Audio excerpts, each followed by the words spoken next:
What up?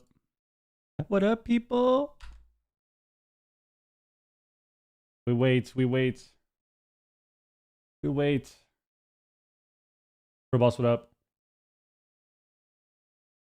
I love watch parties.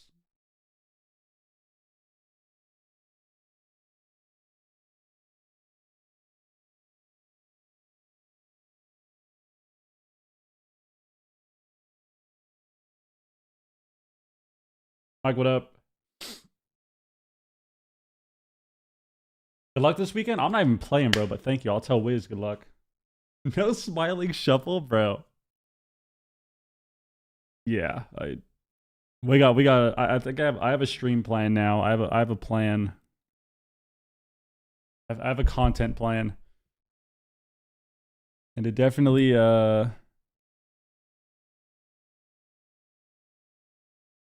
involves minimal solo shuffle. That's for sure.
Hey, hello.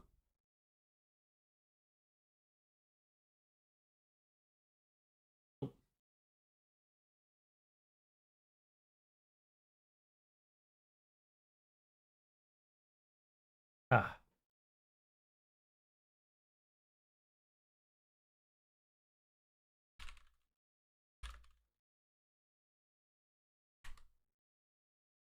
Hey, what up? As what is good? What is good?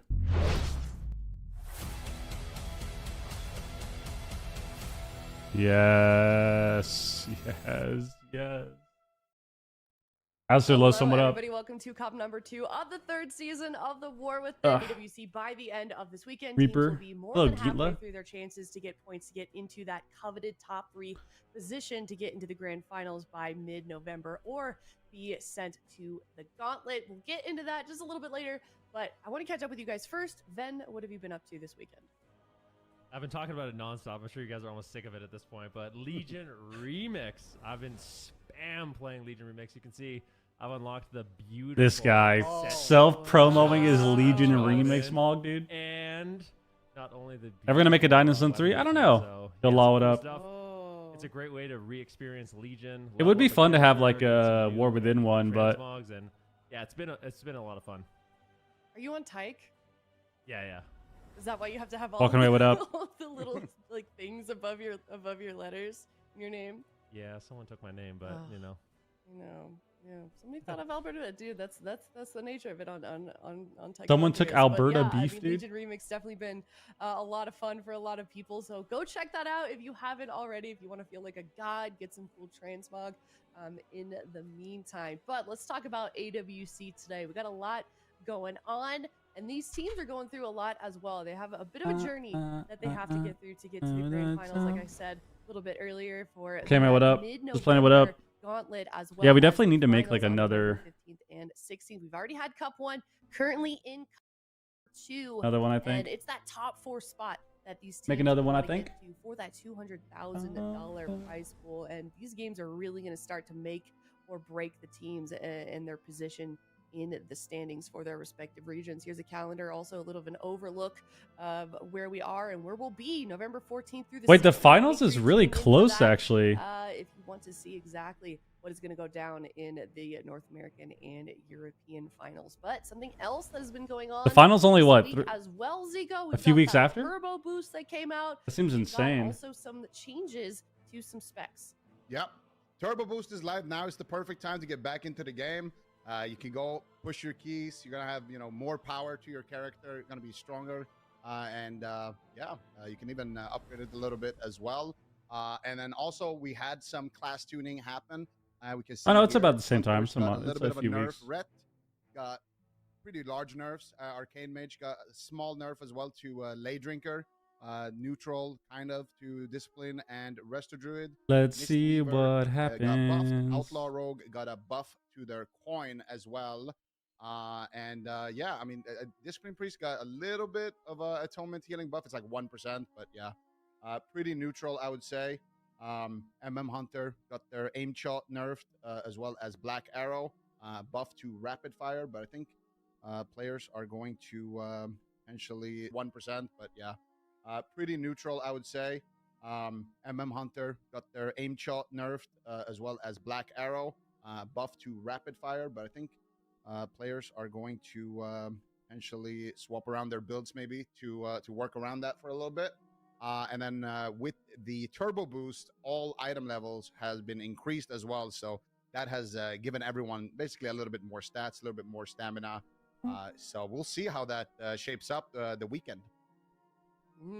Yeah, we're seeing that. We also saw like a little bit of a hint of some of those changes, I think, also in the open bracket. Van, you were watching those. You were co-streaming the open bracket on Wednesday. What are some of the things that you noticed in those games? Well, yeah, it's been really fun to see how the players adapt to these changes. So one, for example, is like Retribution Paladins.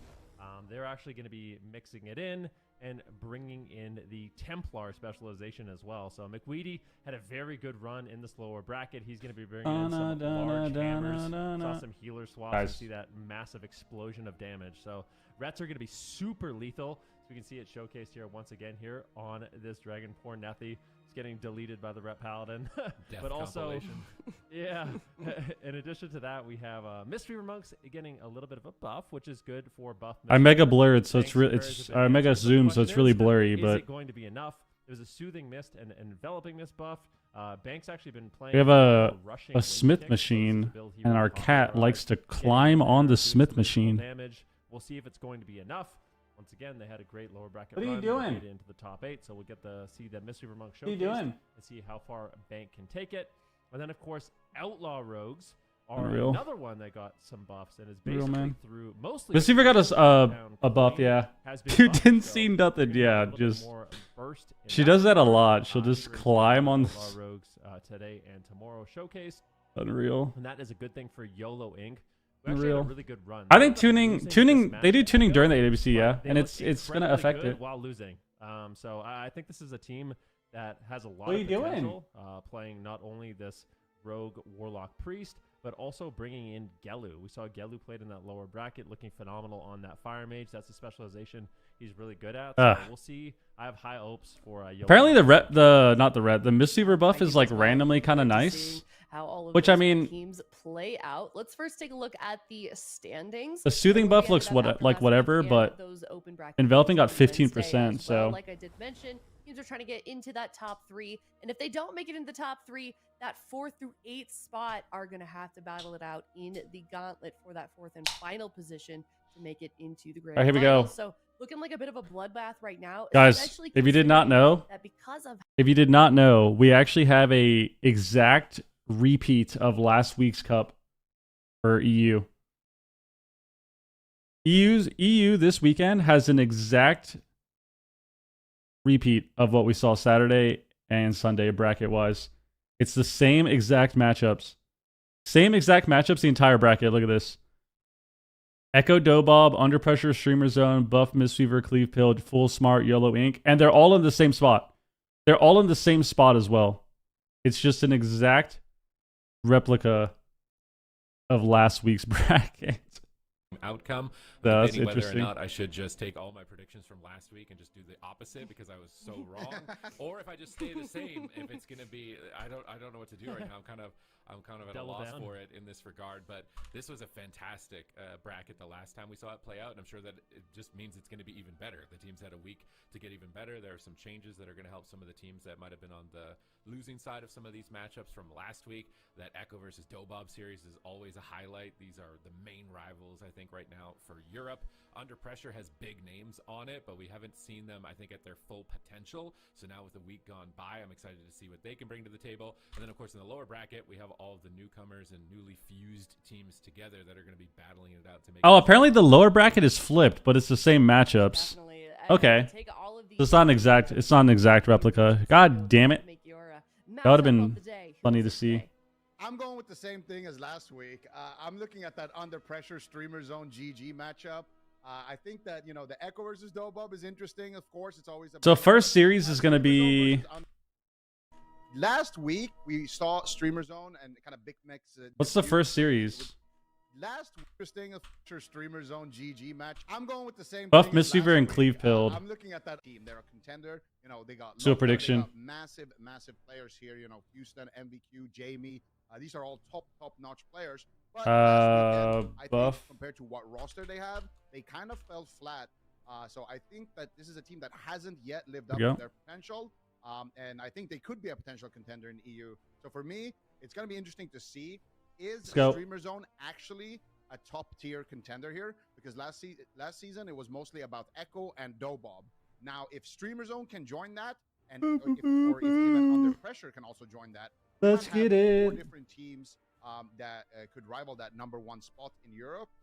Buff Mystery to win. Previously, it's been kind of top-heavy. It is more exciting when the less represented stuff does as well. Dobob potentially being their main competitor. So I'm super excited for this matchup to see what the teams have actually been working on this past week. Yeah, could not agree more. Let's take a closer look now at the actual individual rosters for these European teams. Supties, you want to make any note of any teams you're going to be looking out for this weekend? Venruki already mentioned it, but the team on the right here, Yolo Inc., I think that they're up-and-comers. Gelu Baba, who is an esteemed arena professional, has picked up a new roster and brought in some members from the lab. All right. On Rogue, Mazakine on Priest, and Langnir on Warlock, and I was very impressed with their play, particularly against Echo in the open bracket. They're one of the few teams that actually... They're taking a while to start this first series. Actually showing maybe signs of 10 minutes in? to actually be able to beat them. I guess they normally have like a 10-minute So intro. They are a team to look out for. They've got very strong meta compositions, and just because this is the first time we're seeing their names on broadcast does not mean that their capabilities don't match there. So they're a fantastic team. I'm excited to see what they can get done. I'm curious to see what happens with Cleave Pilled, if they can adapt with the Ret Paladin changes. It was mentioned before. We've seen switches over to Templar Ret Paladin, and then Bank Mistweaver very happy with getting buffs. So this rematch between those teams, Buff Mistweaver and Cleave Pilled, is one that I think is going to have. Oh yeah, that is true. We get Mistweaver buffs and Ret nerfs. Oof, you mentioned all that. It's making it really tough for these predictions. This will be interesting. Just as hard last week as well. Let's take a look at the predictions here amongst the caster desk. We've also got the guest spot and the coin and chat in the mix for the prediction leaderboard, and I do believe that we have that ready to go. Then to the top. you skip him. I'm down at the bottom. Very unfortunate, but Zico. More patch notes. We got It depends if you change Slight Hunter nerfs, Ret nerfs, Residrid buff to purges, Wait, I did what? not. Wait, you guys are Mistweaver allowed- buffs. Mid-series? No. You know no. what? We're not even gonna get into that. I think that was the main stuff. Ben right now is looking very strong. Oh, yeah, they nerfed Mage. You know, but Thank we're you. A little bit. You know, last weekend I was kind of at the bottom. Well, no, this is what they haven't played yet. They only played on Wednesday. The changes came in on Tuesday. The changes came in Tuesday, and they haven't played broadcast yet. Like this is the same cup. To the actual coin in the predictions as well. We'll have to see. No, we don't compete anymore. We didn't play last season, and then didn't play this season. Let's see. If a rogue is flipping it, then yeah. So this is the changes got in on Tuesday. First up series, we've got Buff They played Wednesday, the open bracket, and then this is the EU stream. Could give any of these teams a run for their money for sure. So who do we feel like is going to come out on top? What do we feel like this series is going to go? Just what's going on with these two teams? It's really hard to say because last week I would have thought Buff Mistweaver was going to win, like bringing in the Devastation Evoker against the Cleave compositions that Cleave Pilled has. Cleave thought it was Pilled. good, but they managed to weather All right. the storm.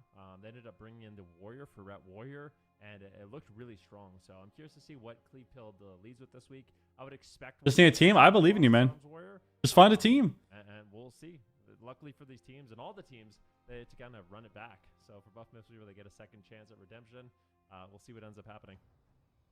Yeah, we certainly will. I feel like Ret nerfs, Monk buffs. 72%. So Even though they can play Templar instead, I don't know if Templar's is good. I went with Cleave Build. Well, I think it's still really good, but I think I'm believing in the Ret Dream again. Even though they're having to switch over to Templar, the Colossus Warrior to me looked really good. I was super impressed using abilities like Duel to slow down the damage, and I think they're going to have a good week once again. I can raise it a little bit. You're going to do the opposite of all your predictions last week. Are you doing that for this series? No, I didn't do it. I'm There you go. saying the same with this one. It's the same coward. as last week. And I was wrong already. This is not cowardice. They This buffed is the brave. reactive Making the resin, same the prediction that purge was heal. wrong. This is very brave. Like your of me to purge make this protection on prediction. Druid, they buffed that by I like feel 80% Bank's or team probably something. got a lot more experience within the last week in order to combat this composition as far as positioning, because I feel like strategically, like Viruki outlined, I feel like they have a comp that can win this. So I think with adaptations on their part that they can likely pull off a win, but it's still going to be close. I think Buff Mistweaver is going to win. I have a feeling. I went with Cleave Pilled originally, but at the very last minute, I have a feeling. decided I'm going to change. I'm going to go with Buff Mistweaver. Yep. I feel like Mistweaver's got I have a little bit of feeling. buff. I think Mistweavers and Banks especially is just on top of their game. Red's got a little bit of nerfs, so I think the meta, last weekend wasn't that good for Buff Mistweaver, but I think this weekend it's gonna look better. Plus, they have the experience. from What if last they just weekend. get? What if They they just right get some of the ran down wrongs. by Templar Plus, Monk, if I do dude? the opposite of Van Rook, Or I have a chance Templar to match Ret. him on the leaderboard, so easy clap. Or fall behind indefinitely. Or fall behind. Yeah. Could go wrong. Go Also- go The thing big is, or you're go not home. going to catch up by copying me, so it's good. Oh, you sound very all right, sure well- about this. We'll Yeah, see. look, he just did it. He just did the face. Oh. Production's Oh, going to man. overlay the picture of his face over his face now. Yeah, I'm we're not fine even with gonna that. notice. Okay. Well, I'm doing something. I'm doing something for the bit. I'm gonna do the exact. I pulled up Readereo here. I've got the bracket from last weekend's games, and I'm gonna put in exactly what happened last week for as long as I can, and we're just gonna see how it goes. We're gonna see how it goes. Yeah, it's good. Yeah, I think so too. So I am 2-3 in favor of Cleave Pilled. That's how it went last week. Obviously, there's a lot of things that we already discussed that are going on. You Dude, got what the are her? blues, you got the What are her buffs. So it AirPods? could be very, very different, and I could colossally fail. They look like silver, right? Here. We'll have to see. But it looks I'm a like an coward, old. so I It looks like one of those old in the predictions. I think. earphones, Blue shell power up. And you can just like a stockbroker using the A fucking Mario reference. It's a Mario 2000s. reference. Blue Yeah. shell, I never blue played. turtle. You're in the last Sorry. place. You get the best item, and it just PlayStation Party's first earbuds. place. Oh, Does PlayStation have their own earbuds? That is how yeah, it I'm works. feeling it. I'm feeling the power. Amazing. Interesting. All right. Well, interesting. We're a little bit split here for the first series of the day, but I mean, I feel like that goes. Like, Super T's the only one think using of just, headphones, how man. evenly What's going on with matched all that? these teams are obviously it's only week number 2, but it especially in the offline games, it really kind of did seem like anyone. All right, could be let's get coming in out this on game. top Let's of get in this game. What's going on? Absolutely. And I mean, like even now, just like doing my predictions, I am like 2 seconds ago, I'm thinking, it's got to be Cleave Pilled. But now I'm like, no, it's got to be Buff Mistweaver. And look What's at the chat going as well. on? 53% in favor They're of going Buff back on Mistweaver. it. You know, it's like it's so Looking back around and too. forth. And yeah, last week I did go with Buff Mistweaver as well. Banks, I swear, if you let me down this time, bro.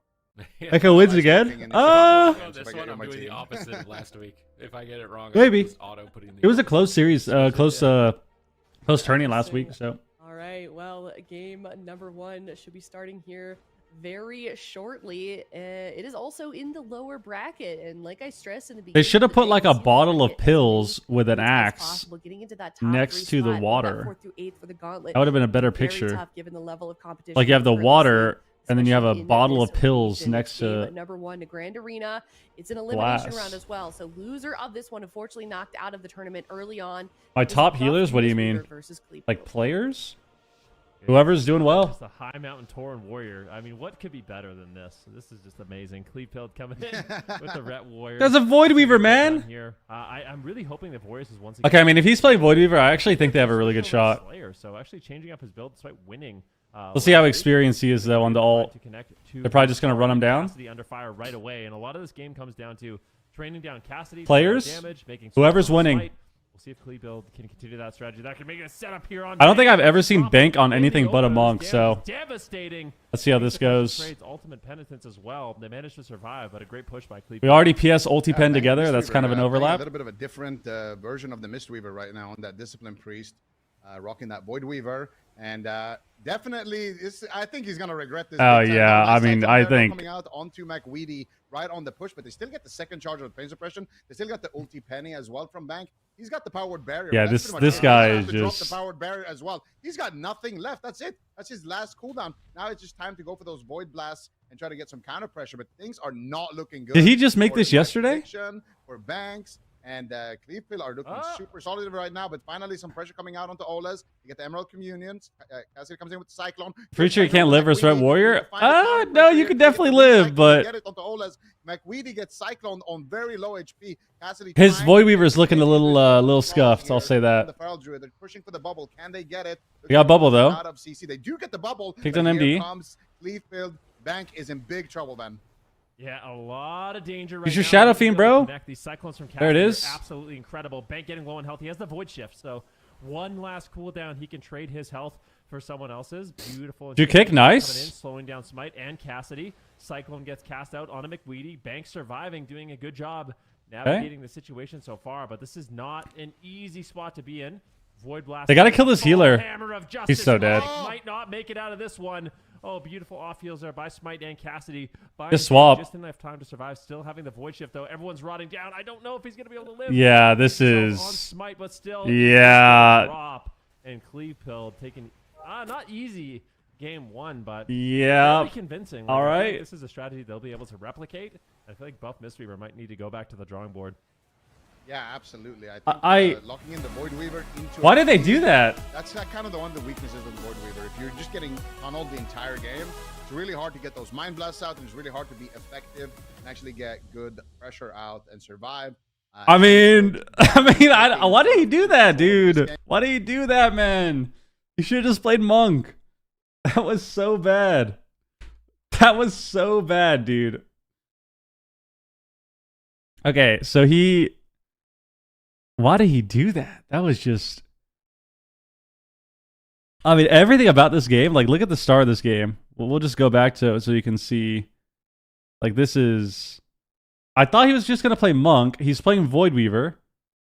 Okay, let's take a look at his build. We do this every time. Let's make sure... Hello?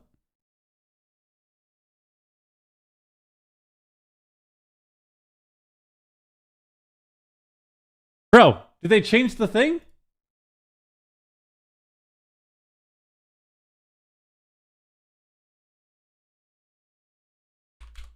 Bro, did they nerf this? Did they nerf this? You can't see talents anymore?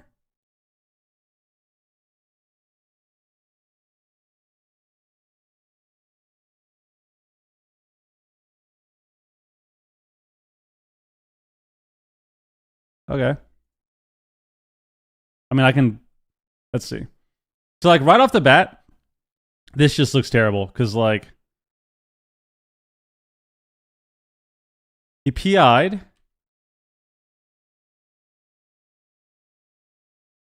He PI'd and then he penanced. But he doesn't have a shield on himself. Doesn't have a shield on himself. And he also... Let's see.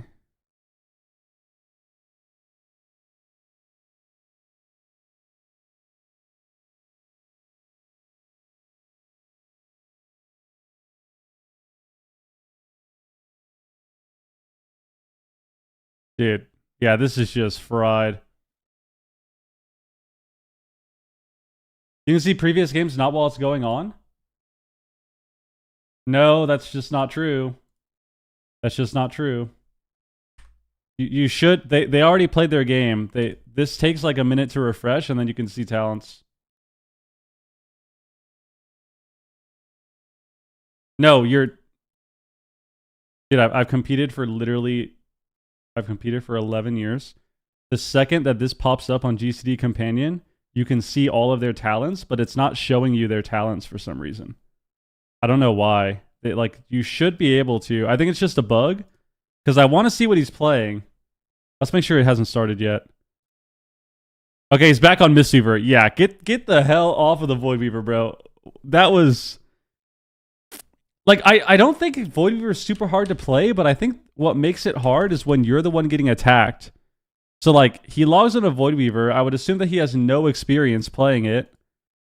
And then he's just getting ran down by, like, one of the harder comps to fight. Like, Fury Warrior is just really annoying to fight. And everything about this opener is scuffed. Like, we penance, we PI, but we don't have shield on ourselves. We get a press stunned. We dispel the stun. We get rescued away. What happens here? He gets leap. He's trying to cast smites now. He tries to ulti pen, gets kicked. Like, everything about this was just fried. Like, we didn't mindbender instantly. I don't know if he's playing the heal reduction, like the damage reduction from flash heal, so he could have like flash healed himself before the warrior got there. He didn't shield himself. And then on top of that, they finally connect, and we don't have we don't have our mindbender out instantly. And like, we're going for a cast with smite instead of mind blasting. Because I don't think we already mind blasted, did we? It looks like we did. We did here.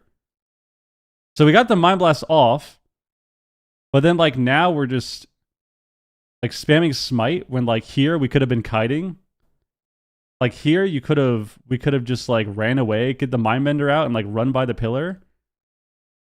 But like this whole game was just very fried. Real pressure here. Very fried. Actually, just playing the range. Get on the monk. They just buffed your main. Get on the monk. Let's go. Defensive approach as opposed to the fist weaver that we usually see him play. Let's go, baby. Justice lands. I think this is going to be a much more calm and controlled game by Cleave Pilled, but still a little bit scary. And why does he want to shield himself insta? Last week was just going well, because he's stuns. It's just good to press shield. As kind of the consistent in general, it's a small cooldown too. So like he should never just not have shield up time. Fire. There's a lot of work that has to be done here by Olza, training out the Emerald Communion to stay in the fight. Also regain a little bit of that precious mana. But this game so far, I think it's going well. I wanted Buff Mistweaver to win, or like I thought they would win. I wouldn't say I wanted them to. I don't really have a preference on who, but I was kind of rooting for them, thinking that they would win. Being absolutely devastated with the buffs that they got, and it looks good so far. Smite is doing 2.6 million DPS right now. Just absolutely. Yeah, get back on the mains. Get back on the mains. Cassidy caught up in a fear for a second there. Ola's time stop from Smite for some crowd control of his own. Nice juke on the kick. Bro. Cassidy, he goes for the cyclone. He gets it onto Ola's. This could be big. Nice leg sweep there from Banks. McQueedy's isolated. They actually cyclone him low, leaving up the warrior a little bit. Cleaving Ola's as well. Kick on Ola's. He could die. Kick onto Ola's. Play. Oh, just go down. Lay on hands coming through there too. Play intervene. But is it going to be enough defense? It looks like it. Already no. Smells like Upsog in here. No lay on hands. What's up, dog? This game number 2 is looking a lot better. Karmar, what up? Oh, definitely. They can't really slow down the damage the same way they did on the Colossus Arms Warrior last week, so you're really feeling that pressure. McQueen Warrior still getting low once again. Olza, this could be a triple kill. Rewind gets traded out, and now it's Cassidy potentially on the back foot. Massive heals, but Olza is running out of mana. He's running out of time. Really doesn't have many cooldowns left to work with. McQueen, of course, can trade out the Blessing of Spell Ward. Let's Trinket from Evoker too. I mean, Evoker dies next stun. They have to Magic Bop him. They're not out of it yet. Still Magic Bop and Sank. They can save the Evoker, but at this point of the game, and Rage Regeneration rotating back up here for Vorus, so he's got some defense. We'll see what they can do. I feel like they got to get more pressure on the ret. Taking trades for Bank. He will just use the life. Warrior's kind of rotting. This is great pressure for Cleave Build. They just have to hold on a little bit longer. Oh my god. Olus has basically no mana left at this point, so they just need to hold Big down fear. the gas pedal a little bit longer. Storm on Cassidy, skin. Mistweaver, and this is potentially going to be. Bank rolls in, gets the disarm. Looking for the sleepwalk onto Banks. They find it. This is their moment. They're going after Smite. Do they have any damage? Warriors not able to connect. Nice knock there coming out from Smite. Look at him just kiting around the pillar. Banks' mana is really good this game too. Conduit's coming up too. The crowd control is still going. There they connect. Oh, there's the spear. Oh no. Oh no. Does he have anything? No time. Your revivals. Your revivals. Oh my god, almost going down there behind the pillar, but Bank manages to come there behind the pillar and save him. That was a really, really good push for Cleave Build, though, showing signs of life. Dude, Ola's gonna live till next communion, maybe. Bank getting a little bit low. Vorus still no enraged regeneration is feeling the pain. Smite's having a really difficult time getting away though. It's not enough. I mean, they have communes. They have commune soon. Escape, but Vorus, they might come back this game. Stay on target. Could easily fall. It's just a okay. Big clone to play. Of course, Olza does have sliver of mana, and that Emerald Communion is rotating back up. That's very important. There's Communion? He actually used it like... should have waited for the stun. I guess they used stun DR'd anyways. Allow his team to continue to make a push, but big stun to smite. So far on the back foot. Bank's mana is like insane right now. So I don't think they're gonna win on mana. They're just gonna kill them. And have a ton of burst damage, and they still shoot for McWeedy, disarm on warriors. Blessing of spell warding. So even though it's looking, okay, they're all rotting. McWeedy can go I have to bubble. Bubbles. Will use the Divine Shield, and of course still does have that magic pop, and now it's actually going to be Smite taking the brunt of the pressure. Dragon Rage Incarn active here for Buff Mistweaver. They're looking to close out the match. Olas is feeling so much pressure. The magic buff gets traded out. Olas has no mana. Onto Bank. Smite now looking for his next target. It's going to be time stop. McWeedy looking for the Hodge though. Onto Bank. Big Dream Breath. In some do a trouble sleep here. Uses the time stop, but he gets caught up in a storm bolt. He might just go down. Do they have the life cocoon? They don't have anything to trade. Thanks, Trinket. He's going to be raw healing Olas at the same time though. Taking so. He has a deep breath. He has a deep breath. They can win. Trying to close big deep breath. Is holding on. Now get caught up in a full main. Oh my god. Nice, Rage regen. On that stump from McWeedy, but still a lot of trouble. Might pin down one final stand from the McWeedy's so dead. Might just fall right now. He's so dead. Are zapping away. McWeedy trying to stay alive. He's trying to flip. What can he do here to actually get away from this pressure? It doesn't look like it. Holy shit. Time dilation. Smite is He's so dead. low. Bank has almost no mana left as well. Ola's coming out of that cyclone. It's not going to be wow. enough. McWeedy. There we go. All right. 1-1. Buff Mistweaver taking this. 1-1. This 1-1 now. Jesus, man. Are you kidding me? I mean, that's actually insane. Buff Mistweaver, close call after close call, but I will say, bro, when there's Dev Evokers in the game and then Cleaves too, like look at this moment here. This was cooked. This was so cooked. Oh my god. I don't know how he even ended up here, but this was really bad. Like they actually, I feel like they could have definitely lost right there. When did that happen? Wasn't that right here? How did he get over there? This is their moment. They're going after Smite. Do they have any damage? Warriors not able. Oh, he hovers behind the pillar. He time stops himself. He probably tried to get the Hodge, so he time stopped himself. Oh yeah, he just fucked up here. This is rough. He actually made a good play. Like this was a good play. This was a good play. Ran behind the pillar, time stopped himself. The problem is, wait, did he trinket time stop? Oh no, it just puts the trinket on cooldown. Yeah, so he time stops here. Like this is actually a good play. But then he like chokes it because he wants to keep lining the ret. But then he gets speared behind the pillar. Like if he stayed on this corner here, he at least wouldn't have been able to get healed like by peeking out from the spear. But instead he ran back super far. So like this is really scuffed. Oh my god. He barely got revival off too. He hit 5%. Yeah, that was a scuffed moment for sure. All right.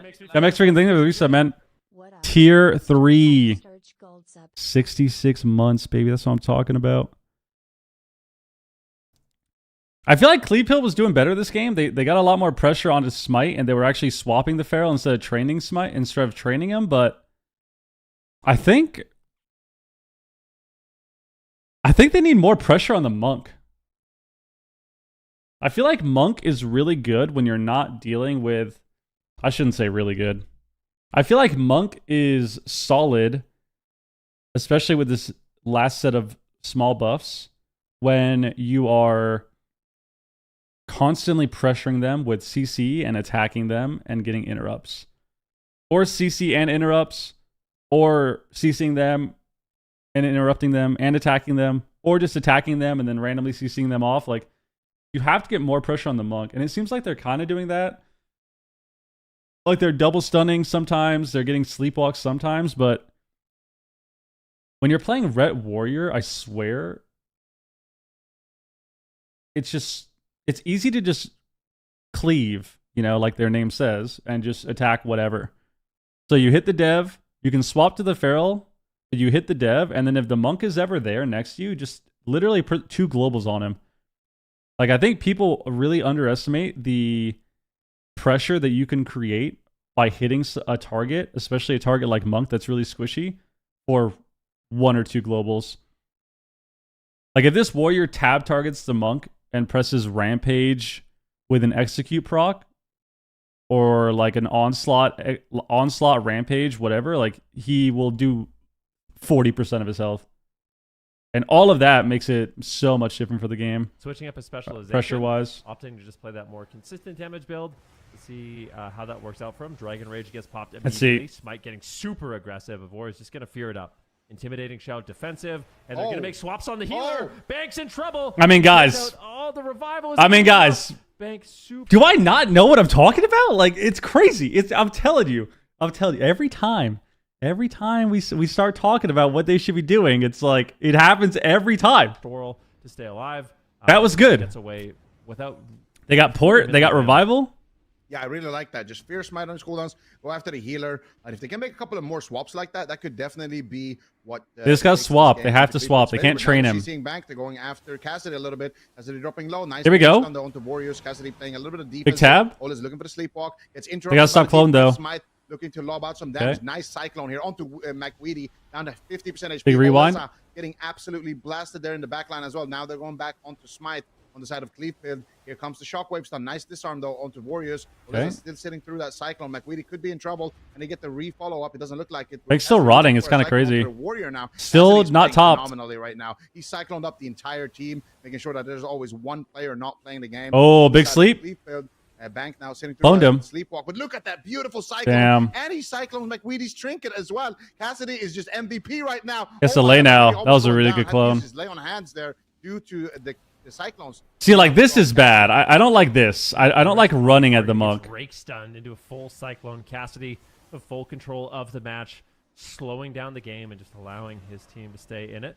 Smite going for a big deep breath, hitting multiple. I think they have to take advantage of positioning, but they can't just train him. Smite is in trouble to sleepwalk on Big sleep. What is he going to do? He uses the blazing barrier in order to survive. Smite will stay in the fight. Crackle's not from Bank.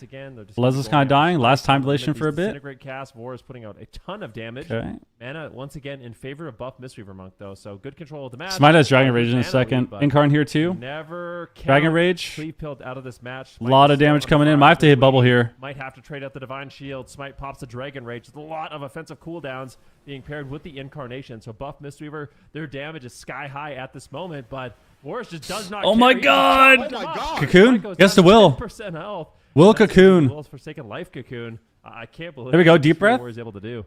Yeah, that's not what you want to see, though. Ooh, McWeedy might have to clone. Or bubble. bubble. My God, McWeedy almost going down there. Had to use his bubble. He's actually playing the Repentance as well, so looking for some. He's playing rep there, but Smite hoping to have. And he hasn't pressed it a single time. Here, the Cleave is absolutely unrelenting. Smite, good positioning here, just going back and forth. Bank stuck in a hammer. Full hard on Bank. They don't have anything. Rep now. There we go. Bank, Nice. what are you gonna do? He's got a trinket for It's it. clone though. Doesn't look like he wants to trade it just yet. Beautiful defensive cyclone coming out once again from Cassidy. Cassidy has been the man of the match right now. On the I mean, side they're of losing this They can game. keep up They're the pressure losing a this little bit game. longer. I think they can take down McWeedy. Doesn't have too many more. Let's say cheese him right here. At the same time, getting Bro. blasted. Bro, Mistweaver, Mistweaver Monk. What even happened to this guy? What happened? Wait, they were completely fine. He crackles? He got kicked, I think. Bro, he literally got kicked into a sleep and lost the game. I mean, if that is not Mistweaver gameplay, I don't know what is. I don't know what is, guys. Like, if this does not embody Mistweaver right here, if this is not the epitome of Mistweaver Monk gameplay in this expansion, like, look at this. They're perfectly fine. He rolls away. And you're thinking to yourself, this looks pretty good. They just used the stun on Smite. They have no bubble. Warrior just enrage regen. No walls, no trinket, no commune on the healer. They've got a lot of pressure here. And then he literally gets kicked First of all, they like one tap this guy. Like what even is this? Look at his health. They like kind of chunk him really hard down to like 40. He gets kicked. And then they lose. They died in... Wait, they didn't even make it to the sleep. He actually died in one lockout. Look at this. Yep. He still was locked out here for like 0.3 seconds.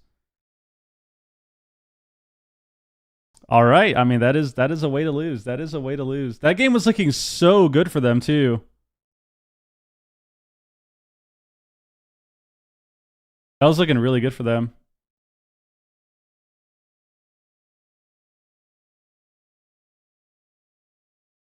The name checks out. Am I fully live yet? Yeah. Least favorite things in the game to fight is Damn. Evoker. Like when I fight a Prez Evoker who's really good at interrupting and Yep. blocking. Prez Evoker is the Super most annoying thing to fight on a monk by because- far. Yeah, you're just having to By worry about far. extra crowd control on you the entire game. I also like the fact that McWeedy was actually playing the repentance because it kind of soaks up interrupts. Even if he's not landing them, if he's, forcing Smite, Cassidy, and Bank to worry about it the entire game, it just opens up more windows of opportunity for Ulza. So All right. I want to continue to see that line of play. They want to have Aston Stars to make a team with Jelly and Ven. Ven's a commentator, bro. That's the main thing. Is like the Arms Warrior. What we saw last week was Vorez playing the Duel. So Duel is basically. I mean, I feel like that's. I don't know. I feel like that was kind of a cheese game. One thing I don't like that they're doing is I feel like Cleave Pilled did kind of what they were supposed to this game a little bit better. They definitely got a lot of clones this time. They didn't stop as many clones, but I feel like overall they were doing fine. But I think Buff Mistweaver's team, I think they're just not going the red enough.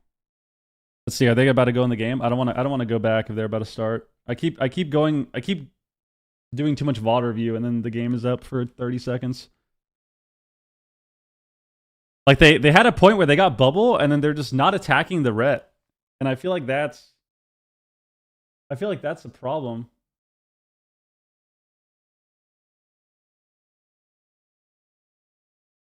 No, I know what you meant, Next Gen. I know what you meant. Here we go.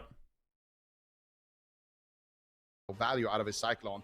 And I think that's what it's going to take. If Buff Mistweaver can win this game right here and bring us to a game 5, it would be a very... All right, let's see. nice I think Buff start Mistweaver to can win the this weekend. game. I have faith in them. That was my We'll see prediction. if they can make That was my happen. prediction. I thought they were Right going to win. now, Let's see. gates are open. Leza caught up in a stun. They're going after Double Cassidy shockwave? here. Smite is gonna Here to be shrink off it? his What did he dragon rage shrink it? immediately. Doesn't want to get feared on it like he did last game. Here He's to actually shrink gonna be the it. target He this trinked it time the around, first stun? taking a Stormbolt to the face, but Cassidy's there backing him up with a nice stun onto McWeedy. Oleza getting a nice sleepwalk there onto Bank. Cassidy dropping quite low, had to trade out his trinket and Barkskin already. Still has the renewal though, so he shouldn't be in too much danger, but he does get interrupted there. Nice quell. Why is he a gnome arms warrior now? Didn't they just win 2 games because he's playing Fury and High Mountain into the same matchup? Pop that Shield of Vengeance and stay on target. He's not too worried about it.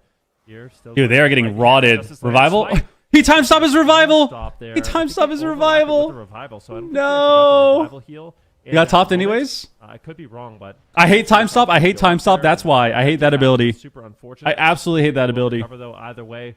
Cleave Pilled still lead the series 2-1, but their health is just so Bro, unstable. lay behind the Oh, pillar? forces Straight off the lay on hands. It's a beautiful push here by Cassidy. Hey, Force might DC'd. just go down. Oh no, an I think it's absolute DC'd. nightmare. Yep, guys, my prediction, baby. I told you Buff Mistweaver was gonna make the comeback. Tied it up 2-2. Here it is. 2-2 right here. If you're playing against 2-2 right here, baby. you always go on the guy Told in you. DC because he can't use his defensives. A lot of time teams they like to go on the healer, they like to go on the other players. And that buys a lot of time for Warriors to get back into it in this moment. I like how Zico is giving a play-by-play strategy on what to do against DC targets. Listen to this guy. A lot of tips, a lot of time against a DC build. And yeah, I mean they're just gonna. If you're playing against a DC player, you always go on the guy who DC because he can't use his defensives. A lot of time teams they like to go on the Listen, healer, they like to go he's on the giving the players. strat on how to Buys a kill lot of time DC for players, Warriors dude. to get back into it in this moment. But Mistweaver, they're not going to make that mistake. And sadly, the players are encouraged to just play it out if there is. All right, 2-2. there. I mean, to be honest, I agree with Zico because I've been saying that for years as well.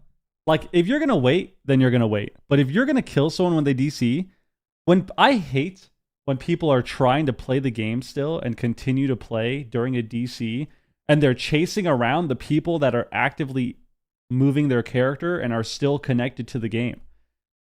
Like, that just shows the WoW IQ of all of these people in the game.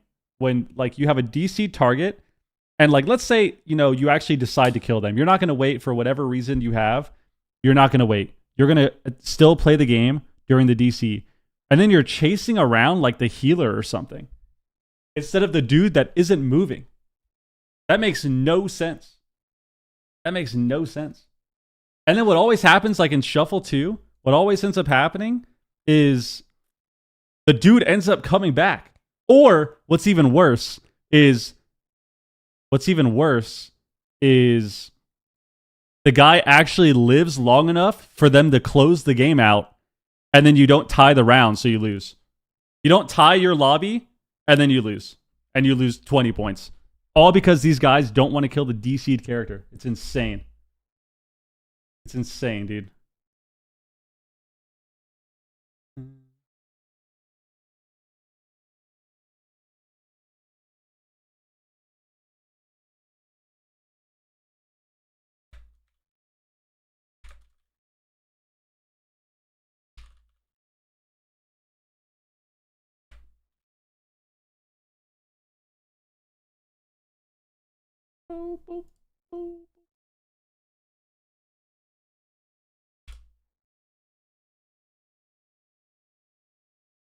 Sleepwalk or a Sleepwalk Repentance, a Hammer of Justice, you know, that kind of jazz. So I think for Cleave, it's more about setups in this matchup and less so about just trying to extend it. Oh, man. Yeah. Shaman's really good right now, I feel yeah. like even just looking at details during the games, it could be really deceiving. Heard that Cassidy told streamers then they were picking a Mistweaver, and that's when one thing about Fury they got dropped from the org. It's one of the Nice. only specializations in the game that Dean, what up? basically does no pad. So you're looking at You think the gnome pick is related to the DC? I mean, we have the evidence right there, man. We have the evidence to support that right there. High Mountain Tauren for 3 games. They're up 2-1. Playing Fury Warrior, High Mountain Tauren. Now he goes to Arms and Gnome, which also doesn't make sense. And he DCs in 30 seconds. You tell me, bro. You tell me, man. What are we thinking? Why did we do that though? Like, why did we? Because let's make sure. Let's not talk out of our ass. It's really important to get the facts straight.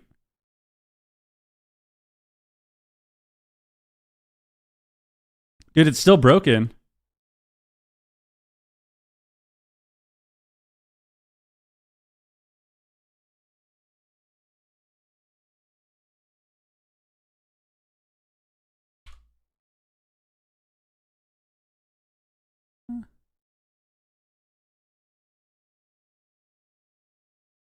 Oh, they might be resetting it. Pause that shit.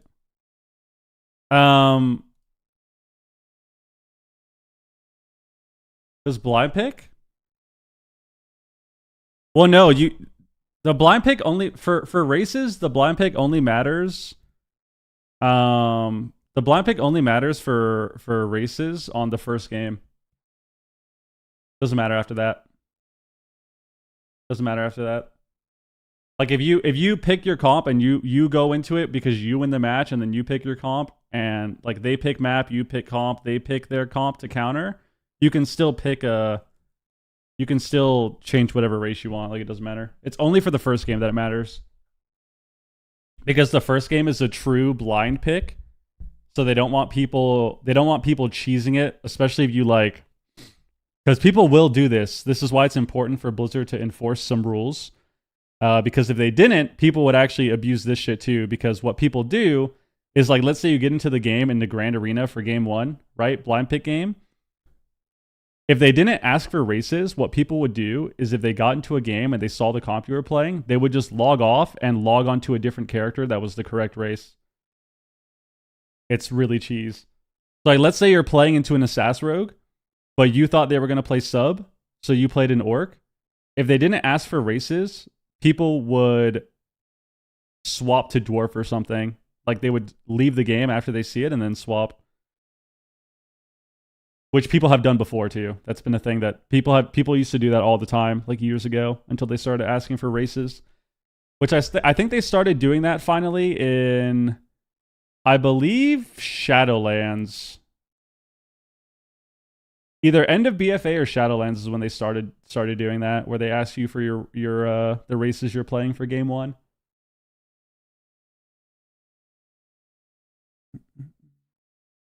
You have to lock in. So when you play game 1, you lock in each team locks in their comp with the races they're playing. So our team, for example, we would do, depending on what Wiz wanted to play, we would do, Shadow Priest, Feral Druid. So like when we played in Season 1 War Within, Shadow Priest, Feral Druid, Holy Pally. And then I would tell them, like, we're playing with 1 dwarf and 2 night elves. Or, like, 1 dwarf, a night elf, or 2 dwarfs and a night elf.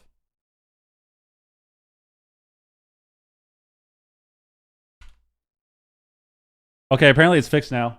It's fixed now. Yo, Chill Attack, what up, dude?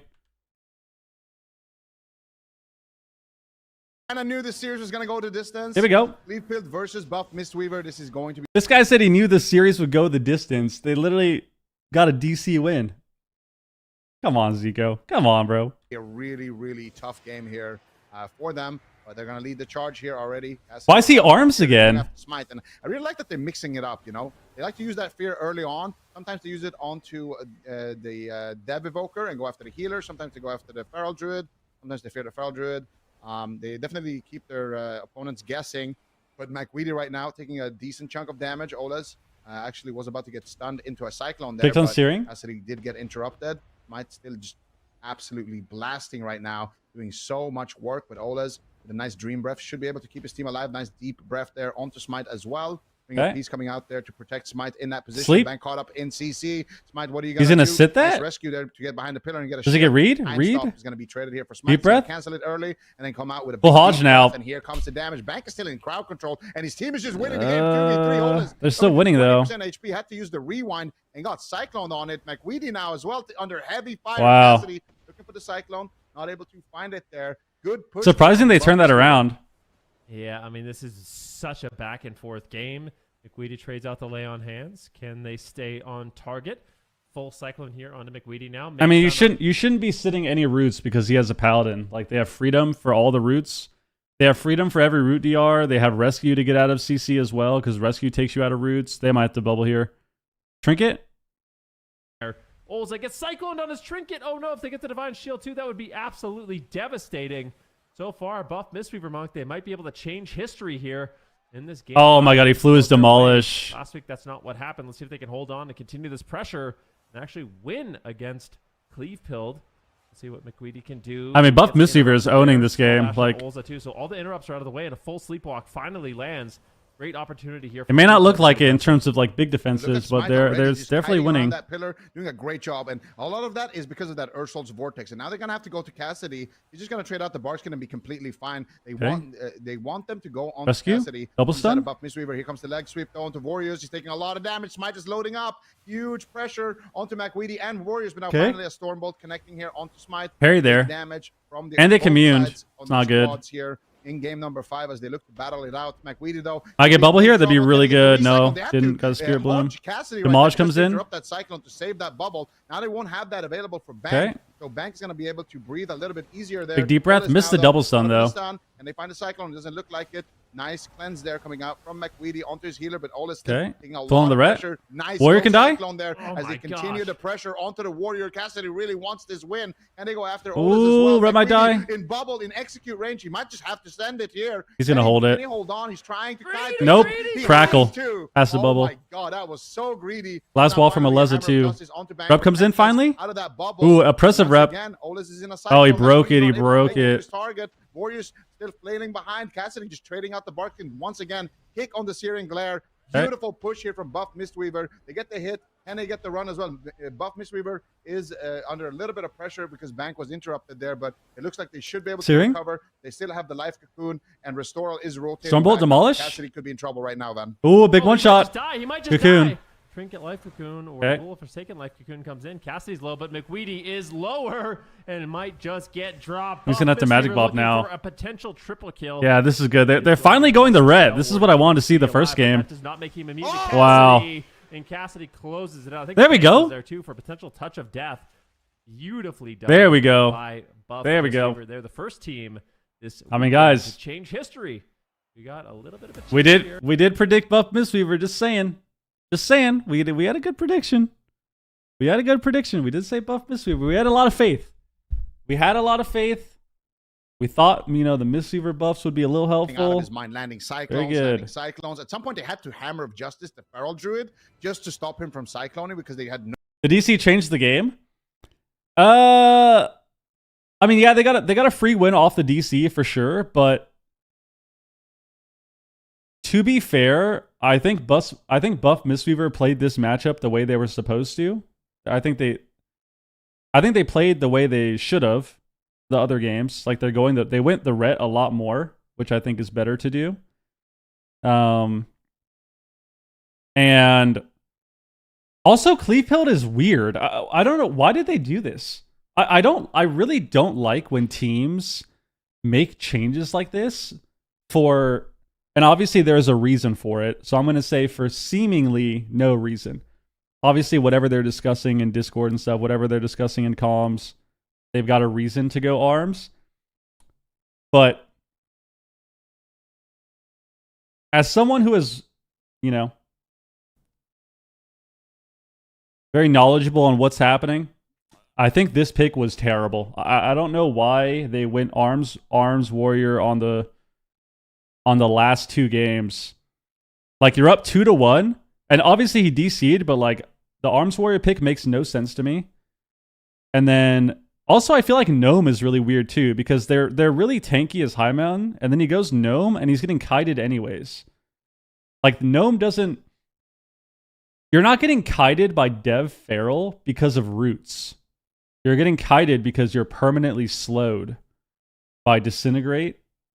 And, if the Feral puts up bleeds, you're slowed, and then Disintegrate is spam slowing you, So it's just, I don't know. I feel like that was really weird from them. I don't know why they did that. That was really strange. Plus, the pressure that Fury does, I think, is way better than Arms. I think Fury can keep up because their damage, I think, is really crazy single target, and their consistent damage is good, but they also are faster when they're enraged. Like, you get a big movement speed buff, which I think helps them too with uptime. So, very strange. But anyways, Buff Mistweaver got a win. I mean, good for them. I thought that was good. The Void Weaver pick was definitely sketchy. Did not like that. I did not like game one at all. But I'm glad that they just immediately went back to Monk. It's a nice win for them. It looks I don't like know. you didn't have it. That's Nice right. win for them. Last weekend, we also, All right. Nask didn't have he had the wrong Prediction. daggers. Here we go. Let's This just- is this is very There you go. important to all the competitors. Yeah, go ahead, This man. is something I learned back in 2008 when, I was a young boy competing. All right, Check your I'm ready for the teammates' gear. copium. Okay? If He's you're playing on a team, caster. check the gear. Everybody, you know what I mean? This is a team game. Make sure you're keeping your teammates accountable. Check their gear. You don't want to have last season's weapons on. It's real awkward. And check their Mog, too, because you don't. No, Mr. was looking good. Like, his mana was really good. His healing seemed pretty solid. Definitely looked better than last week, too, because you got to remember, Monk got a buff, a small healing buff, and then Rhett got nerfed as well. So it kind of evened out a little bit. But yeah. All right. We're Oh, taking that's a look at beautiful Cassidy's. Mog. Yeah, that looks good. He looks like I he's love ready to that. go catch some jellyfish. It looks like he's gonna go to the forest and pick mushrooms. Yeah, looks like he's gonna go do some delves. He'll be a mole person. All right, well, that was an incredible series, and unfortunately, that is the end of the road for Cleave Killed. And we've got this next up series coming up here. It is another lower bracket series. It's Full Smart versus Yolo Inc. Then. Okay. Full Smart versus Yolo Inc. So Yolo Inc. This is an interesting one because I think we're actually going to be seeing Gelu. We saw him in the open bracket. He was playing that Fire Mage, and that gives us Full Smart Yolo Inc. Right? Let's do it. That's why he's there. They can Slash play the prediction. Priest, Rogue, Warlock, which we saw do extremely well, and also the Fire Mage. So we'll see what they decide to run here against Yolo Inc. They could just play the Affliction Warlock Assassin. 5-minute prediction, baby. Again. Let's get it. For Full Smart, that was really difficult for them to deal with. It was a lot of healer swaps. We saw Kankito really tested in the game, so we'll see what they end up doing. But this should be I think these are going to be some pretty quick games. All right. A quick series or quick games? Could be a best of 5, or it is a best of 5. Could be game 5, but I think the games are going to be like 2-3 minutes. I think is what I'm going with. Okay, things you like to see. Yeah, I'm looking at my predictions, and yeah, it was a game 5 last week, so we will see if that happens again. I need some wins, man. I'm so far down at the bottom. I'm just widening that gap. It's starting to get embarrassing, but hopefully they won't do me wrong this time. We're gonna head to. Does Aya have an Invisalign or like a retainer on? Ignore me. I'm ADD. Sorry, guys. All right. Now we wait. Flickers, Now we wait. and in its trembling glow. Now we wait. Can I take a third answer? I don't know. Nope. Only 2 answers, man. You got to make a prediction. Gotta make a prediction.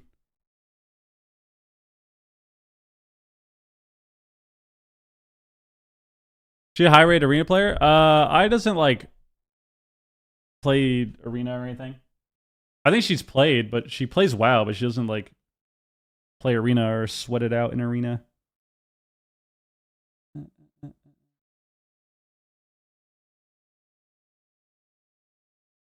Now we wait.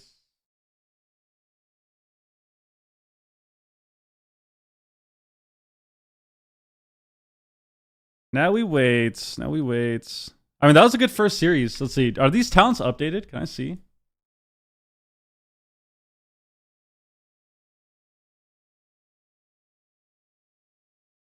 Okay, so it's just bugged for these earlier games.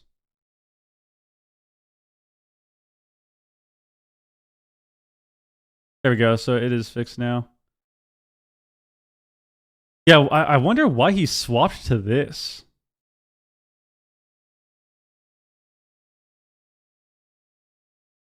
He's not playing Second Wind either. Like, I would assume that he wanted to play this because maybe he can be tankier. That would be... But I feel like that doesn't make sense because he was already tanky as Fury with High Mountain. So maybe the objective with this was to get the one shot. Like, he's playing Colossus build too. So, like, I think they just want to get the one shot on him. But it's weird because I don't think that's why they were winning, you know? Like, they were winning the game because they had a lot of consistent pressure and their game is really chaotic. So then they swapped to a build and a spec that can one-shot you in the stun. Really weird. I think you can play duel on Fury. Maybe not, though. I thought you could play duel on everything.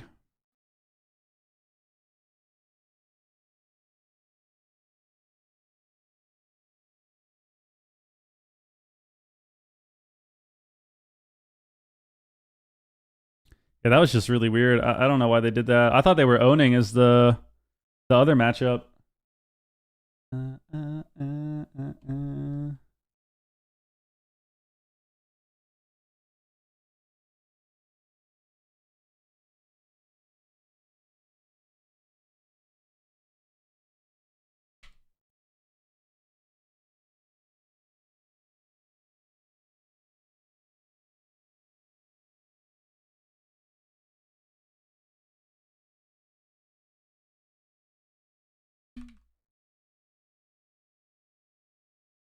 All right. Win the next series.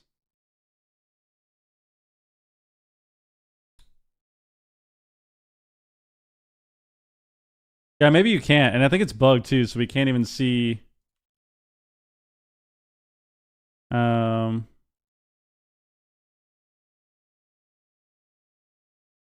Yeah, he was playing Berserker.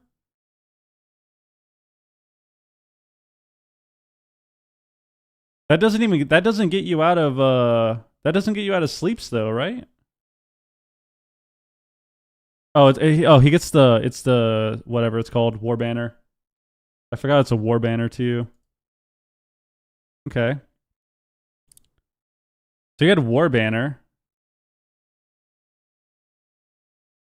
Yeah, I don't know. I feel like even this is weird. Like,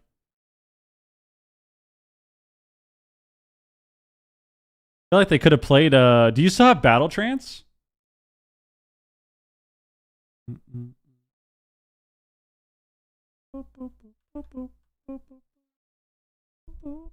Need to bring back Necro Banner Arms Warrior. Yeah, I don't know about that one.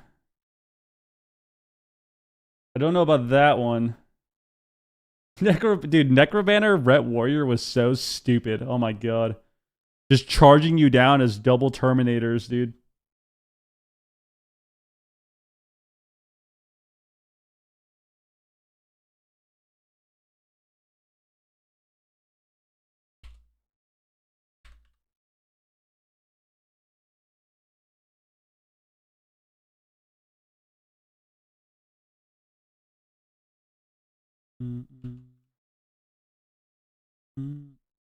All right, let's see what happens.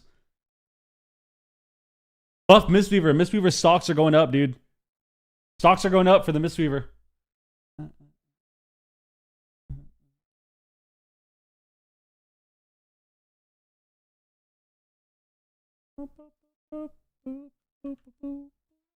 Versus Yolo Inc. All right.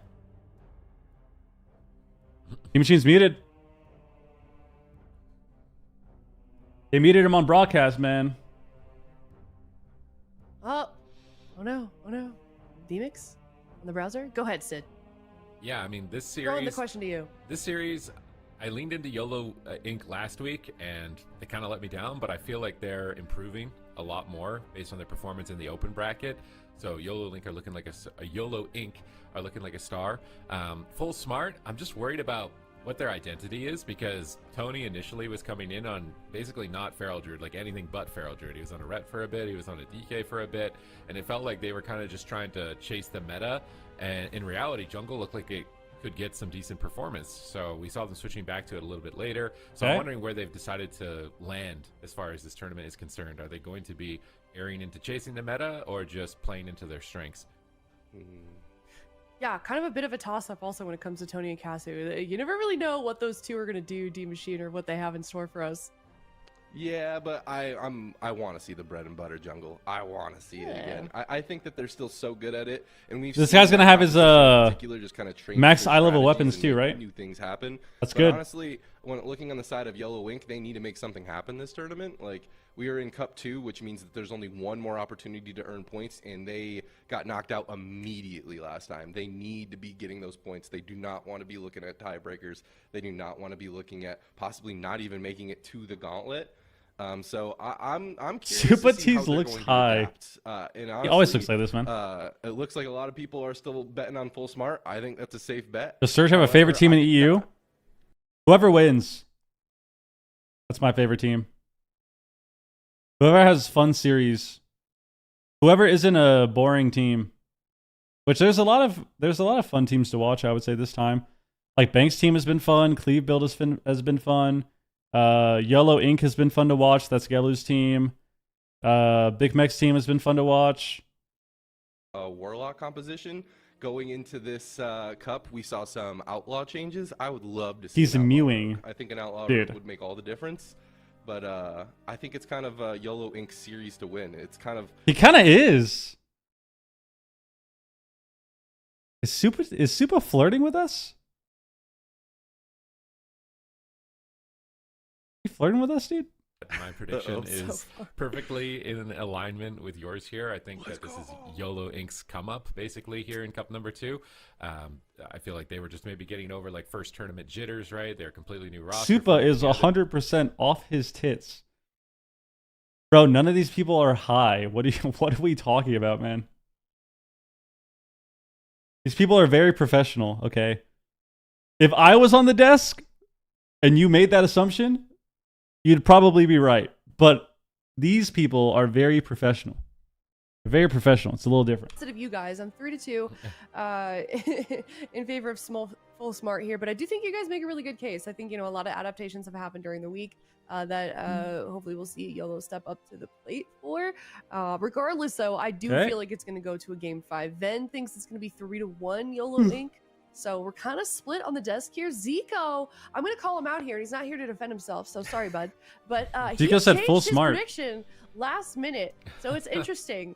I wonder how he's feeling about it now that he's seeing everybody's prediction, because I'm the only one that's in agreement with him, and I'm going off of literally just nothing. Twitch chat's agreeing with him. Twitch chat is agreeing with him too. So yeah, very, very curious to see how this goes. 66% full smart versus Yolo Inc's 34%. What about the coin though? That's the true test.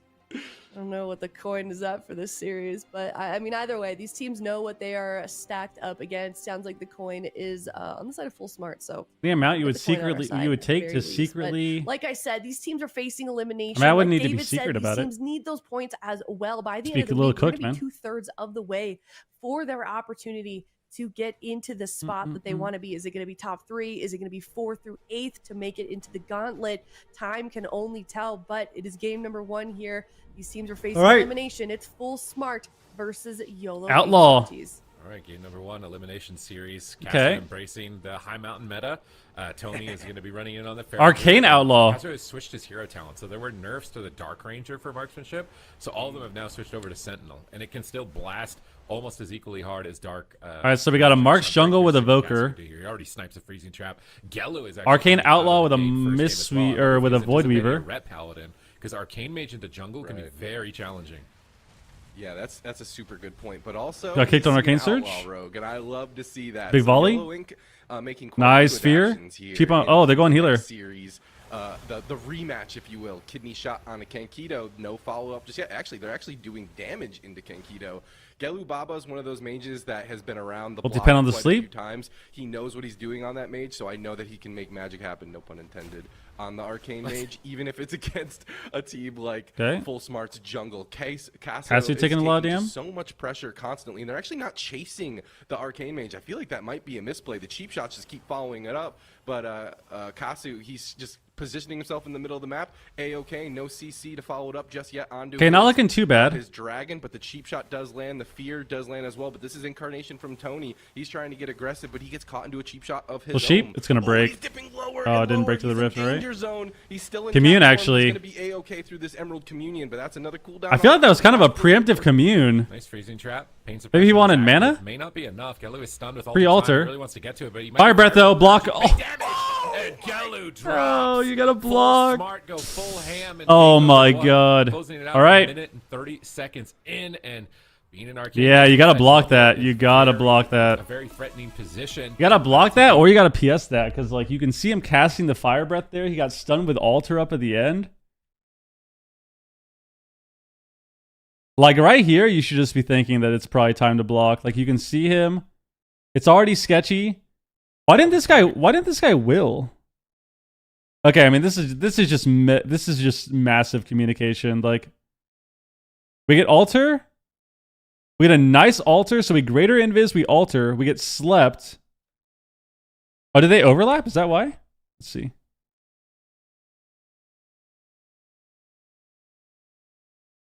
Okay, so they overlapped sleep and trap by about 1.5 seconds. So yeah, I mean, you just gotta trinket this then.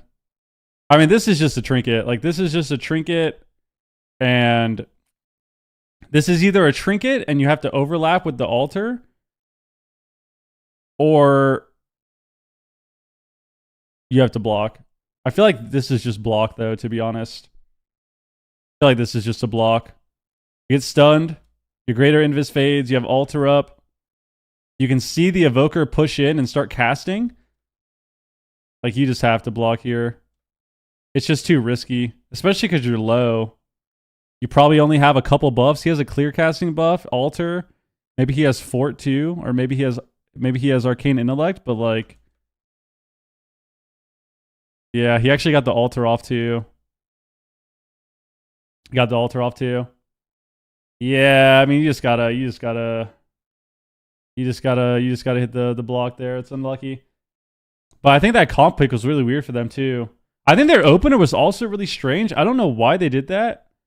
There were a couple things that were weird about this game. This commune wasn't too bad. No, the commune was definitely bad. Okay, so there's a lot of things that are weird about this. Is my chat broke? No. So like they got a stun on the Casu. They swap to the Feral. Tony doesn't press skin for some reason. Then they get sheeped. Like, this was just so weird. Like, he could have just skin here. So like they had pressure because they randomly got commune here, which I don't think they should have gotten. But then they kind of threw it away at the end there, of course. But even the opener was really strange. This opener was so weird.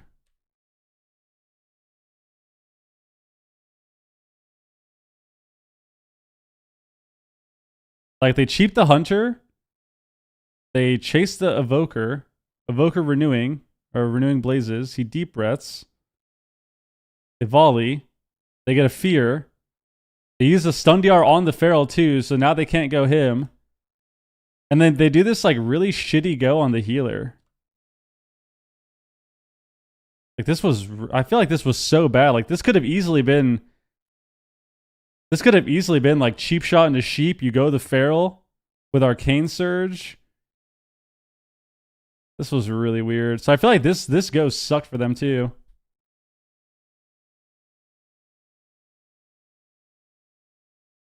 All right. All right, we're already in a game prime.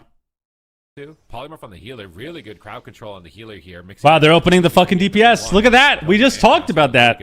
They're opening the DPS. Much Good. better start for Yolo Inc here. They're making a swap now. This is a beautiful catch from Yolo Inc. Is he Okay. going to get dunked? Commune? Communion. Wow. He will recover. Now Mazikeen in a clone. Gelu going to barrier. Nice gouge on the hunter. But I'm watching Kenkido. Is he going for fire breath? Okay. Doesn't look like it. He's trying to pick his teammates up here. Rescues Tony on the mage to bite him.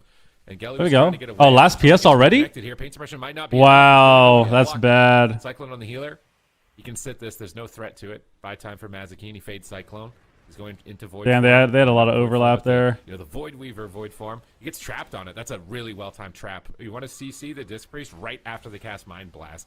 That's when they get to ramp up and use these speedy Void Blast casts. But Double Fear on DPS. I think he was trying to hit the healer there, but they're going to cheap shot. Polymorph. Nice. Timed with the Ultimate Penitence in the sky. This could be a decent amount of damage on Casu. They need more crowd control.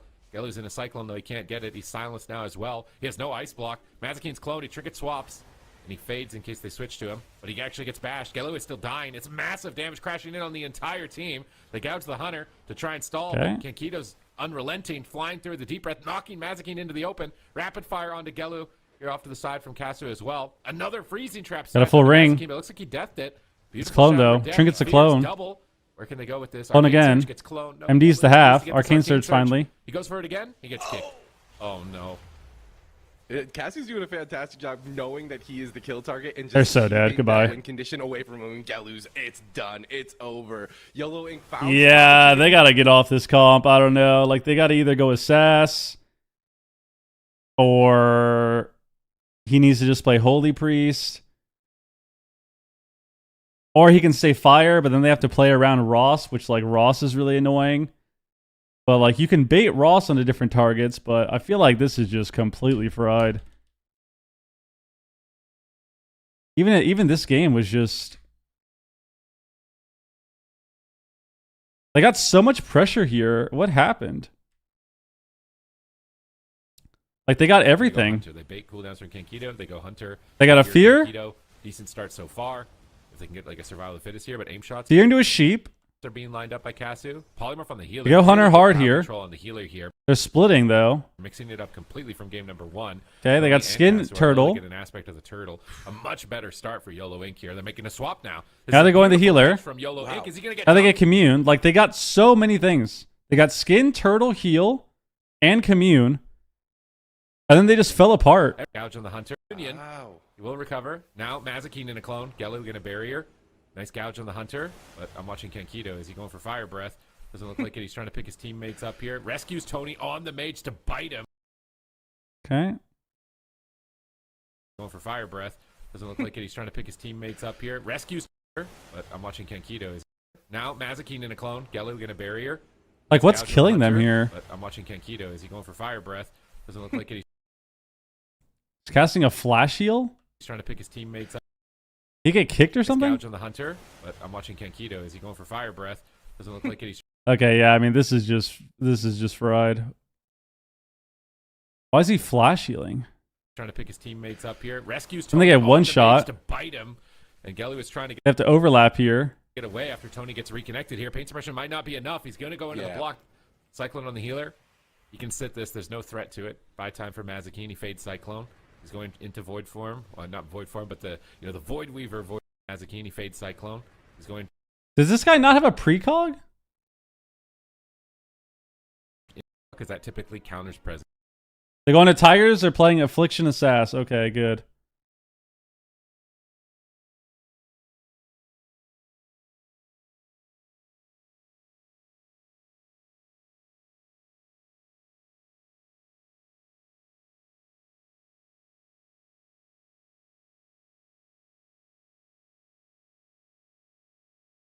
Bro, why are we playing Mana Gem?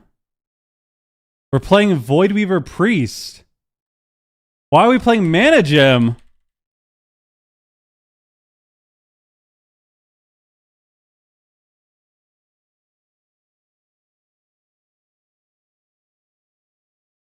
Why are we playing Mana Gem? We're playing Void Weaver.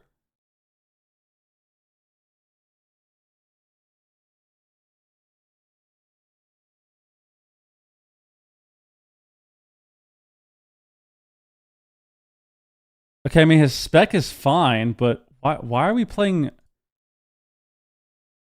Why are we just not precog?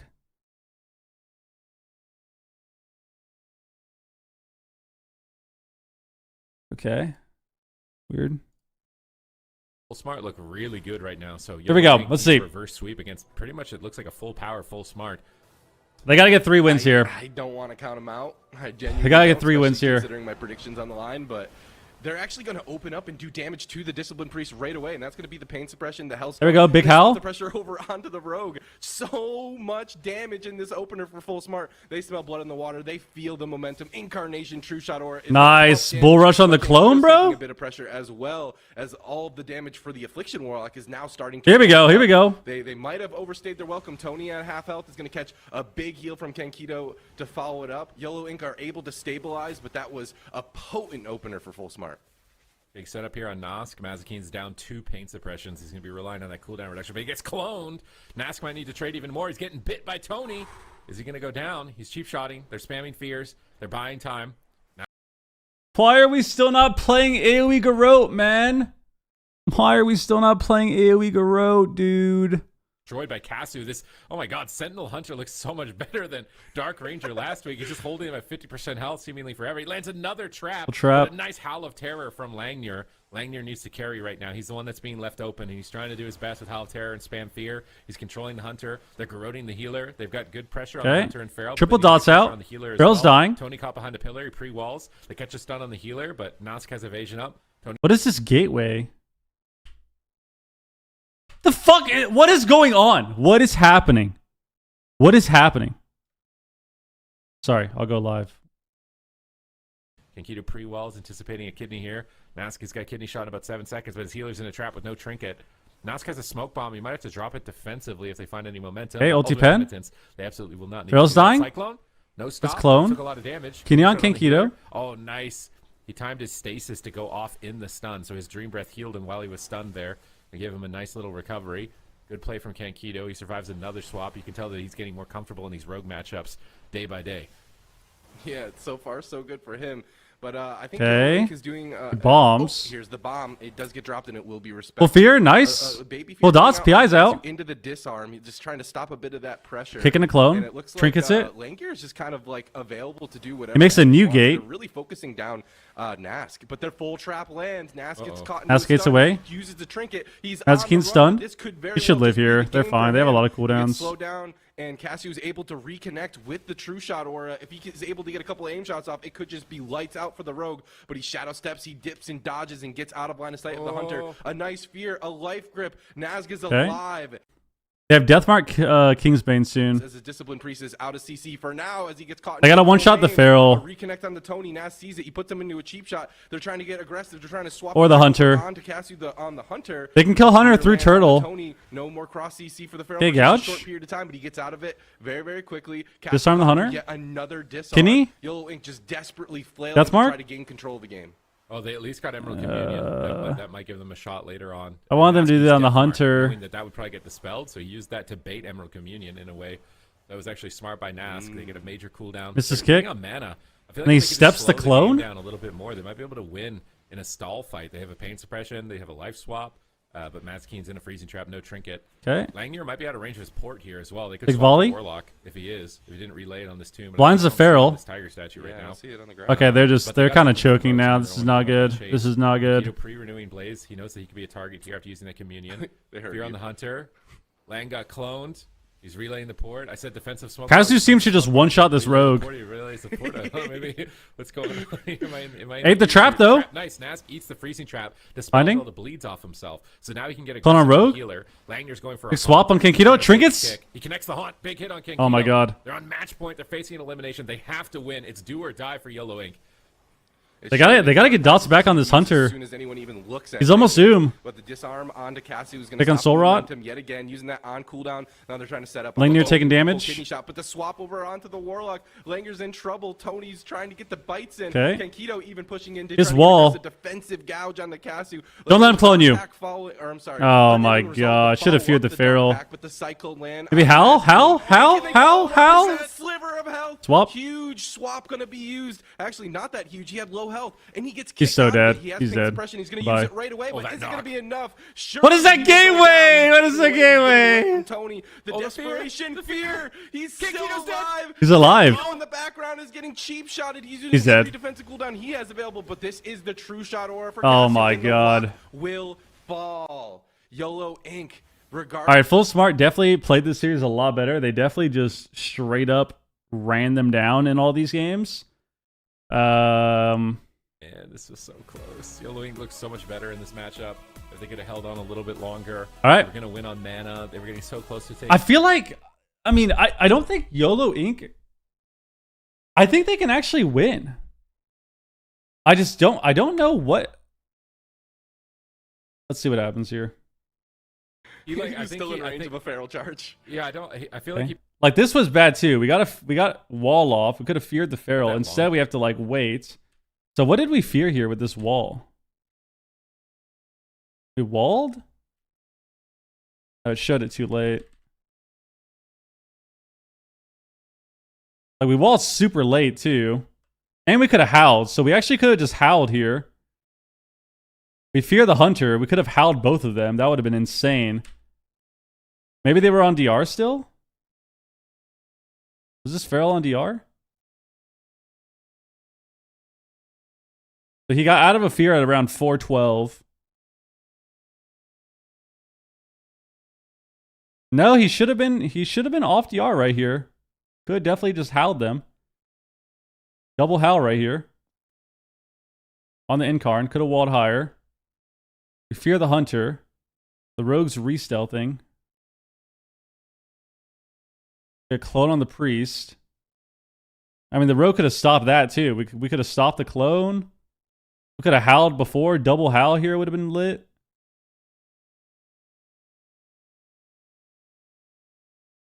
Howl now, they get swapped. I mean, shit. All right. I mean, Full Smart had a good series. I feel like they had a good series. Caster's team played a lot more aggro. They definitely played way more aggressive this series, I think, than before, which is good. I think that's what you have to do, especially into Void Weaver. I feel like Yolo Inc. definitely kind of choked their first 2 picks. The games could have been way better too, but I definitely think they kind of choked their first 2 picks. But even the last game, I just don't understand why.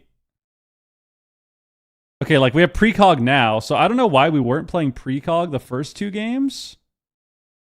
That was really weird. Like, it's not going to come down to mana, especially when you're a Void Weaver. Like, you're a Void Weaver, so like you're not going to for 10 minutes. And you're against an Evoker. Like, you're never going to lose on mana, so that was really weird.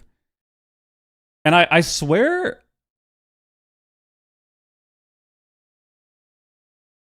Was he playing it this game?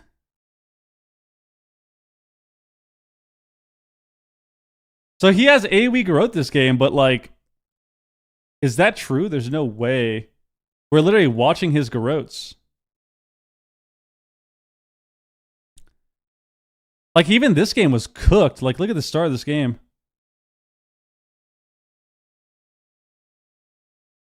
At one point, we get, like, 5 cheap shots out at the same time. Might have been, like, right... This opener. Let's see.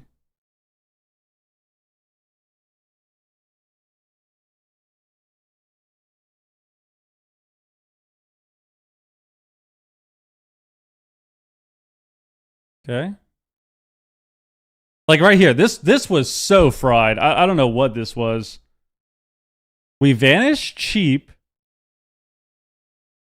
And then we cheap again.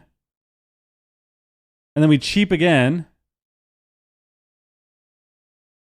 And then we cheap again. And then we finally Garrote. And it's like... I feel like this should have been such a good moment for them. This should have been a really good moment for them.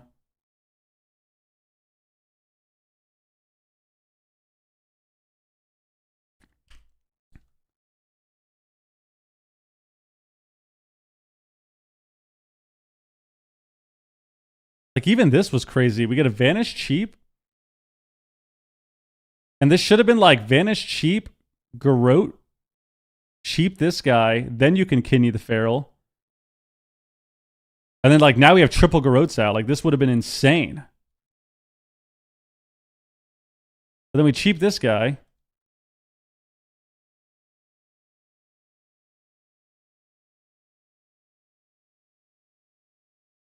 And then I think he switched out of AoE Garrote because look. And then he cheaps him again. But if you look here, he Garrotes the Hunter and it doesn't spread. Look, he Garrotes him right here. He's Garrote silenced. But it doesn't go on the Feral or the Evoker. So I think he actually legit swapped his talents and swapped out of it. But normally this is accurate. Normally this is accurate to show their talents.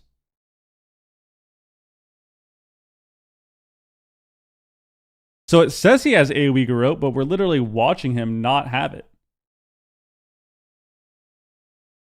So like he swapped out of it last second maybe? Like,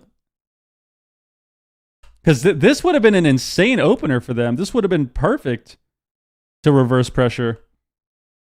I shouldn't say perfect. Defensively, this was terrible, but I think pressure-wise, this would have been crazy if he got Garrotes on everyone here.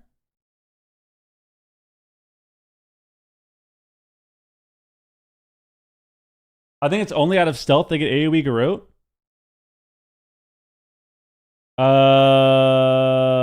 You should be able to get it with well, he vanished there though. He vanished there though. Like, you still can AoE Garrote people, and he hasn't done it a single time. So why is that happening then?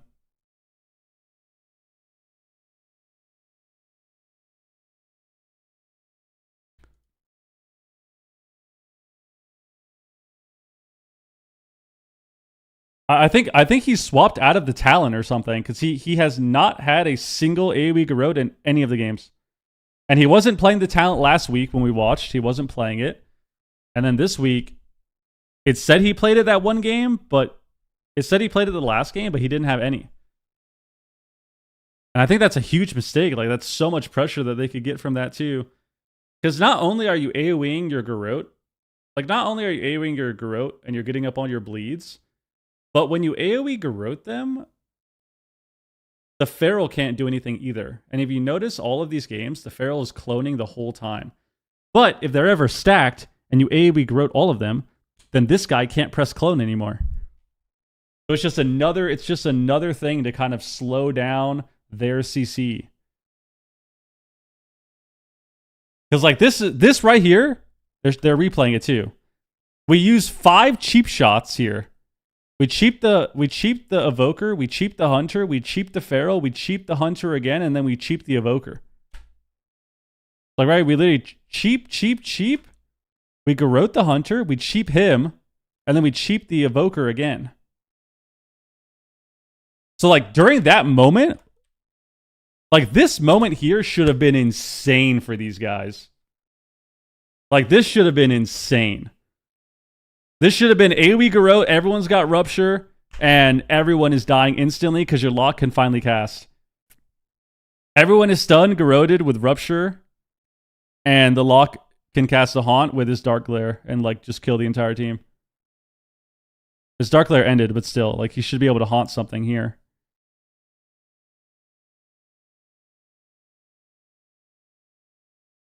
All right. All right. So I wonder why that's happening. I wonder what he's playing. Because I know they're getting like big Kingsbane goes. Yo, Alec, what up, dude? I know they're getting big Kingsbane goes, but I don't think that's why they're going to win ever.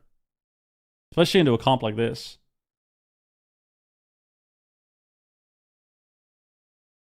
All right, Echo Dobob.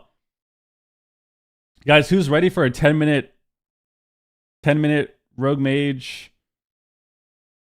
The Fire Mages are going to run backwards until they can press combust for 10 minutes. Let's go. It's going to be so hype. It's going to be so hype right here. Can't wait for that. Maybe we'll see a different matchup, though. Maybe. Maybe they cooked up something in the last week, and we can see something new. This season RMP is the most disgusting. It's just like Shadowlands. It's only the mirrors though. Like I don't actually mind watching RMP. I like watching Rogue Mage. I don't like watching mirrors. But I can expand on that. I don't like watching Rogue Mage mirrors when it's Outlaw Rogue and when it turns into both teams run backwards until they press combust. It's just not fun. But normally, I think the biggest reason for that is because of Outlaw. Because even if they were both Arcane, they're still running backwards until they can Arcane Surge one shot, you know? So I think it's mainly Outlaw that changes that. Like, Outlaw just makes it so they're both just kind of attacking each other and getting to dampening. Once a month, Soju Friday win? I haven't done that in over a year, man. This is hype though. Full Smart got revenge from last week, right? Didn't they lose last week?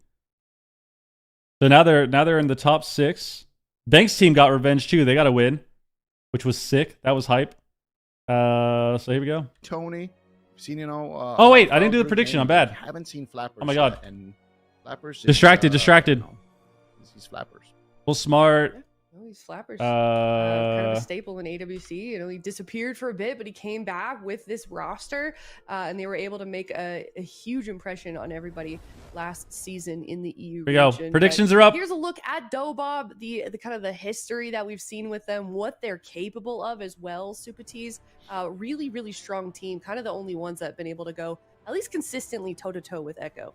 Yeah, I mean, these are their games from the open bracket where I don't think Supa has competed since in the earlier rounds. Rogue Mage Quad. Team, they were looking like they could qualify, but they hit that Holy Paladin pick. They were playing Assassination Rogue earlier on, and they tried to play the Feral Druid, and that's where I disagree with Zico as far as bringing the Feral Druid out right now. I feel like if you don't have a Hunter with you, that's probably not the best plan for you. And then, of course, Echo and Yolo Inc. went head to head with each other. Look at that Gateway Howl at 1% to get out of the smoke bomb, and then High Mountain Tore into the healer to stay. Dude, this guy is so fried. I don't know what this dude. That's probably not the best plan for you. And then of course Echo and Yolo Inc. This guy fucking went. So you can't use Gateway if it gets smoke bombed, but he made a gate the same. He made a gate the same fucking diameter of the smoke bomb, bro. And then he fucking gate High Mountain Torrent. Head to head with each other. Look at that Gateway Howl at 1%. Holy shit, dude. High Mountain Tore into the healer to stay alive. Yeah, we're supposed to be That's That was insane. Quickly though, as we see Echo normally do. That So was insane. given that, this prediction was kind of tough for me because last week right. I'm thinking. I don't know who I think's gonna win this actually. I mean, if I go with what the past has said, you know, I would say Echo. But I'm going with Dobob, man. Fuck it. I have faith in them. I have faith. Dobob's gonna win this series. They're gonna focus up. They're gonna not play like shit. Not that they did play like shit last week, but they played a lot different, and I was not happy about it. I will say that. I was not happy about it. Last week, they played a lot different. They played like very passive. They were playing very passive last week, which was really weird and just not how they usually play. So I think Dobob's going to win. I'll say Dobob 3-2. 3-2 Dobob. They just need to run forward. Like, I don't know what it was about last week, but they beat them in the upper bracket, and then they got their rematch, and they just like completely changed how they played. It was really weird. Can't be doing that, man. Can't be doing that. You got to keep playing the same way. You're there for a reason. You got to play. Dude, what is this? Venruki stole your crystal ball, actually. That's what's going on. That's why you don't have it. It's because Venruki stole it. And now he's flexing on all of us because he's got the power. This is what Zico is hiding all the previous seasons. And now Venruki Ben's so buff, has dude. stolen it, and it is benefiting him greatly here. Maybe I just borrowed him. You borrowed his crystal ball? Maybe he borrowed mine, and now I got it back this weekend. All right. I'm leaning in favor of Echo, but that's also the prediction that I made last week. I think all of my predictions have been the same as last week for this week. So maybe the scores are slightly different, obviously, but generally predictions have been very similar. I'm curious to see what Ven has, because yeah, me too. He's like, is he feeling? Oh, he's not feeling the vibes. The vibes are off. His crystal ball is saying that your feelings are wrong, Zico. Oh no! You see, I'm going for the top right now on the leaderboard. I'm gunning for that top spot. And heading into this series, I was thinking, what is Ven gonna predict? Because I just need to have the same prediction as Ven. Because this one is too hard to call. Like, it honestly comes down to who is just the better Echo team sweep? on the day. Like, sometimes it's Dobob, sometimes it's Echo. So it feels like almost like a coin flip. So I was thinking, okay, you know what? For this one, I can't use my feelings. We just need Dobob to get in there, man. We just need him to get in there. To get one up on Run them. in. So if I just have the same prediction. Every time they play a hyper aggressive mirror, their chances of winning are so much higher. Like when they're the ones getting sheeps, when they're the ones setting up more, when they're the ones getting fears, whether it's fear on the DPS to set up, whether it's fear on the priest, like they're winning the game whenever it becomes this like hyper aggressive back and forth trade with CC. They're the ones that are winning that. But when they sit back and they play this weird like passive game, and it's like half aggressive sometimes, but they're mostly like sitting back 40 yards, like they always lose like that. That's how it was last week too. I think very likely. Let's see. 99.9. It might be a 0.1% chance that maybe Dobob tries something, but let's refresh. I feel like we're behind a little bit. We try and jungle for a game. We're at the same exact spot. It's fine. As far as I know, they don't have a hunter. That I think they made sure want to play into a caliber of a team like Echo. So their mirror is probably their best bet. I think they've got a 50-50 win rate overall match score also against Echo as it. So all right, here we go. Exactly, we're going to be getting mirrored down to the T. All right, fear. Exact mirror. All right, we've seen what the hell am I trying to say? Fire Outlaw Mirror. Dobob there we go. Series. game number which is 1. actually a fear. All right, we this go. is always just a banger matchup here. We have All right, seen Outlaw. a couple of buffs to the Outlaw Rogue, and I feel like Waz is just the best rogue in the game. So I think that is very good if you have him on your roster and his main specialization just got a tiny little buff. That is always going to be great news here for Echo. But already we're seeing both mages doing the classic opener here, just spamming fireballs onto each other. Hey, Blind Waz from is Stealth. going to be the one. Didn't get the ring though. Oh, they messed up. Yeah, nice Dragon's Breath dispel there. That was a good stop. Though sitting through in a Nova, they're looking to swap to Waz. Okay. We saw that being a Spirit. big thing last time around, but Waz actually vanishes and then stun. Brunhiri gets fake casted on his Okay. feet, gets polymorphed as well. Cassia gonna rip Anything that on JT? combustion onto Raikou. Chastises Gets Raikou? ripped behind, actually blinks behind the pillar and goes for a Dragon's Breath. Full Sheep. blind? Does he get the Ring of Frost? He gets Big counterspelled. pressure on Raikou Doesn't here. have the polymorph to Anything follow off? that up. Nope. Nice attempt from Raikou. JT was sitting through a blind there as well. So far, Raikou might Okay. just get that sheep. No, Tessia with the mage diff right there. Polymorphing Raikou on his own setup. Beautiful stuff. Yeah, he's leading damage for now, but it's a very tight Ice wall. race here. Some pressure on Raikou here. Connects in here. Tessia hard casting a power blast. For a Let's see second blocks there. away. A brief moment of a mistake, unless he's trying to bait a kick, but I doubt it here. Just trying to build up his instant damage. He- Just spamming out damage. Ice wall comes down. Okay. They Got a have no line of kidney. sight. Full sheep. Shots on Waz. Nice polymorph on JT. Raiku's the target. Trying to spell steal off. Come the on. barriers, but Raiku's barrier just came off cooldown, so if he needs it, it's going to be a nice safe. See, like this is what I mean. Like I think Relza needs to like push in and like There's the do barrier. There's something, cut through it really quick. or at least like get purges on Back Raikou maybe foot. when this Wells happens. isn't a kidney shot though. Tessia is going to pull away. But the Waz problem with that is you down. spend so much Double mana. shooting power. Blinks into the wall. Oh no! Scary. To get away from it. Waz getting a ton of damage out with that. Relza has to trinket. Wow. And grip Guardian. Tessia across the map. There's a big. Got Guardian there. Tessia. Waz, it's a massive punish. Okay. That was a sick play actually by Raikou. He fake casted the It's kick combust. on the re to force out that trick. Raikou blinks away. Raikou definitely not holding any punches here at this point, but now Still he's taking winning. a lot of damage from Tessia.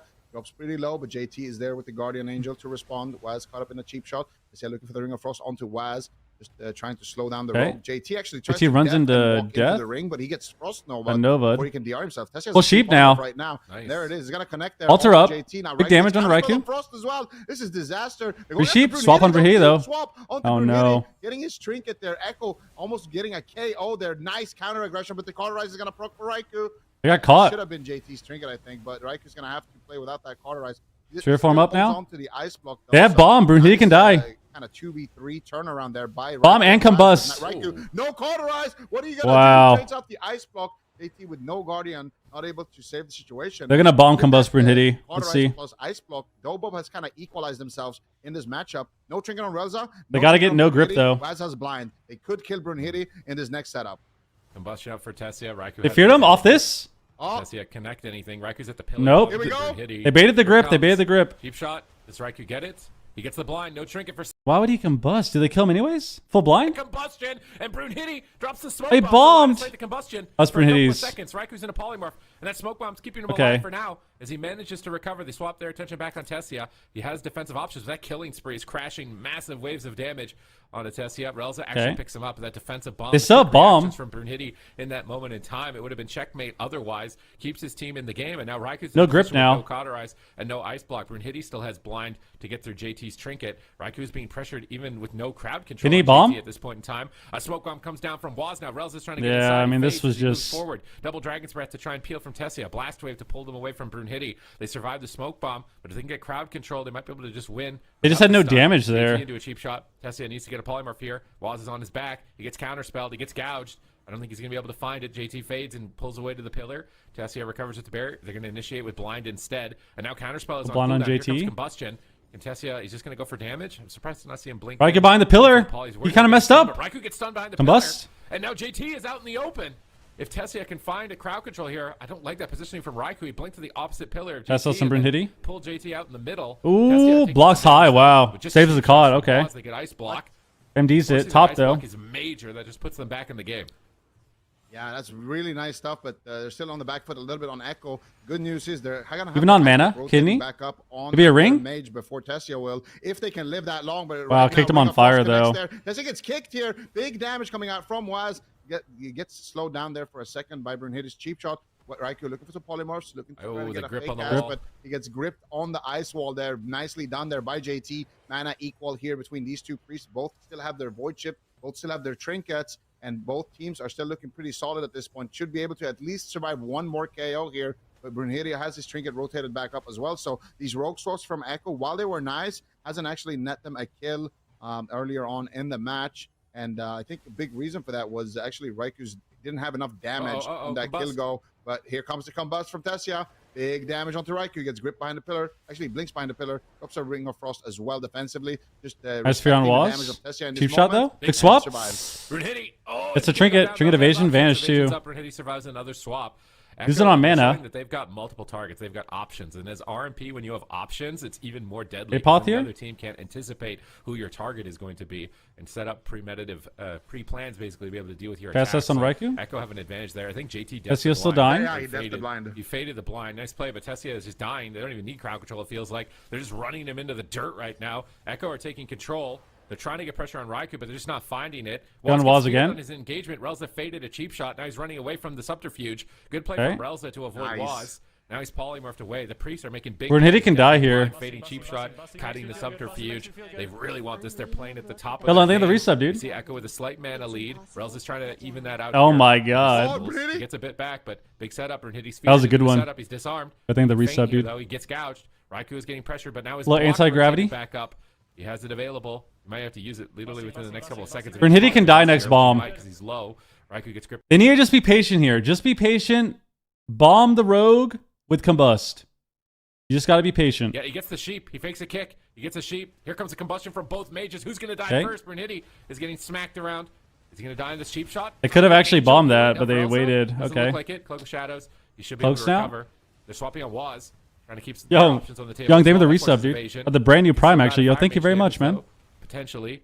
JT, he's now starting to struggle, but a mass barrier from Raikou puts a massive absorb on the whole team. Shifting power, JT's an angel. He's Okay. going to give his team a lead to play aggressive here for the next couple of seconds, but combustions are still quite a ways away here for both teams. That's going to be I think the game-winning moment possibly is this next combustion.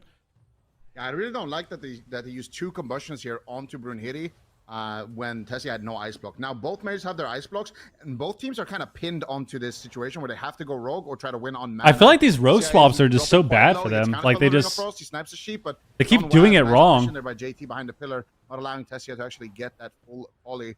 And Raikou does get the angel. They as keep a doing it result wrong. Of his healer not being in any crowd control, but both healers very low on mana. JT pops up. so Now they bomb, but they don't have any He damage. has the trinket. He actually Trinket's trinkets late. into a cheap Oh shot. my He gets God. the trinket. Waz looking for the stun onto Oh Relza, my but God, he trinketed fades so it. late Once there. again, they're swapping Can to Relza die? Actually, looks like Waz wants to, but Raiku's not able to connect. Finally connecting. Still onto combust, Relza. still combust. Swap with that void shift, but not going to be Okay, able to. disarm Brunhilde. Relza will manage to survive. They're It was a really great scared here. push there. Waz managing to stun the trinket, but still now Waz in big trouble. No Cloak of Shadows for 10 seconds. He gets They're kinda committed, though. I think they have to- that polymorph. No, he gets Dragon's Breath by Raikou. but Ooh, Raiku's they got left behind. blocked. He's taking so much damage. He's got the cauterize. He's going to just pop the ice block here. Before What's it this falls, cloak? Waz rotting down. Tessia's doing so much damage. Relza with no mana left. JT with They gotta no kill mana. Raikou here. He's gonna JC fall for zoom. Brunhilde in a kidney shot. Brunhilde's gonna He die, has though. nothing left. He gets gripped back. Cheap Oh, again? right onto He's so dead, he's Relza. so dead. Waz looking for the kills. Wow. Breaks, but it doesn't matter. Echo takes game number 1 in an absolute nail biter. What an insane game, man. I think at the end there was stunned Relza and then insta-blinded his trinket. That was absolutely beautiful to watch. And the fact that they got that void shift earlier is kind of what kept them in the fight. But Tessia trying to play it out here in this position, but I don't think he's going to be able to. No, he can't. We have seen Not enough Tessia and damage. Relza actually win a 2v3 No against MS. Echo previously, but I don't think history is going to repeat All right. itself in this position. They're just going to respect this combustion. Raiku's going to have his own combustion. And with no mana on Relza, I don't see a world where Tessia lives this. Nah, they can't. And It's over. they're going to proc the cauterize. They're going to force the ice block. And Raikou is I mean, I still think the same thing, man. Whenever I watch these games, like these mirrors, I feel like Dobob's team is doing better when they're more aggressive, but they just keep having these like weird. They keep having these weird, like 40-yard range passive games. Like this was so bad too. Like he needed to just trinket this way faster. Like, why did we sit this? Like, what happened here? We evasion? Like, right here, when you see bomb, like, this should just be a trinket. And even if he stuns your trinket here, at least you get out of it higher. Like, this should have been the second you got bombed here. Honestly, the second you got trinketed here, you should have known that they were going to bomb, so you should just trinket this. But then we wait the whole time. And like this fucked everything for them. This messed up everything for them because now, because he waited so long to trinket and they have to panic, trinket late, and try to get out of the bomb, he dies. Like now they have to swap. When like all he needed to do here was just trinket, feint, and grapple, or try to trinket grapple. But if he trinket feints here, like he can't die. And then they don't have to swap. Like this would have been completely fine, but I feel like Brunhilde, every time they get into these moments, he keeps kind of, I don't want to be too harsh, but he keeps kind of throwing the game away in a few of these series. Like there's multiple times where he runs behind a pillar, no trinket, dies. Run behind a pillar again, like trying to pre-cloak, dies. Runs behind the pillar when the game is almost over, dies. This game sits too long in the stun, causes them to lose. But I feel like Relis's team is just the same. Like Dobob, every time they're more aggressive, where they're landing consistent chastise fears, or like chastising to stop the go, and then fearing the rogue or fearing the priest off CC. Whenever they're doing that, they're winning the game. Every time. But they keep ending up in these moments where like, even at this point in the game where they got this big bomb and they got a swap on Brunhilde, even before this happened, before he gripped him, or I think he grappled here, but before this happened, like, they're all 40 yards away, and I think this is bad for them. I think when Dobob plays 40 yards away, and they're kind of trying to play the same passive gameplay of Echo, they're losing. Because Echo, I think, has much more experience with playing the game in a very like passive and scripted manner. So they're just sitting back, everyone's 40 yards away, they hit the mage, combust on mage, try to do swaps to rogue, and they just do that for 10 minutes, and majority of the time they're going to win like that. But whenever Dobob is changing the game and they're actually trying to be aggressive, they're doing big swaps, they're getting fears, they're the ones that are actually winning and they're in control. But for some, I don't know if they're just scared now or what, but they just keep going back to like, they keep circling back to like this gameplay. And I think it's so bad for them. I think it's so bad for them. We'll see. Looked shaky at one point for Echo when Raikou got separated and JT was getting pulled out in the middle of the map. It seemed like the positioning there kind of fell out for them for a moment and maybe almost gave Dobob. Sucks their RMP plays this way. Just outlaw rogue. After that. So trying to take advantage of any. The games are still fun, but they're definitely not as exciting as other matchups. Something Dobob is looking to do. I don't see them. I mean, if they had jungle, this map would be insane as well for jungle. Like I bet Flappers would love to be able to run it back after seeing Gelu Baba just get absolutely clobbered by the marksman hunter down the lower bracket. I feel like I want to see Echo against full smart. I actually want to see that jungle RMP or Dobob. Just one of those matchups. I actually want to see that because maybe jungle is actually the answer to flipping these teams off of their rogue mage. They're taking their time to consider any possible options, maybe strategy.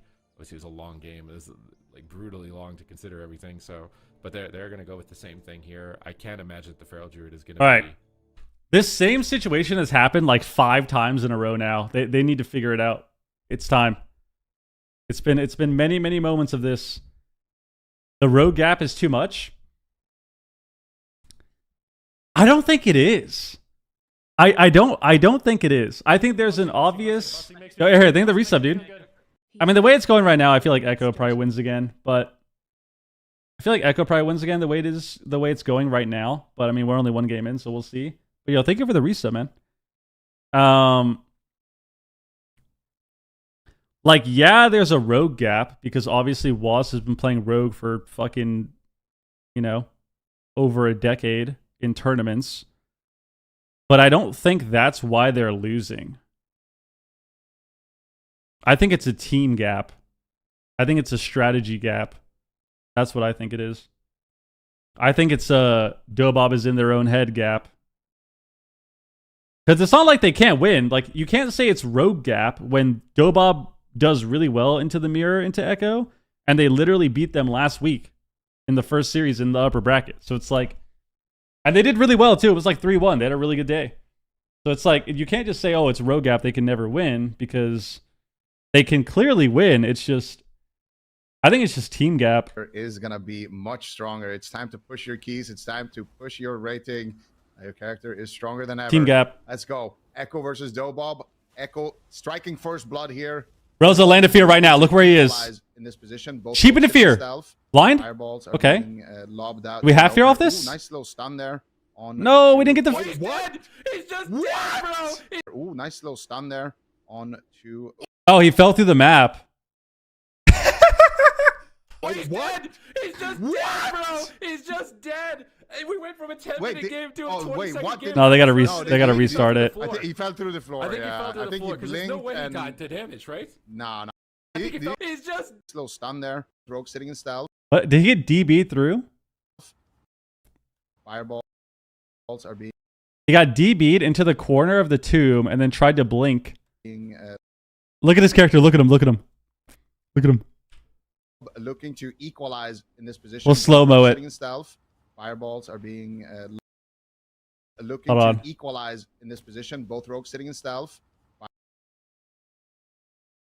Bro, look at him slowly fall through the map here, dude. Let's move the camera. Oh shit. Do the wrong thing. Look at him slowly fall through the map, dude. Look at him. He blinks, and then he just slowly falls through the tomb, dude. Oh my god. That's hilarious. I mean, shit, good win for Dobob, bro. That was a nutty. That's what I'm talking about. Aggressive plays. Aggressive plays right there got them to win. That wouldn't have happened if they weren't aggressive. Let's just say that. That wouldn't have happened. That was insane. No, it doesn't count. They restart it. They restart it. I mean, he just fell through the map. Like, I don't know. yeah, they gotta restart the game. It's like you were saying, Dobob played more aggressive and won. They did though. They did. They DB cheap shot the mage and they blinded the priest and then tried to fear him off that. That was good. That's aggressive gameplay. That was real good. Funny is I remember in Cataclysm there used to be statues in the back of the rooms on both sides, and I think they removed them because in Cata you could get feared and you could get stuck behind the statues. Oh yeah, I remember and that. You couldn't do anything. You would just be jumping and stuck behind the statues. They took the statues. I think they might have replaced them with bells, I think, or something like that. A different thing here. And this map is actually still, I think, the only map that doesn't have a cosmetic update. You know, so the other maps have all... Do not cosmetic update this map. Also, they already did cosmetic update a little bit. They changed something with the tomb. I don't know what it is. I think they go into these... I think when they change these maps, they don't actually test it, and it's all unfinished. Because I'm telling you, and I know some people have experienced this, the tomb, for some reason, when you go along the tomb now, you can just get stuck walking up the tomb like you're back in TBC. And it only started happening this season. Or last season, it started happening. I swear it's only this season, though, where it started happening. And it drives me insane. It drives me insane. Something like that in the future, but we're going to jump into game number 2 here. Here we go. We're just going to move on from that, and hopefully we don't see it happen again here for these guys, because yeah, there was no way he legitimately died right there when I was looking at him. Like, there's no way I'm... No, it's not mind control. It's he fell through the tomb. So DB still like displaces your character sometimes, and then you get stuck. Top of the tomb, Bernhidi grapples in, gets tap on... I got stuck there every game the last 10 years. Tap on Priest, though. I have literally never gotten stuck on the tomb outside of TBC, and then this season. Tessia is rebuffing. Only this season in TBC for me. Saps to get ahead of the blazing barriers. Blind start, very aggressive. Okay. But let's see what Tessia does here. I was like stuck in a ring. He's all alone right now. He pops his barrier. He blinks back up to the tombstones on the side, displaces away. Waz is chasing with killing spree, but Bernhidi... Well, he didn't MC. He just got DB'd and then very early here. Cheap shot. His trinket. So we do see Dobob kind of taking the playbook of Echo and going after the rogue in this initial exchange. Okay. Very early trinket there from Waz, but he knows he didn't have feint up, and he knows how much damage. Keep pushing in, Rosa. Keep pushing in. You're winning. Behind. These games have been going on for a long period of time, so trading out an early trinket like that can also save your healer a bunch of mana. Keep rather than shot. if he took the damage, but here comes Raikou. He's got the precognition. He gets the Ring of Frost. Keep shot on the Brunhilde as well. Tessia is isolated 3v1. Relza Kidney. is going to trinket out Trinket's of that, but there. into a kidney shot, into a Dragon's Breath as well. Big damage here onto Tessia. He's line of sighting though, while his healer is in that crowd control chain. Nicely done there by Tessia. He should be fine. It's a big Serenity heal, but no Guardian still though on his healer. Brunhilde trying to equalize the pressure with the killing spree. Tessia fake casting the kick. It's a precognition as well, casting out some fireballs onto Raikou. Looking for Fear them! Fear them! Nice Dragon's Breath there onto Waz. Fear them! Fear them, Relza, please! So much damage. Nice fade, I think, by JT there in the back line, dodging the CC. I saw Brunhilde kind of making his way over there to JT, but not landing any crowd control. So really nicely done there by JT to stay out of crowd control. And they actually connect with another setup here. Brunhilde, Trinket gets out of Trinket. Oh my God, he's almost dead through his Trinket there. Waz has been on point with these stunts, and now we're in that same position, Sid. Please press fear, man. Kill it immediately. They can just win the game right now. They're going after Tessia, though. Who's going to fall? Can they get any crowd control follow-up? It doesn't look like it. I don't kind of like that. I feel like they could have been more patient there and actually Chas on Rogue. KO onto Brunhilde like they tried to in game number 1, but still good pressure here from Echo. They are looking absolutely dominating right now. Yeah, Brunhilde is just falling behind in damage in this game. Now Waz in a cheap shot. Maybe they can win with burst. Can they get crowd control? Tessia gets polyed by Raikou. He can't. Raikou blinks the cheap shot. Brunhilde grapples over into a chastise. Both mages are just spamming polymorph to stop each other's go. There we go. Finally feared. Waz gets feared behind the pillar, but a Ring of Frost from Raikou possibly. Good. Tessia's Ring of Frost. Raikou rebuffing, keeping his barrier protected. Killing spree going to be fully absorbed by Brunhilde. Or the barrier is going to absorb Brunhilde's killing spree. That's not the best timing there. Okay. We see a kidney shot on Waz. They're switching targets. Raikou's trying to get his Pressure on sheep, two. slow down the Trying to game. get back in the game. And Brunhilde has actually started to pull his damage up from the bottom here. Yeah, bomb still. Combust and bomb. Brunhilde can die.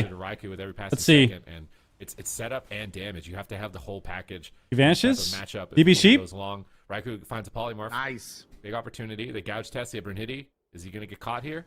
No, they Gets a can't gouge bomb on him. They're Waz. stacked. They know. He is not getting stunned just yet. Relz is in a Must kidney on shot. Tessia? They're going after Tessia. Kidney? Combustion from Smoke bomb Raikou. available. But now Cheap they're on swapping back Brunhilde? Brunhilde behind the pillar. Raikou's trying to get in line of sight. He can't break the polymorph or the crowd control there with his Phoenix Flames. He can't really connect too much. They force evasion, at least, in that position. Trinket in 20. Where's Dobob going to go from here? Are they going to try and pressure Mage? Are they going to go back on Rogue? Because it's basically a reset. Full blind. Trinkets to as far as the blind. targets. He can get sheep in a sheep Relza now. Trinket out of the blind here. Pretty good. He's got to situation not for get Echo. sheeped. Brunhilde with no He trinket oh, he right now. They could fades. potentially set up a Full KO sheep.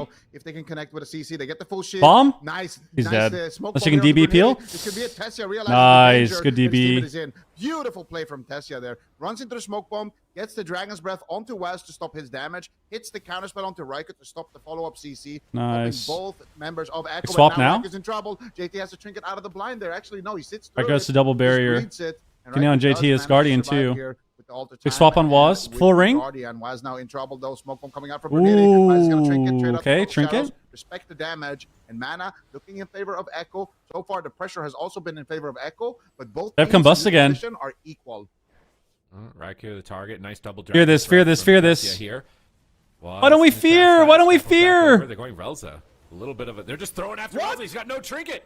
Big swap out from Echo in game number 2, but they can't finish him. Brunhilde peels. Waz There we away. go. Double fear. Setting up JT now for Tessia. Can Tessia find it? Raikou Dragon's Breath. He goes for sheep. He's trying to fake interrupts. He's not going to get it. JT's at the pillar. Tessia is taking so much damage. And Echo are showing confidence right now in the matchup, even willing to attack the healer at that point in time. And that's costing Relza more mana as the match continues. Tessia looks to be the target right now. He's counterspelled. Here come the cheap shots. Ring of Frost. Doesn't look like Ring it to lands. peel. Polymorph instead. Raikou fakes the interrupt. Ice wall. Coming down. They catch Waz and Raikou behind it, but JT can master spell. Tessia Nice. still on the Guardian back tops foot. him. Waz gets caught by the ring. Okay, so they have trinkets back. They're kind of catching For up. the divine hymn. Make sure he's maximizing. Raikou's his combust healing again and efficiency soon. for the late game. Waz no Getting trinket. that Full polymorph. chastise. Big damage from Waz, but he's got evasion. He should Okay. be able to recover. JT is just building that advantage more and more. He might even go for symbols pretty soon. He's so far ahead right now for his team. But Waz did have to use evasion, so no trinket. This is on mana No really evasion. hard. They get a polymorph on Relza. Tessia barriers the killing spree, but they're just breaking sheep it again. instantly. He blinks in to knock the repolymorph. Nice play from Tessia. They're You're on the setting up mage. Waz. Nice. He grips them to the pillar. Slow the game down. Crowd control without breaking it. Waz gets dismantled. He dismantles Brunhilde back. Tessia finally recovering from Relza, but it's just mana. If this game continues as it is, eventually Dobob's going to be tapped. Yeah, full Dobob sheep. Actually, they blinded Waz Raikou should be defensively fine. there though as well. So That's just taking a lot of damage. That kind of goes out of the window.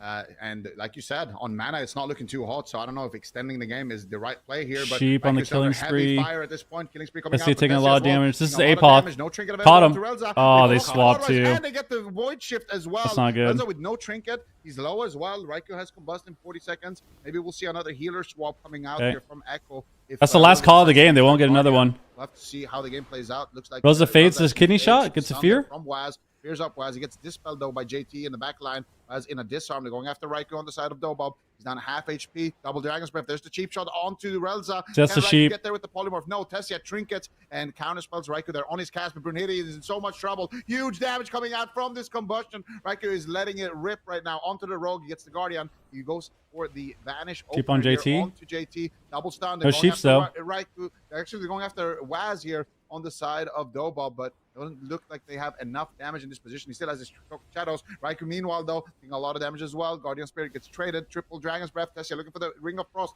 Push in Waz for is fear, there to be please, dropped, man. And the polymorph will get Come on. there by JT, but Tessia fake casted. He could still faked find it. this. No, he gets feared on it, though. And JT's just going to reposition away from that. Spirit pillar. now? He knows that Tessia can easily land a sheep at this point. Team, it doesn't have interrupts. Ice Wall gets interrupted as well. Looks like Echo will recover, but that was a great push from Dobob. Okay. Relza's going to get CC'd now. He fades. Deflects it with his, thanks to his Fears. teammates and that Angel. Tessia is looking for sheeps. It's on Waz. So now he doesn't need to deal with Waz if he pushes in on JT. They gouge Raikou to stop counterspell. Oh no, it broke a second earlier and instantly counterspelled Tessia. He's not going to get any crowd control, and Relza's in a tough spot. Limited cooldowns, limited mana. How is he going to play efficiently and also keep momentum for his team at this point in time? There's not really any significant openings for Dobob right now either. Brunhilde in a chastise. They got to swap with Ice Wall. Behind the pillar. Are they going to be able to drop him? Ooh, should be JT fine though. repositions, APOC's punching up. out some big heals with the apotheosis, but now he's blinded. Raiku's He's pushing gonna in. take it. He doesn't want cauterize Double to fear. block here. Good. Raiku's got combustion. Tessia's already got his rolling though, so Raiku's got to be careful. Tessia's blinking on top of him. JT's kidney Ooh. so far away. They get block on his combust. Rolls a massive spell attempt. Wow. He's doing. He gets blinded. He trinkets. He does no block. He does no Tessia goes block. down on their push. amidst Oh all my the chaos. god. And now Dobob are pushed down onto match point Echo. I feel like they're just getting better and better. What happened here? At 1% though, so Raiku's got to be careful. Tessia's blinking on top He combusts, so he has the Phoenix up. of him. Tessia combusts. JT's kidney so far away. Ice block at Does he not have blink either? 1%. Rolls a massive spell. Be careful. Tessia's authorized to proc here. Raiku's got combustion. Tessia's already got his rolling though, so Raikou. Oh, he blinked in. He blinked into Raikou. Oh, that's really bad. He's got to be careful. Tessia's blinking on top of him. JT's kidney so far away. Ice block at 1%. Rolls a massive spell attempt, but he's almost doing. Damn, he should have just blocked here. They had Trinket too. Blinking on top of him. JT's kidney so far away. Wait. Ice block at 1%. But Relza wasn't even CC'd. What happened? He's got to be careful. Tessia's blinking on top of him. JT's Oh, I mean, they just choked this game. kidney so far. He got cheap shot. He faded. No, he didn't, though. He didn't get blinded, though. Look. Like, he got blinded really late, but look what He's already happened. got his He gets cheaped. rolling though, so Raikou. He gets cheaped with fade up. He's got to be careful. Tessia's So he tried to fade. Didn't get it. Got cheap shot. blinking on top of him. Okay. I'm going to mute this. It's annoying me. And then he blocks. And then he gets out of CC. What does he do? Look, that's like a full second. Almost 2 seconds. Almost 2 seconds. He just like ran here.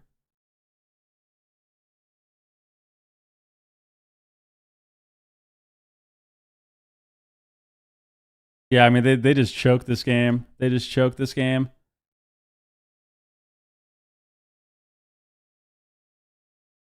Yeah, this is just a choke. This is so tragic.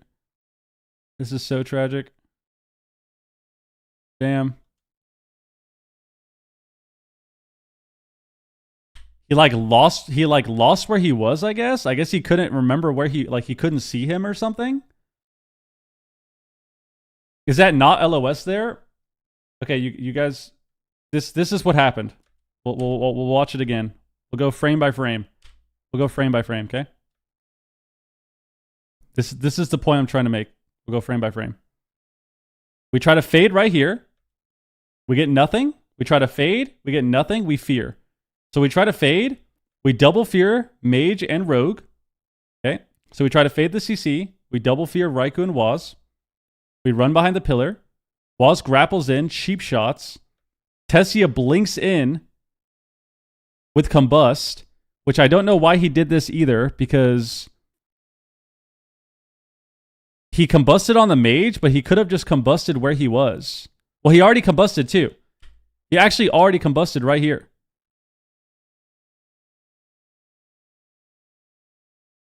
And then it looks like he blinks in behind the pillar. So now he can't blink out of the stun. Okay?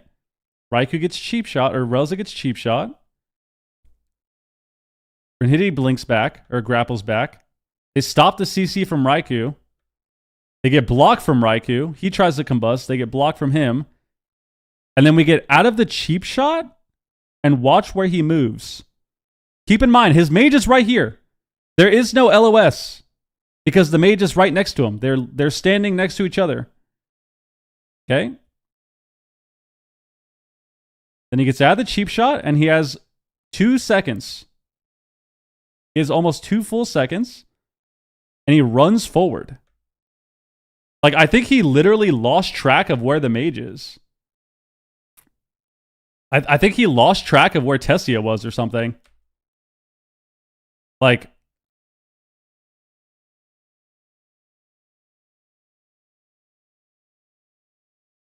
there's no reason to move forward here. You have Trinket and Will, and you have Guardian. There is literally absolutely zero reason to move forward here and line the blind.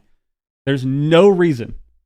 So that's what I'm saying. I think they just choked this game because we could have blocked too. Like, yeah, he got hit really hard, sure, but like, we're in a cheap shot with no blink because we use blink to the pillar, and it's still combust from the mage. Like, this should just be a block. Because he doesn't have caught, too. And Raikou has caught. So Raikou can afford to get out of the block and have caught proc and survive because they still have swap, too. Their team can't afford to do that. Like, damn. That was actually going really well for them at the end, too. They were actually winning, I think, that game.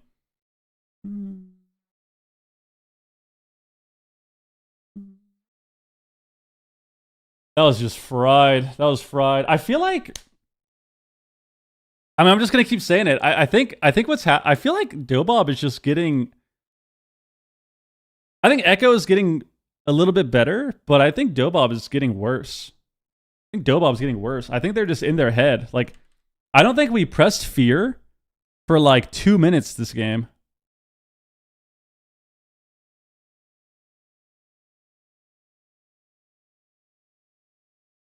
Like, I think we pressed fear once in like 90 seconds or something. Let's see. We had CC at the start. Still haven't pressed fear. 35 seconds in, we still haven't pressed it. Still haven't pressed it. Still haven't pressed it. Still haven't pressed it. Still haven't pressed it. Still haven't pressed it.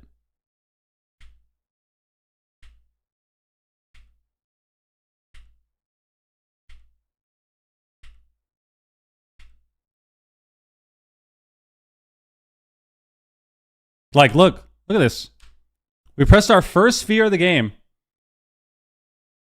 at 2 minutes and 18 seconds. Like, I think Dobob does really well when they're being aggressive and when they're constantly using their CC, but they're just like not doing that. They're just not, for whatever reason. In the last 2 series they've had in the mirror, they did it the first mirror in the upper bracket last week, but the finals, like the Sunday mirror, and then this one, they're just not doing that. They're just not doing that for whatever reason. Like, they're just not like playing the same. Went High Mountain, so it's High Mountain versus Night Elf, old meta versus new meta. Are the cows taking over, or are the Night Elves reigning supreme here? Because we've seen Night Elf in the meta for so long, right? I think even in Mythic Plus and the MDI, we see a lot of Night Elves. So seeing High Mountain swapped in here, let's see what pays off for Tessia. Could be a scary opener, but he got Altar and Barrier off behind the pillar. He did have to Trinket, though. So, I mean, Mage Trinket down is definitely an advantage. Oh, my God. Idiot's match point. He almost dies. They got every Trinket.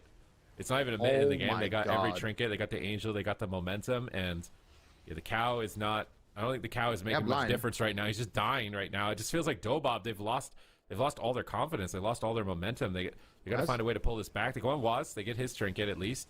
He won't be able to escape from crowd control in the future, but Echo are just on the gas pedal there and unrelenting. That oh my god, Tessia's combustion just got cheap shot 3 times. He's trying to get a squeeze out a couple of globals here. This is really bad. But really not finding any significance from it. Raiku's going to have his combustion. Raikou fakes a kick. It just feels like they're in their heads at this point. Oh, here comes the engagement. His will. Got sheeped over. It's over. Oh, it's Yasuri though. In game number 3. Nice. Somehow Bernhitti's alive. Tessia had to block there. Tessia had to block there to save him. That was lights out right there from Bernhitti. Echo just have full control right Or now. he blocked earlier, but he got out of there. He actually stopped the sheep.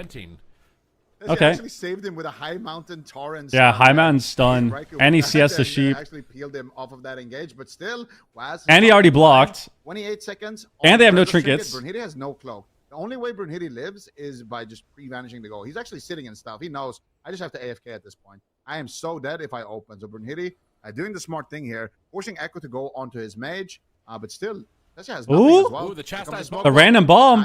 Nice opener here. Let's see if Bernhitti can make it count. Bernhitti's got to be careful now. Trouble now, though. He has to vanish right now. Vanish right now. For the blind here onto Relza. Is he gonna get it? No, he gets feared. Nicely done there by Relza. He's chasing Relza here. There's the kidney shot, and they get. They both vanish. Nice. Tessia actually. Good. No, he gets interrupted. Smoke bomb. Links out of the bomb. Tessia blinking out of it. Nicely done. Relza though in a full fear. Yeah, Echo fucked up here. Echo fucked up here. Survived this situation. Symbols gives you back mirror images. It's kind of garbo. Weathered the storm. They have Relza's trinket back up. They have a defensive cooldown again. That was just 2 minutes of pure terror if you're on Dobob. Okay, they actually survived. So well defensively there to live that.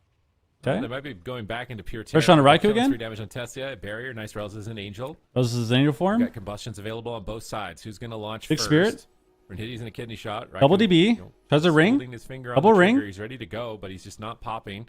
Tessia as well. They're playing it patiently. Really want to get that perfect combust. Chastise on Bernhitti. Are they going to swap off that? Cheap shot on Relza. Ooh, they cheap shot the ring though. He blinks in. In for it again. He blinks Fear. Another cheap shot. Relza's casting Holy Fires. A little bit worried about getting Fear when Waz comes in. Right now. With Tessia having yes, there we go. There we go. Waz gets cracked. There we go. There we go. What? Dobob actually do. Look what happens when you press your goddamn abilities. Look what happens when you press your spells. Everyone panics. Everyone panics. That was a super cheese win. Oh my god. Just that was a mega cheese win. But still, when you press your abilities, this is what happens. Anticipate it, can't get in there, and this is what happens. Squeeze out a win.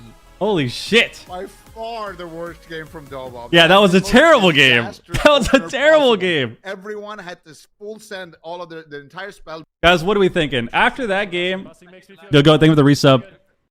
I think if I had to score their gameplay on a scale of 1 to 10, well, what would you guys give them? I would give them this game a 0.8. Like 0.8. And the only reason I'm giving them 0.8 is because they killed this guy somehow. But I'm giving them a 0.8 on this win. That was crazy. Out of 10, 0.8. What the hell was this game, dude? This game was so bad, bro. What is this? No, he got blinded or something at the end there. I think he got blinded and he trinketed. Bro. So let's see. They go Raikou. Yeah, he gets the blind and then they're soloing Waz with Combust here.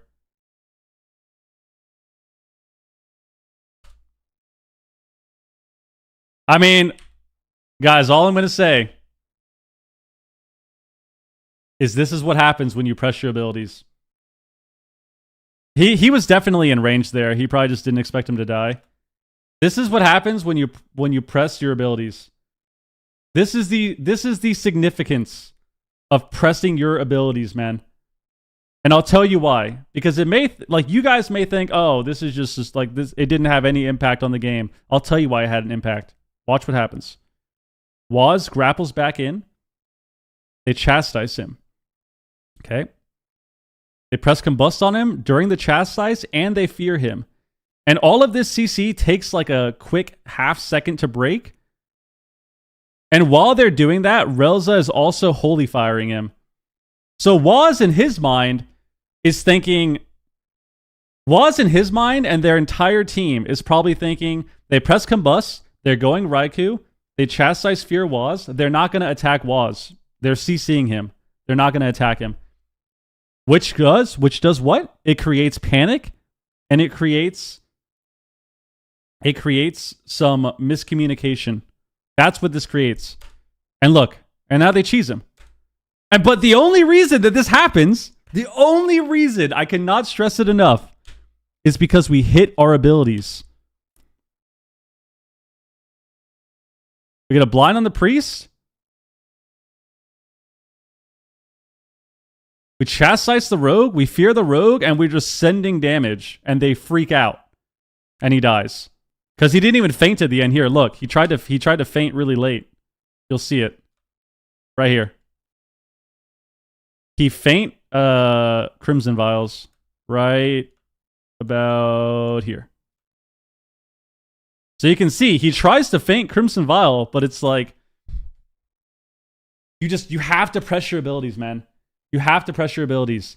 It is so much harder to play the game and so much harder to react to the damage and the burst and all the CC and all this shit happening in the game when you're actually having CC being pressed. Like, good. Very good. JT trinketed the blind, but it was just too late. Because he like didn't swap either. I think he just wasn't expecting them to die. You don't want a barrier for the Rogo.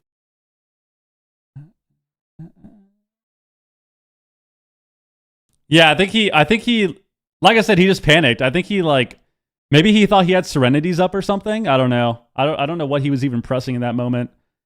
Because like if you trinket there, you have three options. You either Serenity, Palm, or swap. And it looked like he just didn't do anything. So. He wants none of the. But like I said, when Dobob is constantly pressing all their CC and using DRs and like swapping around and shit, they're winning the game. So we just need that. Like we need Relza to start getting chastises on the priest when they want to bomb the rogue. We need Relza to start getting fears up. And then like when he fears, then they can set up off of that fear as well. Like we just need more. Oh, we need some proactive gameplay. Oh, Frost comes down. Tessia's getting destroyed. Brunhilde gets chastised on his opener. Tessia gets the Dragon's Breath. He gets counterspelled on the sheep. He's stuck. He's going for combustion. But both priests are in danger. Combust now? I think it's unlikely that we see Raikou take too much damage. They fear Tessia's combustion for a global. They gouge him for a global. Even though they're attacking him, they're just trying to take a single global away from his combustion window. Combustion's over. Hyperthermia is engaged. But Raikou's out of line of sight.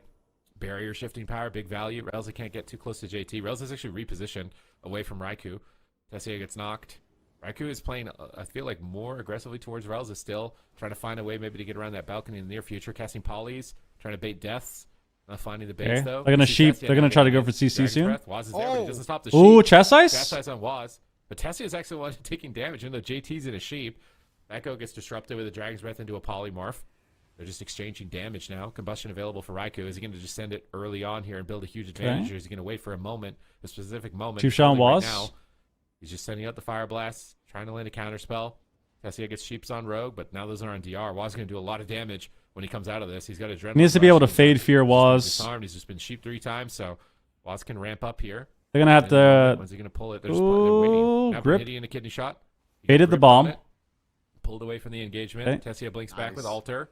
And they avoid the adrenaline rush and combustion. Those icons glowing right now beneath Waz and Raikou. Those are big damage amplifications. Bomb on Waz. Activated. Trinket. He managed to catch a smoke. Good. I like that. Had to trinket. And now Waz with no trinket could be an opportunity. Those the fades? Fears the rogue? Rolling. He's still pressuring. Chastise rogue? They dropped him last time. Can they do it again? Oh! Getting close. Telling you. Create a little bit of panic. There you go. Like JT should be able to pick him up. It's DB though. At least. Don't get sheep. You have death. You have death. Oh, maybe he didn't have death back. Oh, he got sheep. Trouble. But Brunhilde. No, maybe it's Brunhilde swap too? Shot. Waz, where's he going to go? He's getting sheeped. He's trying to get mass barrier. Kick sheep at the same time, but it's hard. He can't get back to the target in time. It looks like both teams are going to even out. Waz slightly behind. I hate this view. I hate when they do this view, man. Series, Thank you. Really, really nice stuff. They blind JT. Did he def the blind there? It looks like JT might have def the blind right there. Yeah, I think he did. Hey, big damage on Tessia here. Tessia now taking a lot of damage, dropping very low. And they Spirit form? Autorize. It doesn't look like it at the Alter time. Did do some work. Big swap on Brunhilde. Here comes Trinket. Oh, chastise this Trinket. Oh my god. 1D. Oh my god. The win. What? like we need to watch that in slow mo, man, because like Waz is just all over the place. This double trinketed. My eyes are too old to keep up with what this guy's doing. He stuns Brunhitty. They bomb Brunhitty, Bomb stun his trinket, and they chastise Relza. I'm not sure actually what he did. Goddamn. Or maybe Relza just couldn't get into the smoke bomb after he trinketed. I'm not sure. We need to watch All the right. replay. I mean, that was a good win for them. I can't even be upset about that. I mean, I definitely can be a little bit disappointed, but I mean, all we see here is them they just do the go. I mean, they're just forcing the go. You know, it used to be just about the mage race, but the mages don't really fall until the priests are So a lot of these games just come down to doing these rogue goes and then just pressuring the mage to kind of in between, you know, your big punches. I mean, yeah, we just like. Why did he trinket and then he didn't evasion instantly?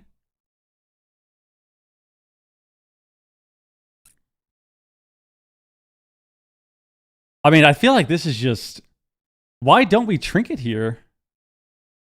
We get kidneyed? Combust. Like, look how long it takes us to trinket on the kidney bomb.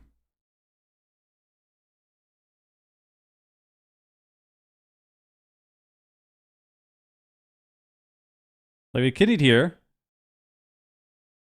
Like, this should just be trinket faint.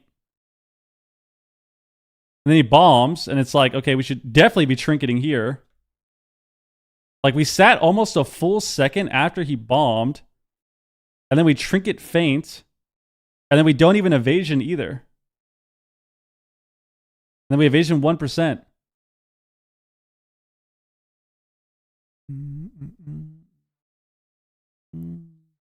I mean, tragic. I feel like Dobob just had a terrible series. I feel like this was just a terrible series. That was just a terrible series from them. I think Echo had a really good series, and I think those guys had a pretty brutal one.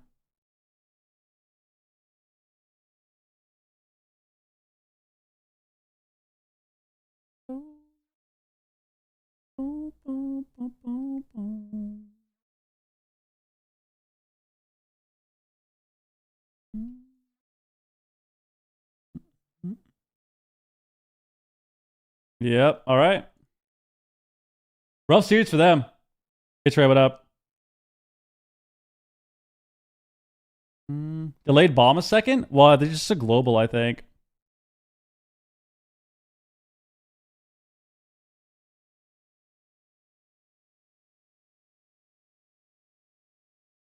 Whenever you want me, I'll be. Yeah, it is this. Okay, yeah. So, okay. I was like making sure before I say something crazy. Yeah. Just. This game was just so fried. Like, we have. This talent gives you evasion damage reduction too. So it's like. I mean, I feel like Dobob just had a terrible game. I feel like they just had a terrible series. There were a lot of things that were going bad. Like. We should just not die in this situation ever. And it's funny because they just did the same thing to Waz, which is really funny. Like, they just kidney bombed him to get his trinket. And then they just did it back and, like, they just don't react. Because they did it to them as well. Let me get the prediction first. Prediction first. Here we go. Echo 3-1. And then who's in the upper bracket? Under pressure streamer zone.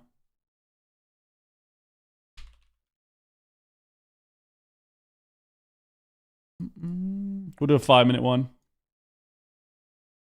We'll do a 5-minute.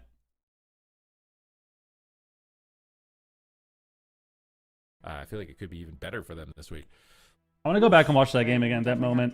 Stay tuned for that one. But in the meantime, that is the end of that series. We're going to go to a break. Before we do that, though, we've got a new game for us. New game? To play here to fill some time. You guys ready? Let's see, what is it? For this new game? I'm a bit nervous. Yeah. Me too. They briefed us on this a little bit But oh, I just heard an ominous "you should be" in our ears. This is called "What Happens Next." We are going to put our game sense. Relive a highlight from and memory AWC to the archives test. and try to predict what Relive a happens before highlight it's from the revealed. AWC archives and try to predict what comes next before it's revealed on screen. I'm gonna rely on you guys for this. I was Xador, what not up? involved in casting back in Legion. Legion. But you're in charge of stats, I am. Yeah, you were on charge of No, stats. Don't you remember your own stats? I here? mean, like, that was more BFA when I joined the team. I think maybe it was towards like the end of Legion that I joined AWC behind the scenes. No. Just let me have my copium, bro. All right, let's see it. Just let her coach. I'm hearing a little backpedaling happening right now. All right, here we go. Method versus Splice. I remember this. This is the healing I know, stat I moment. know, This is yeah, the healing yeah. stat moment. Healing Oh, this is where Bean fucked up. I remember this. Incarnation. But Botar doesn't die. Here comes the incarnation, but Botar doesn't die. Oh man. Oh This no. is Splice survives actually and turns it around. Yeah. this is actually maybe the greatest moment. I remember this. Bean fucked this up, actually. They would have won this game, but he, like... All you have to do here is triple DR stun on the cast. But he did it, like, way too early. He fucked it up. They actually would have won this game. What did Bean do? What did Bean do to you, dude? Right here. He bashes him. And, like, all he needed to do here was he had to hold his bash, but he just bashes him here without the cast. Because in Legion, you didn't, like on Pally in Legion, you didn't heal without melee wings. Your healing without melee wings was super shit. So in order to heal, you had melee wings, you still had your holy shocks and stuff, and then you had a divine favor, which was an aura mastery back then, and a holy light. So all he needed to do here was just stun the divine favor cast. But he used the bash. And then they died. Like, he got the cast off here. If he stunned this cast, they died here. Like, you can see here. Look how low he gets.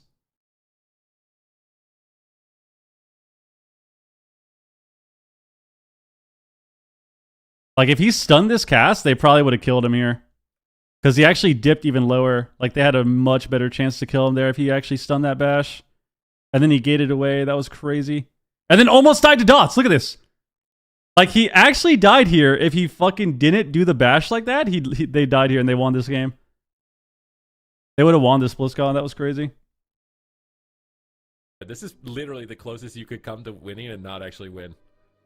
Oh yeah, I mean he's 1%. Yeah, it's tragic for the Bean. Yeah. Tragic for the Bean. Look at Wasn't Bean, this bro. the video Imagine. that was made like the what was it? Like, Tragic for the Bean. Tale of Sea-Doo or whatever. Like this was in here. Ah, Yeah, yeah, this the was the Legend of lead up The to Sea. it. dramatic music. Yeah, the Yeah. Legend of Sea-Doo. Yeah. I remember that. I guess I remember the We big need to full make the screen Legend of of that health Wizkay bar. next. Yes. Wizkay. Ooh, we do. We needed to get on that. Whiskey is on one. the up and up right now, dude. The Wiz. Wizkay- oh, for sure. Yeah, we can talk about that a little bit later. Of course, North The American Wiz. games are tomorrow, but you can play Legion Remix. It is now available to play. Log in via the live World of Warcraft client to participate in the Fell Frenzy and begin right. your adventure today. Now we wait. Big series coming up.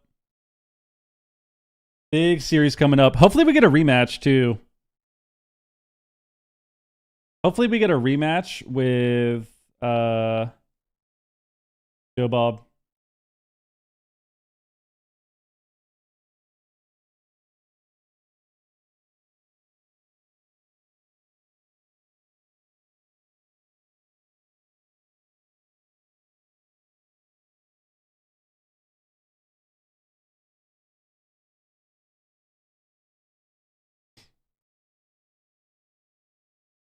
They didn't retire?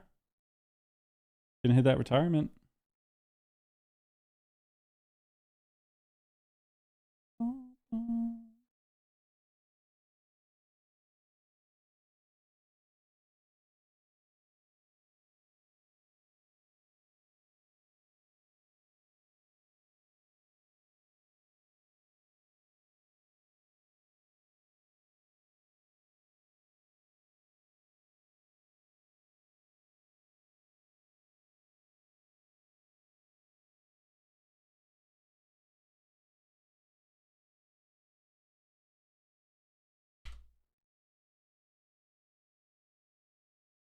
Now we wait. Now we wait.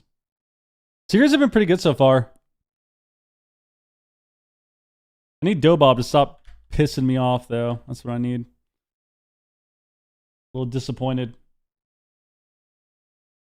Need them to regroup.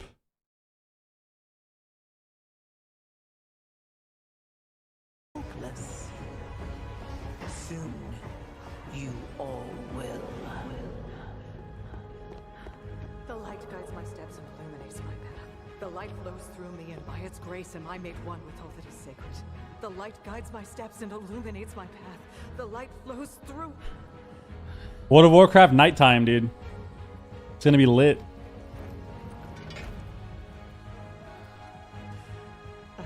What's funny is I still have not seen the Shadowlands trailer. Unworthy. Still to this day, I have not watched the Shadowlands cinematic. I deserve your help. Or sorry, the I know my people. what expansion are we in? Please, War Within. them strength. I haven't seen the War Within cinematic.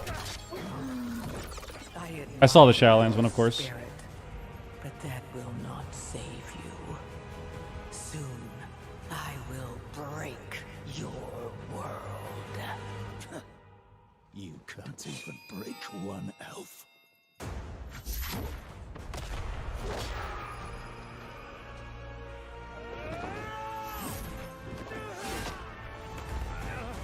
This darkness comes to devour everything. And when it is finished, there will be no more light. World of Warcraft After Dark? World of Warcraft at night. Will At night. All right, let's get in there. help us.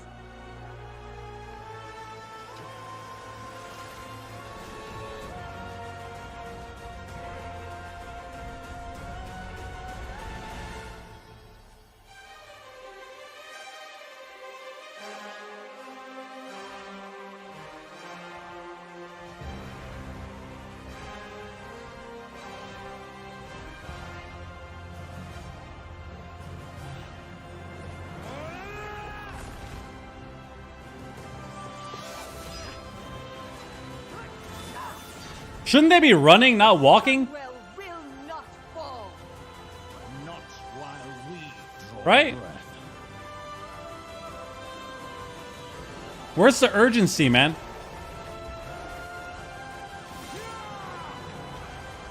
Walking is more dramatic. Of course, but like...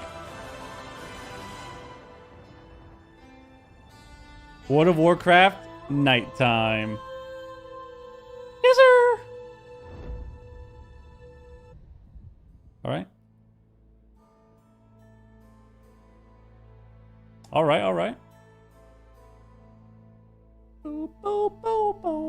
Guys, thank you for the subs today, by the way. We're at 5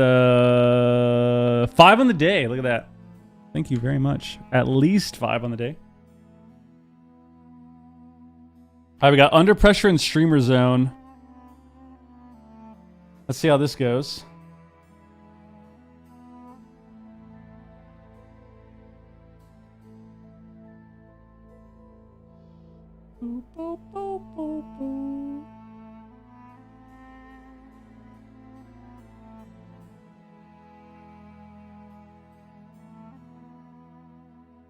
Oh my god, I wanna, guys, I bought a 4-pack of Uncrustables.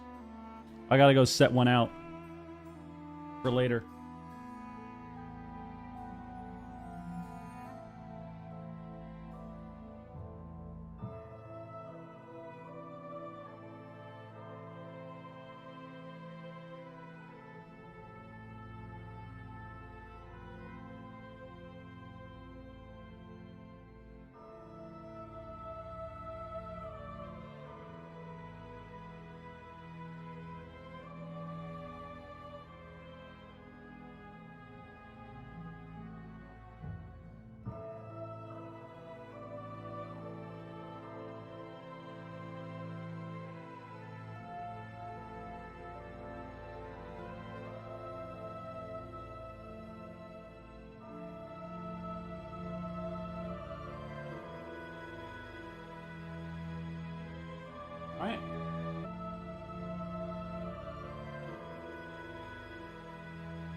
Just got 15 wings and a Westerner sandwich from Dickie's Barbecue, and it was $14. You got 15 wings and a sandwich for $14? Bro, are you living in like 2012 or something, or what? That's insane.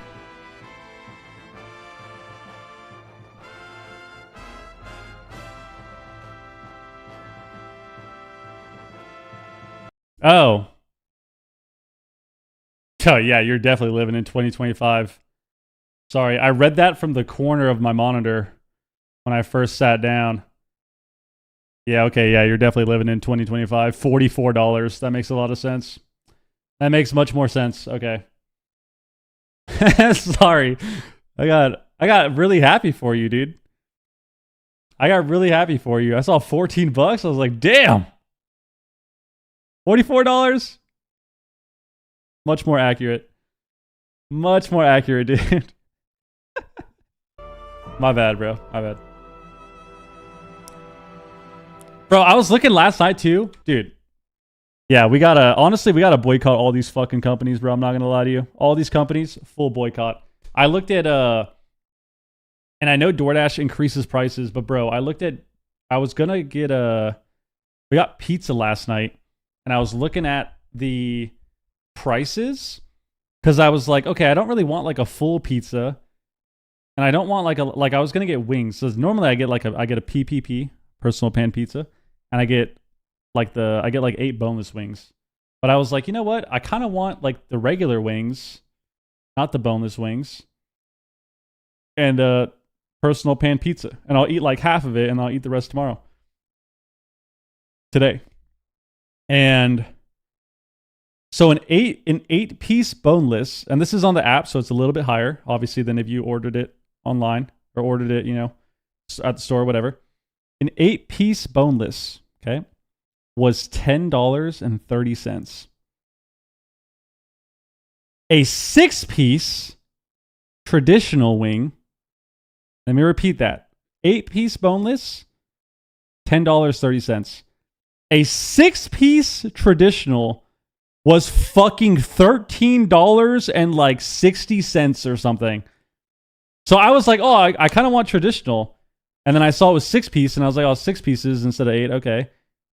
Bro, fucking $4 more almost. Absolutely disgusting. Completely disgusting. Not a fan. I found a menu on my desk from a local taco place before COVID. They increased their price 120% since then. Yeah, that's actually disgusting, bro. That's actually disgusting. Yeah, I've been trying to just not go to any of these places. I need to stop door dashing as much too, because I'm still doing that, but I've definitely been trying to just not do that shit. Disgusting, bro. Meetups on Tuesdays and Thursdays used to be meta? Yep. It's actually still good to do that, depending on how much you get, like what you want to eat. But because even getting like it's definitely not as good as it used to be, because you used to be able to get a 20-piece boneless from B-Dubs for like $10. Now I think if you do it on Thursday, so it used to be like $10 on Thursdays. Now I think if you want a 20-piece, it's like, I think it's like $13 or something, $14 or something ridiculous. It's a little more. Also, B-Dubs, not happy with them, because in the last year they changed their boneless deal in the last year. They had a takeout deal for $9.99 every single day. It wasn't a special day. It was an everyday deal for $9.99, where you get 10 wings and fries for $9.99. And they fucking changed it within the last year to $9.99 gets you 6 wings and fries. And if you want 10 wings and fries, it's fucking $17. Complete bullshit, dude.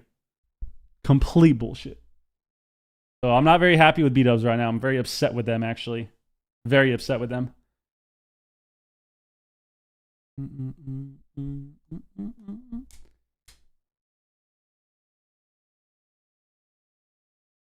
Get down on it. What's the average salary in the US? Not enough. Used to be like 50 cents a wing. Yeah. Yeah. B-dubs is B-dubs, their prices were actually really consistent for a while. For a long time, their prices were pretty consistent. And then like all these other fast food places and shit were raising it so much, and they like B-dubs kind of stayed the same, but they haven't done that in the last like year and a half or so. They just keep fucking skyrocketing prices. It's disgusting. 15 boneless, $12.99. 15 bone in, $21.99. Yeah, traditional wings are way more expensive now than boneless. It's disgusting. They just need to play as good as. But that's good for me because I never really got traditional wings anyways. It was very rare that I got traditional wings. I only got them if I was in the store. Like if I sat down, I would get it. And I would only get a few. And that was it because I mean I'm just OCD with my hands, so I don't like eating traditional wings a lot of the time. Depends though.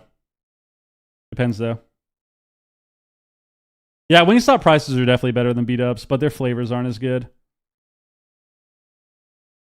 I will say though, Wingstop, you get a nice like 10-piece with some fries, Louisiana rub, and then you get like the cheese dip. Gas.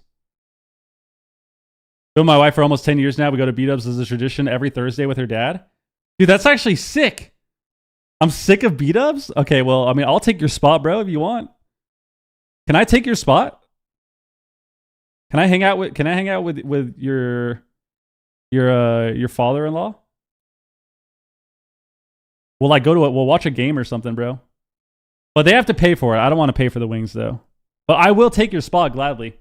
I will gladly take your spot at B-dubs every Thursday, dude. B-dubs has a new sauce, does it? Yeah, they have a bunch of different like Asian sauces now. Like they had a new orange chicken one too. By storm. What is this playing tomorrow? But I don't know. Today's EU only. I love what we were. From Lontar, or are we gonna see? Because he's better. We're doing a on plus Druid 17 in Shaman. remix. And Nice. He is gonna play Double Demon Hunter? Is that Oracle though? Yeah, he's playing Oracle. I mean, I guess this is the perk of having 2 Demon Hunter mains on your team. What the fuck is this, dude? Okay, so these guys are either completely fucking lost, or this is the most insane and genius pick ever.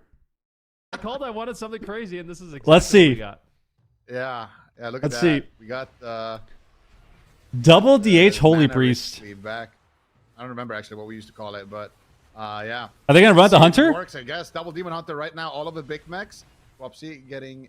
Oh yeah, this might work if they kill Hunter. A lot of damage there. Swapsy just sitting through endless crowd control. He hasn't played the game yet for 20 seconds. Finally gets to play the game a little bit with Lontar sitting through. Reverse the Hodge. Reverse magic coming out though. Back onto Borug.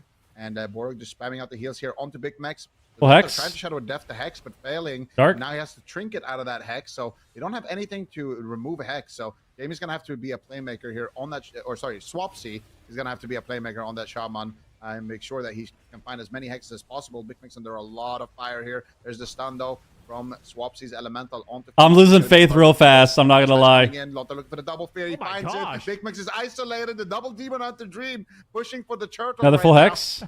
Not gonna find it though. Lontar gets hexed, and now here comes the reversal. Okay. Once again, back onto Houston.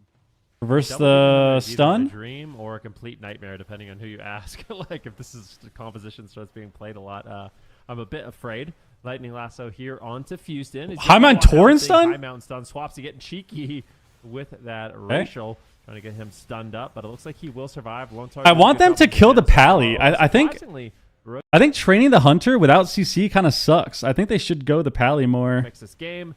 Beautiful stun there onto Baruch. And Demon Hunters destroy Pallies too. 3x diminishing return though. Really not going to be accomplishing too much. And now with that Hex, okay. Houston and MVQ are getting low. The damage from Swapsy and Big Mix is sky high. Yeah, but right now Big Mix is on the back foot here. But here comes the Stormkeeper. Swapsy zapping away. Big Mix dropping very low. Ooh, it's getting low. Go ahead and charge to Lontar Ross to build a little bit of space there. Nice kiting from. Is this solo shuffle? Survival Hunter finding ways to use that harpoon, but here comes the double stun. Here comes Houston. Okay. Big damage onto Big Mix. Double IV connected. Big Mix, what are you gonna do, Borug? coming in with a big heal. Right Even from on the mana, Prison Lone Star gets Blast, hexed full again. hex out of that Trinkets, stun, Houston and Lightning Lasso. Guardians. Big Mix with a nice scatter shot onto MBQ into a trap. And His spirit they're finding soon. their groove in this matchup.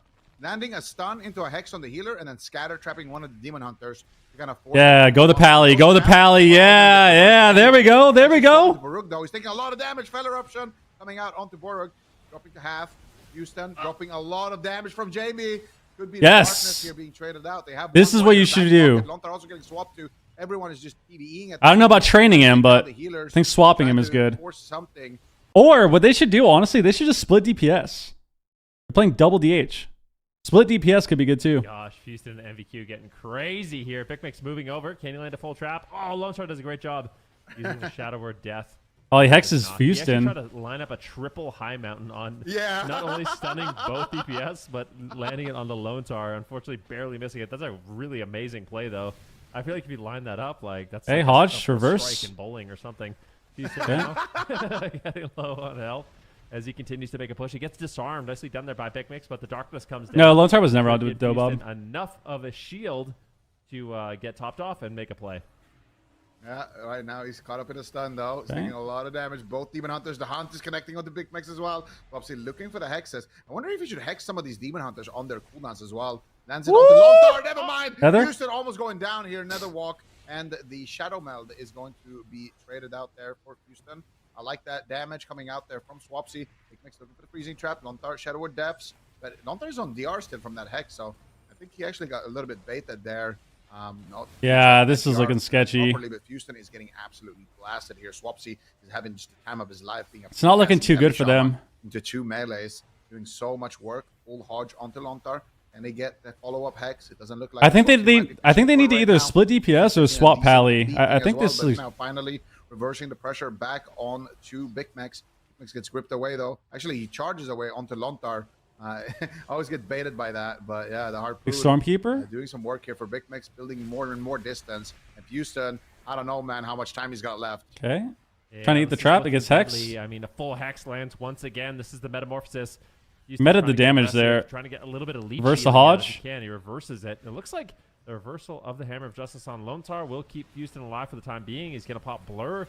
Mana once again in favor of Barug, but maybe Lone Star can recover. Hex on Gives him the Houston? Spirit of the Redeemer, going to be able to throw out a bunch of free healing, but in terms of cooldowns, I'm still really They're winning on afraid of mana under still. pressure. However, they are keeping this damage up on a Big Max. Like, it seems possible that they win this. Like, I think it's kind of a bait though. with the double demon Unless they hunter. cheese him here? Down to Lone Star. Getting almost taken Unless they down. completely Still cheese got him. 10% All right. health in that Chaos Nova. Very nicely done. Good amount of burst. 100-0 and one Houston. stun. But Houston now is in Yeah, so he's much dead. danger. Hammer Swap. of Justice. The Void Shift comes in the nick of time, and Houston survives. Borg gets everything There back. was a gap They there still in have the Turtle. stun, so you got the Void Shift out. That's so brutal. Could have closed it out right there, but Streamer Zone still with a lot of pressure here. Still with a lot You're on of cooldowns Swapsy? left as well. That was the Guardian Angel coming out from Lontar. He's got a lot of catch up to do. He's pushing in for a potential fear onto Borug, but Swapsy has the Tremor Totem available as well, so I don't know how much that's going to net him. Houston still just jumping around, trying to make something happen here onto Big Max. They did the high mount. Did he hit the triple? I think he got the strike right there. Actually, Big Max manages to find it. Beautiful place here. Yeah, they're doing better now. They're just triple dotting. This is good. Roots coming through here on both of these Demon Hunters. Just get more pressure. At the pillar. And when you're playing a CC double triple dot. you're CC forced triple back at dot. the pillar like this. It is Max not a good damage. sign. Barug is sitting up for a Dampman's trip, but kicking in. everything This is has good. to stop, though. The Big Max needs to be careful. They're Does ooming have the now. aspect of the turtle. Does have the roar of sacrifice. I think They Streamer literally Zone wins this. They have every have cooldown. everything they need. Only way they lose this game on the side of Streamer Zone is No. if they die pre-CDs or if they run out of mana. No, they just have to choke. They have too much mana. Oh, Big Max gets feared away. Makes Gets a the spot dark? maybe on Lone Star here. They all dive into the darkness. And then they ran out of the dark? Lowest value darkness on Earth. Dude. Oh no, he's so far. Blind There's full? Blur at the same time. Big Max is low. Meta the damage? See what he can do. Houston Line of sight? can use that meta Guardian box comes up? to survive, getting back in line of sight. Lone Star needs to heal him up. Connects a huge heal there, massive heal, and now the pressure is. Just go the Pally. Swap the Pally, please. Swap the Pally. I believe in you. Just staying on target. It's so back and forth. They get the turtle. Under pressure, they might be able to do it. They're going after Swapsy. They can maybe win this. He does not want to force Barug to use any cooldowns on him. Unless they die here. Now Into him? is low. It is back and Big Mac's gonna die. These two teams. Oh my god. Big Mix is down to He 20%. magic bops him. Blessing of Protection trades, and it gets dispelled. No, he magic bops. In some trouble. It's Zico. This is crazy. Yeah, that's the magic bop right there onto Big Mix. That's faded. And now what are you going to do? MVQ's trying to make a push. He has Hammer of Justice. Full hex. Finds the full hex onto Lonthar. He has a trinket, but he's not. Trap on MVQ. Use it. They trap Reverses. Houston, Big Mix, though, in a lot of trouble. He's got nothing left. He can die here. He can die here. He could actually fall right now. I think they've done it. The double Demon Kings are looking to put Swapsy got a healing surge him. The pressure. Can they do it? Big Primordial. They have no cooldowns on Hex on Lonthar again. There's the Nether Walk, the final cooldown here actually being popped for Houston. And he is layback. He is layback.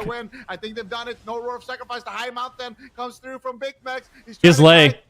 Press it, press it, press it. 1 second left on that Roar of Sacrifice. A huge heal connect right in the nick of time. And now Guardian might have ran out of time. Lonthar with another big heal. They're going to kill him. They're going to kill him. The Roar of Sacrifice. Just use it, man. What are we doing here? They're finally. Wait, they actually win. Borg's It's a race to the finish. No. He's trying to do anything, and they will find Bro. the kill onto Houston. But that was as close as it could possibly get. Yeah, under pressure in celebration of Legion Remix, locking in the double Demon Hunter. These guys are cooked, bro. Unfortunately, Oh my god. not able to find it. I think Big Mix, he got the turkey. What's like the triple strike in a game with the high mountain stuns? Like, I think that's a turkey. I don't know much about bowling, but yeah, that was. I can't believe how close that was. That was just so back and forth. I was Dude, nervous for sure that was on so fried. Oh man, I thought they were gonna lose actually at the end there. I was like, wait a second, double Demon Hunters, man, this could actually work. But Streamer Zone, they pulled through, man. It just goes to show how. There it is, the strike. They pulled through, man. It's just go. Bro, this is like. Look at this image, dude. Like.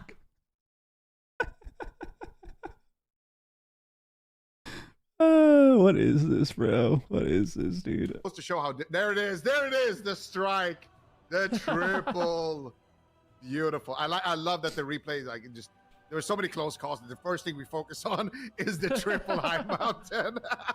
That's a good question. Why does Swapsy cast clone on one clone per series on Feral and Swapsy on Shaman cast like a normal person?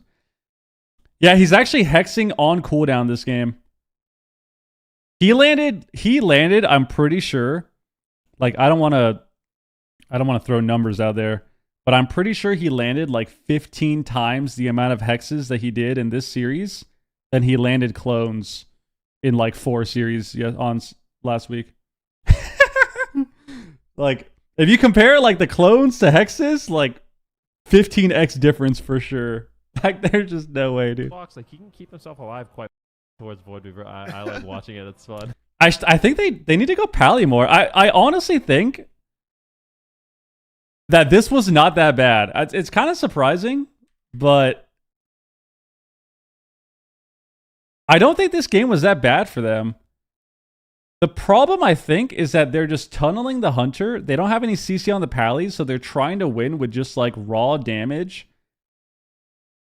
And 100-0ing the guy in a stun.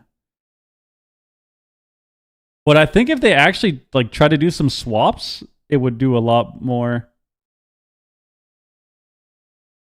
You don't get damage anymore from it. I think they removed that talent. Or I don't think they have that talent anymore, right? Or it's nerfed or something. Pressing clone on Feral is no easy job. It is when you're playing with with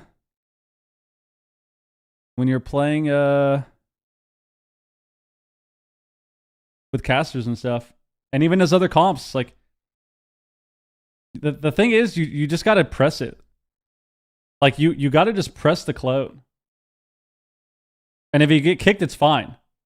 It's the same thing we talked about with the series that we just saw with Echo and Dobob. Pressing the ability is infinitely better than not pressing the ability ever. Because if he presses clone, and they're using stuns and knocks and interrupts to stop clone, then all of a sudden, the other 2 players in the game can now do more things without disruption. I don't think Swapsy's is that comfortable on Feral. Hasn't he been playing it for like a year and a half? Hasn't he been playing it for like 2 expansions?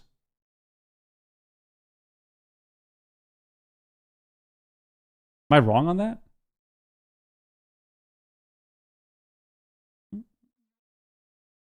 Bo, bo, bo, bo. It has to be the punching bag?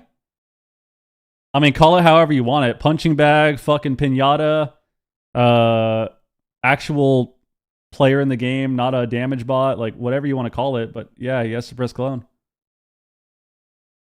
Has to press clone.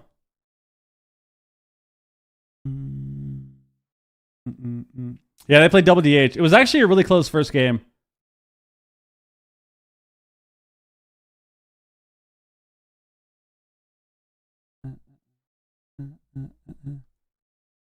Skill capped on all DPS. Stop joking around. I'm definitely not joking. I don't agree with that statement at all. But that's not to say that he's bad. It's just he should know to press clone. He should know to press clone. At least on the feral. But that's why you got to just always be improving somehow. Somehow. Yeah, they got it again. They did it again. Double DH again. Calling it like Uther or something, you know? That's like 90% of rep paladins. You can't be calling Yeah. And they're already pissed about the nerfs. Easy. Easy clap. Here we go. Houston charging in, getting damage rolling here onto Swapsy. Big stun on Borug immediately. So in the last game, it was Houston and Heavy Q basically training down Big Mix the entire game. We're going to be looking for some huge triple high mountain Tauren ratios from Big Mix. If he can land the trap, even better in that situation. But this is, oh my gosh, Houston almost just goes down to the opener. 10% health. Lontar saving the day, connecting the heals, but scary opener for under pressure. Yeah, definitely. Fury of the Eagle coming through here as well. Big Mic's going to be doing some big damn. Borug sitting. I think Holy Priest is fine. But he's going to be making his way out of that one. Palm is really good. Spamming out some flash heals in the backland. Lontar sneaks in with a fear. Big Mic's in Good big fear. trouble. Swapsy, where's your tremor totem? He doesn't have it. Big Mic's Also found it up. High mountains out of there. Stun trinket? Immediately back to his healer's on the side, but he has to. There we go. We got some CC going. There we go. Lontar's playing the game. And things are actually looking really We got a fear on the pally. pressure, but here comes Finally. counter damage from Swapsy, almost taking Houston down. And Houston They got a lot of pressure this game. Lontar had to trade out his trinket, but Lontar's gonna get hex here. He has to line. A single cooldown, and I know a Don't get lot of hexed. people would have in that position. Big searing, dispel it. All right, Nice. Let's see how this goes. Houston still low on health. His health is just up, down, up, down, up, down the entire game. Just getting bursted and top, bursted and top. This is a nightmare Stun. situation for Lontar. Hex. Full on panic mode the entire game. And now MVQ's in trouble. Oh, He's in Nether. trap. Big Mix is low at the same time. First He's the Nether walk first aid. Another first Really aid? Good. Houston's High-level dying? Demon Hunter attack there, but at the same time, Houston's. This is not looking. Honestly, Streamer Zone is looking way better in this game. Like this composition, all of a sudden seems like a joke. Like Houston and MVQ were just outright dead the entire game. They have no damage on. I got a funny double DH story after this. I need to remember. Even with the small map, I don't know. We'll have to see if they can turn this around, but things are not looking good. If Houston doesn't pre-dark the next go, he's actually just dead. He's got no nether walk. He's got no blur. Finally, blur actually will rotate back up, but Lontar's got no trinket. There's the. Oh, they both reversed. Oh, you have one job. You have one job as double DH to not stack reverse. And you did it anyways. The roar of sacrifice and the paladin sacrifice there, so Big Mix should be completely fine in this, but he's actually just dying through that. It's going to subside here in a second as well, so he's going to take even That's more spear damage. back. Big Mix, what are you going to do? No turtle for 57 seconds. Borug might have to make a big trade here. No lay on hands available as well, actually. Big Mix is in big trouble. How is Borug going to deal with this? If he gets any crowd control, it's just going to have to trade out the bubble, I think, but finally, counter pressure coming out. Swapsy's going to have to be the man of the hour. Dude. Try to get some reversal, try to get a stun. They need to stun these Demon Hunters. Finally, there's a stun on You're on Swapsy? Slowing things down for a moment. Okay. Big Mix just trying to survive, trying to kite here, manages to get away from the Demon Hunters for now, but that is not looking too good. Borug had to trade out his trinket. Chastise Fear? Here as well, and there it is. There we Bubble go. coming out Got bubble. from Borug as well. There's a full That was good. tap onto Lontar, and Houston can just AFK behind the pillar, just kite during that moment. Like, if they want to win this game, they need to either swap the pally or actually get CC on him. the side of under So pressure. that was good. Yeah, all of a sudden, it's looking a lot better. Big reverse. I don't know what they did, but pressure seems better. Houston at the same time getting lower on health.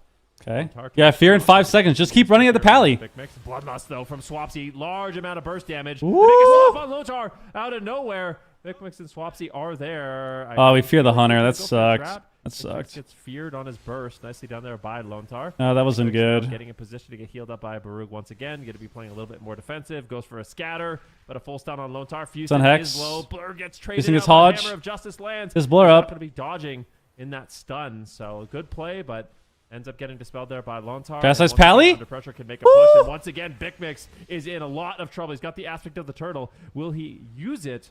That is a question. Seeming pretty confident in the heals from Barug so far, but I don't know how confident you could really be.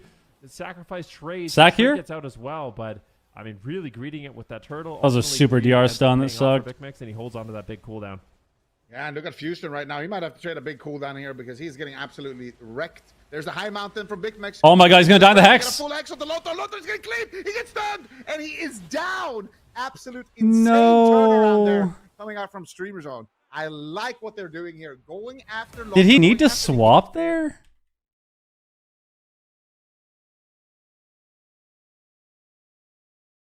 He swaps here. Dude, yeah, that was a really fried swap. Oh my god. And then he died in the binding. Oh my god. Oh my god. Oh my god. He got hexed into the binding and died. Oh my god. I mean, I feel like they're like kind of figuring it out, I think, but it's just not fast enough. It's not fast enough. Like they gotta do more than what they're doing. Even though it's double DH.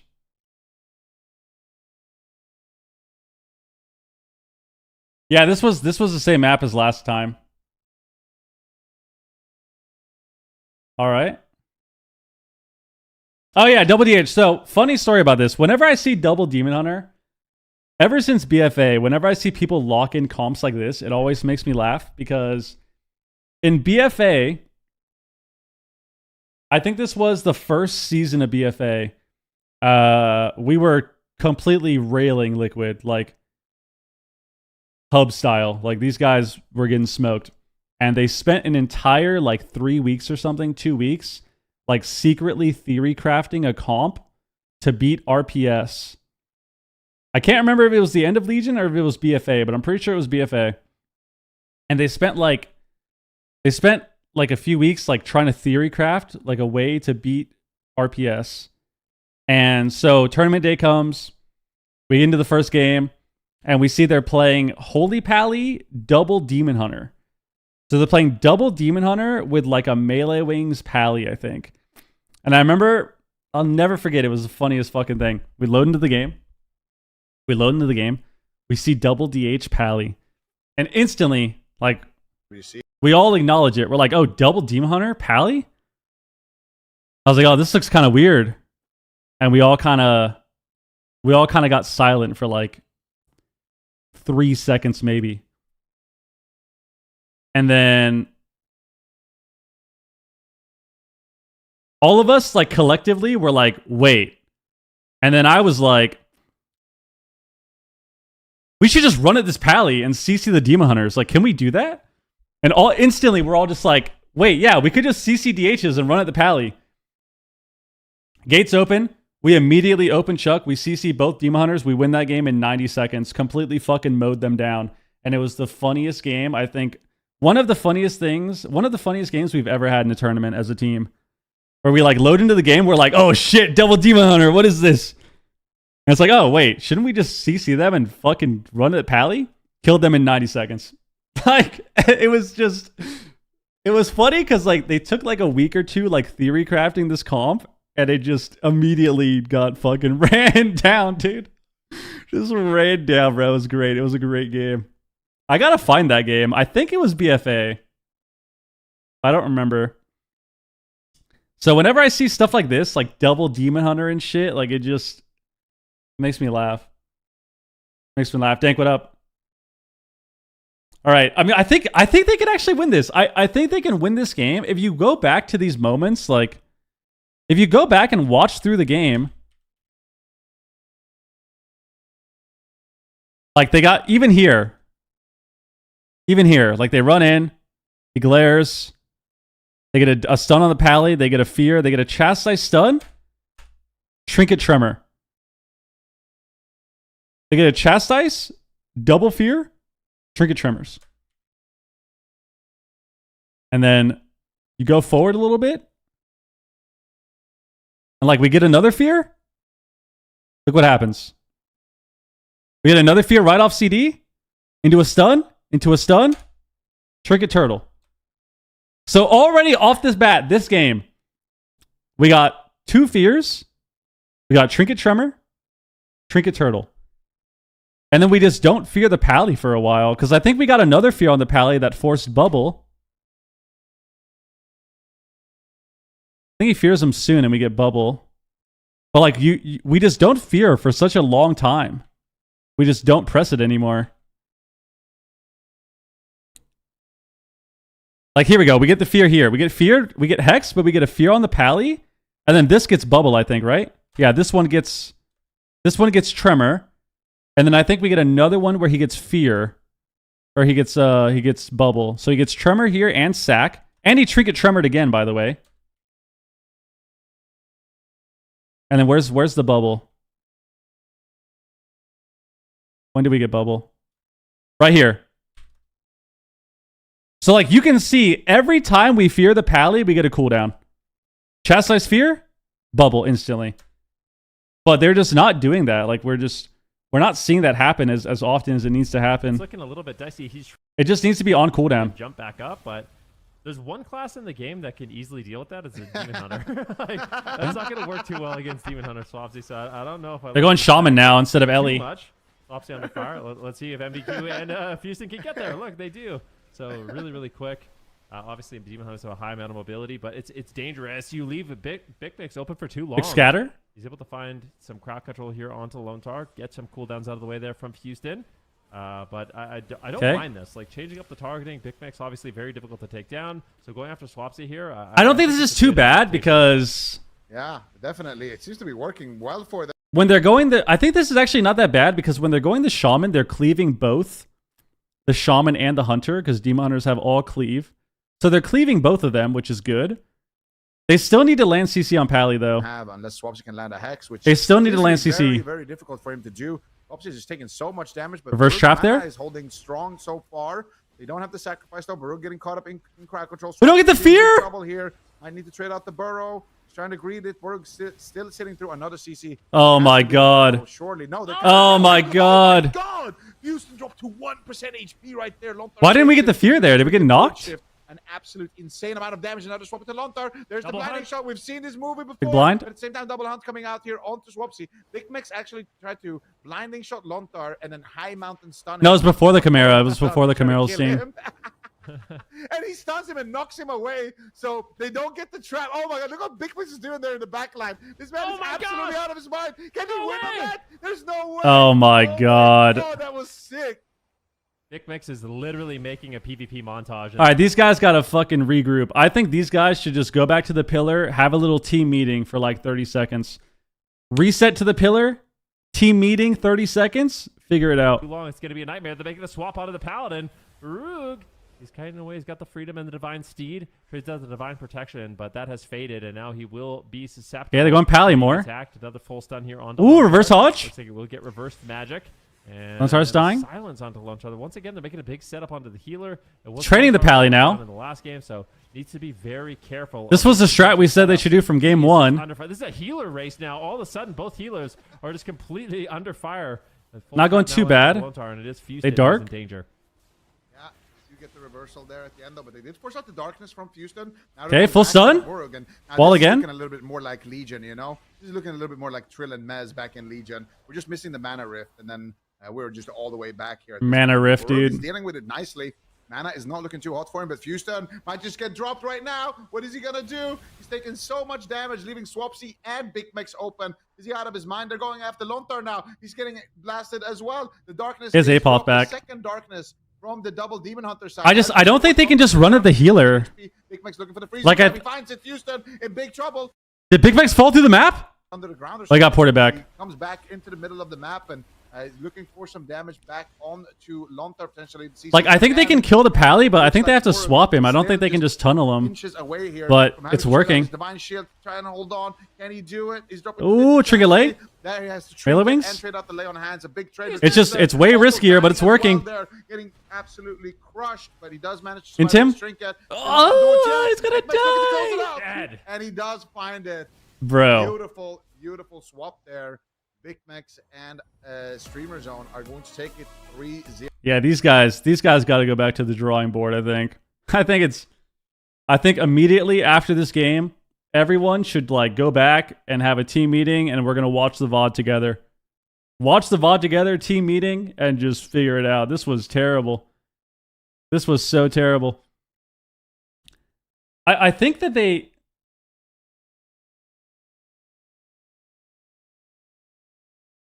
I feel like they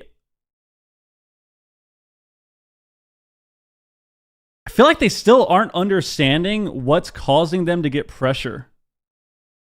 Like, if you're going to go the Pally, you need to stop the Shaman. If you're going to go the Hunter, you need to stop the Shaman, but also land CC on the Pally.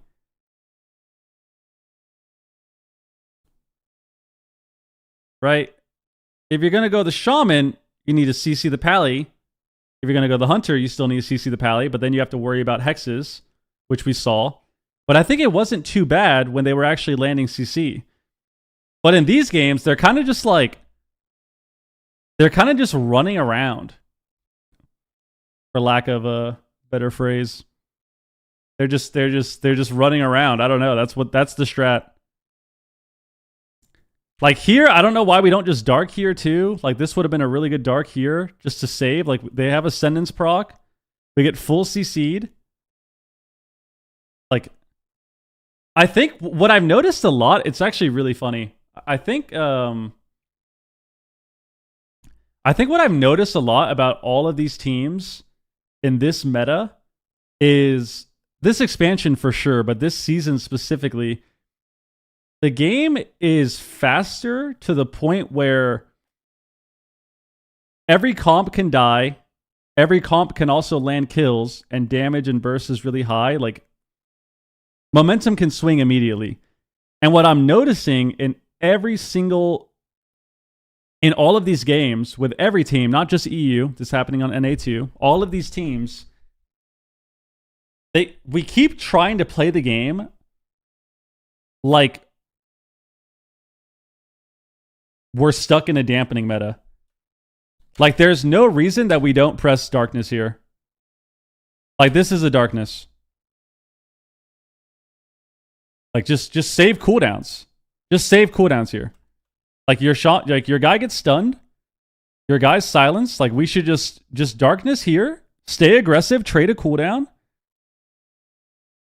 But, like, because we're using it as this reactive CD, and we're only waiting to press it as this, like, last save,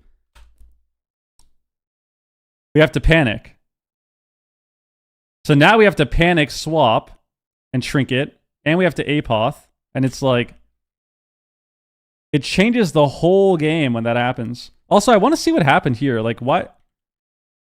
How did we miss this fear?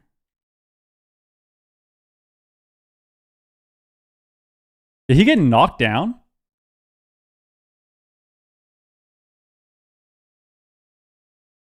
Oh, he did. Yeah, that was insane. Look at this knock, bro. He dispels. Look at Lotar fly across the map. Look at him. Look at him fly across the map, dude. Oh my god, that would have been really good too. If he got the fear there, that would have been insane for them. That would have been a Trinket for sure. Actually, no, he would have just tremored, but like, you make the Shaman tremor, get out of Ghost Wolf here.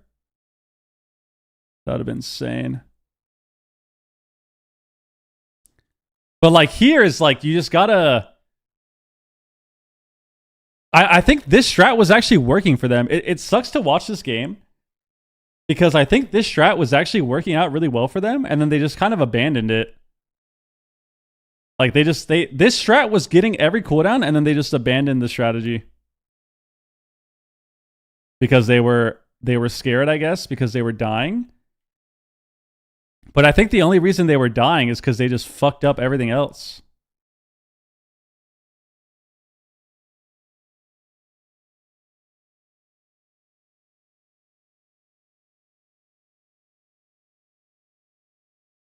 Like, even here is crazy. Like, this is like 2 Cleave brain.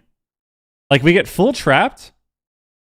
MVQ's trying to reverse it. He gets knocked. And, like, look at what's happening. Like this is just, like, where's the communication? Your guy's in a full trap. He's trying to reverse it, but he can't.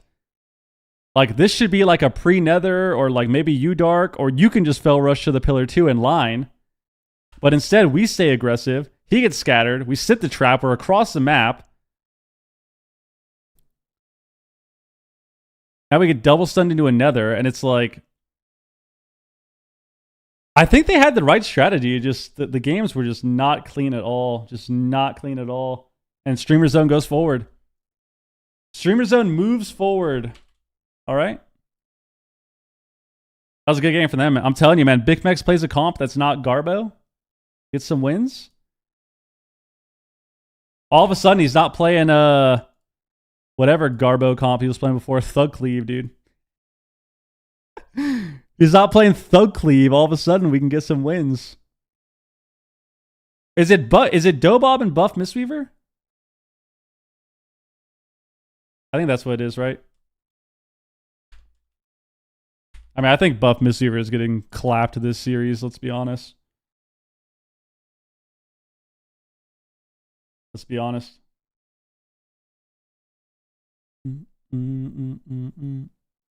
Damn.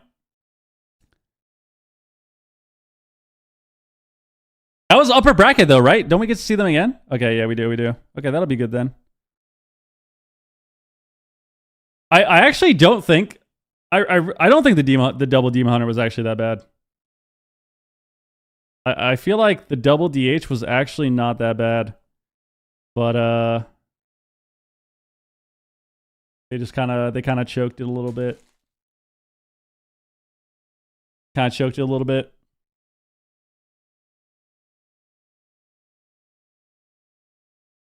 It's got to hit the abilities. Even this first game, like.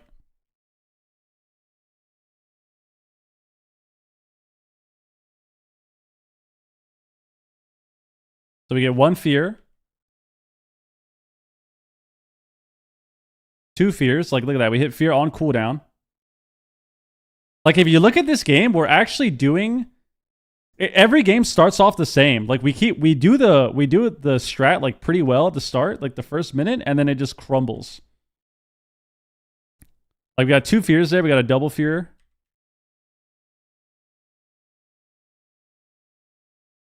We got a double fear here. That's 2 fears. 3 fears. But then we start using like fear on the shaman and stuff.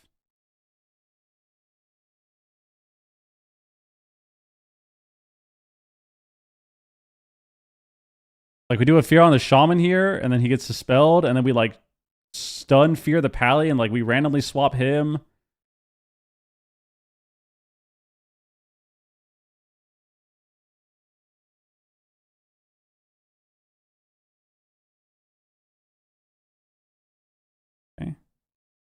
Like it seemed like they were actually doing really well, and then they just kind of threw this game. Like every game was the same. Like they started off like the first minute or so was actually pretty solid. They had a lot of pressure, still dying, but then it just crumbled. I still think their last game was was a good strategy. They just got to get some CC.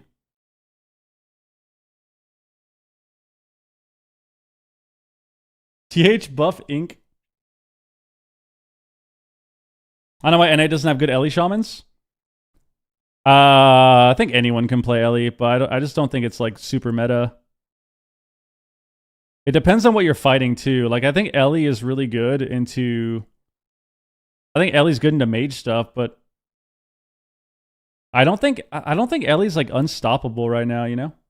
Like I think it's kind of good into mage, but Like Destro's also really good, and like Shadow Priest is really good, of course. So it's not something where I think you just play it and like auto win with other matchups, you know?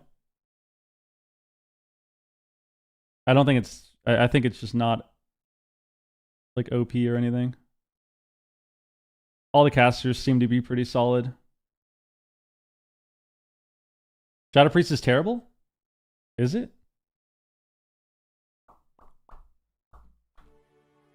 I mean, buff Mistweaver Monk, your team after my heart. I love the Mistweaver Monk a lot. I love watching Bang play, but I think this is gonna be really rough for them. Like, I kind of feel like the Fire Mage Outlaw Rogue Priest is just in a little bit of a league of its own right now.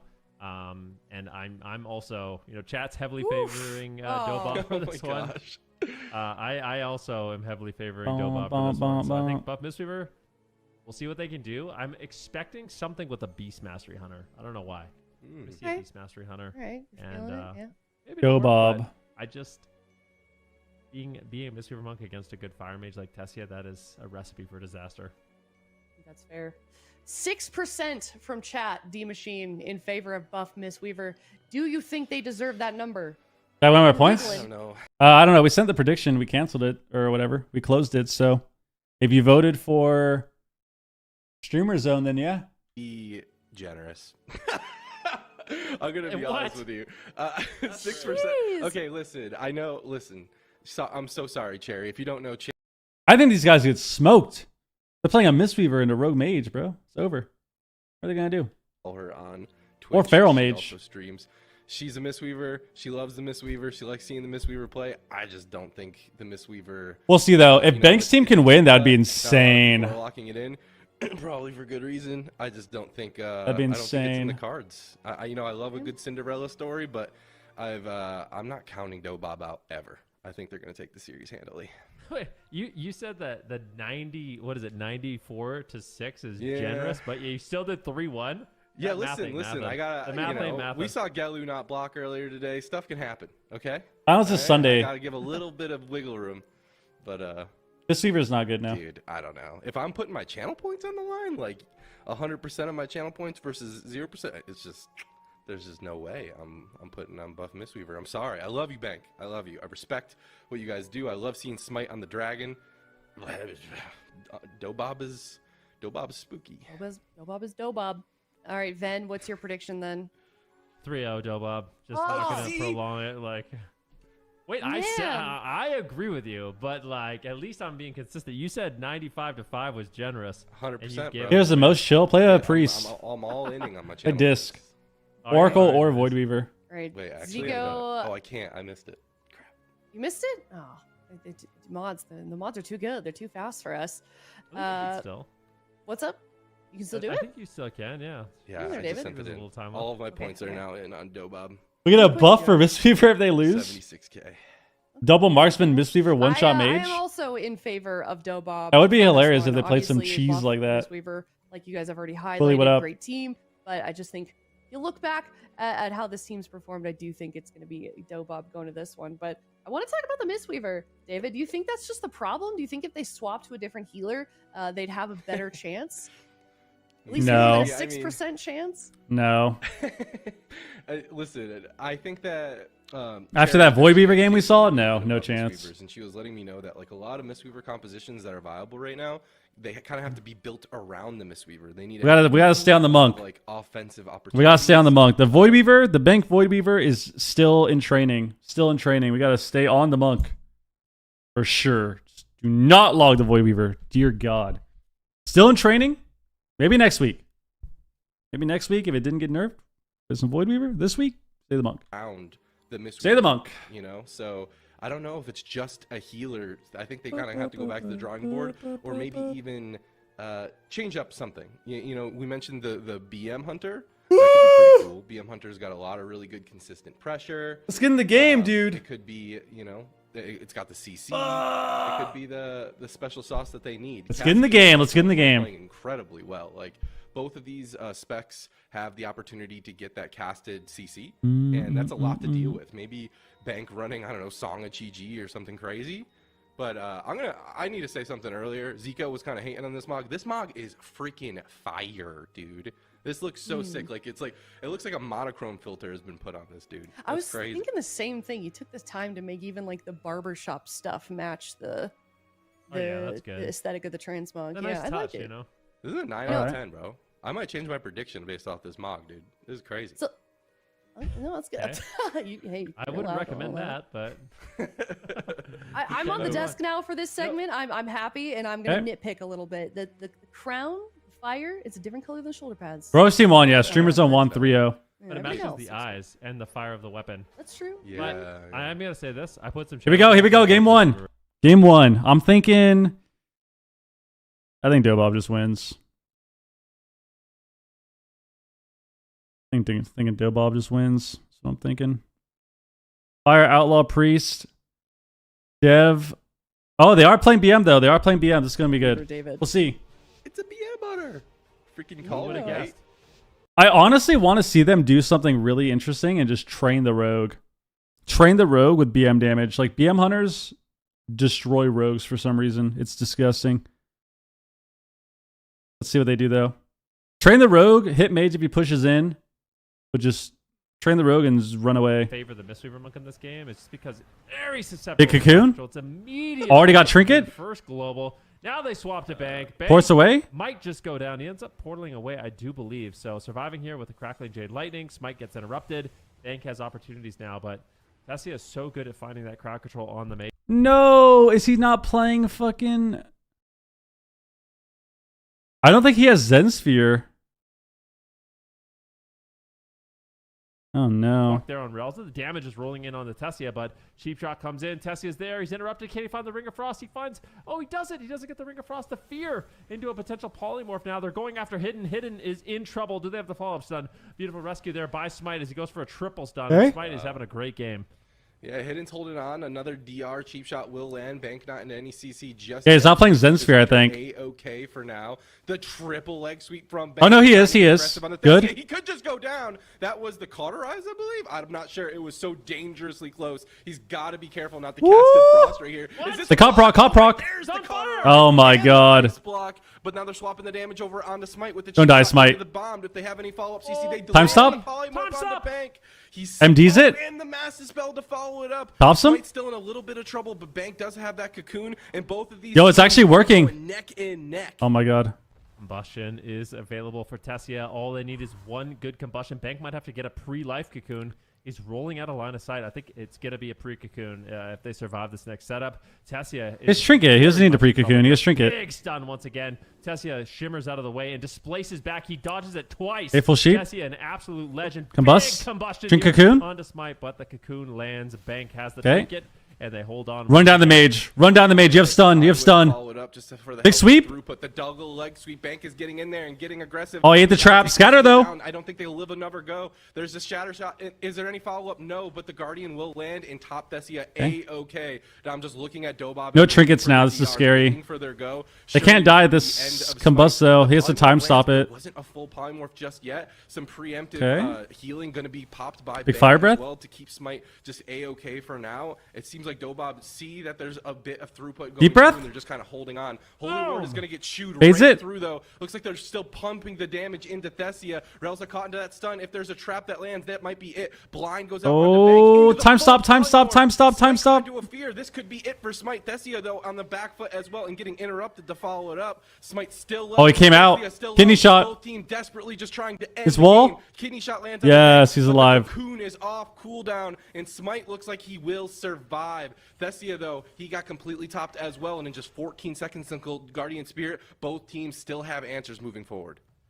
Oh my gosh, this is going. I swear they should just go the road because this is what happens. Like, it's just such a bait. Under fire, he's got no. He turtles, he coverage, so turtles. another 50 They scatter the seconds mage. At this moment, he's gonna be vulnerable. Combust. But Bank manages to avoid the polymorph and can connect some heals. They're now. getting some Once pressure. Again, gonna be getting aggressive on the Tessia. Getting Holy Ward's absolutely up. destroyed. Hunter's Hidden, dead. No, a huge swap. Hidden almost goes down.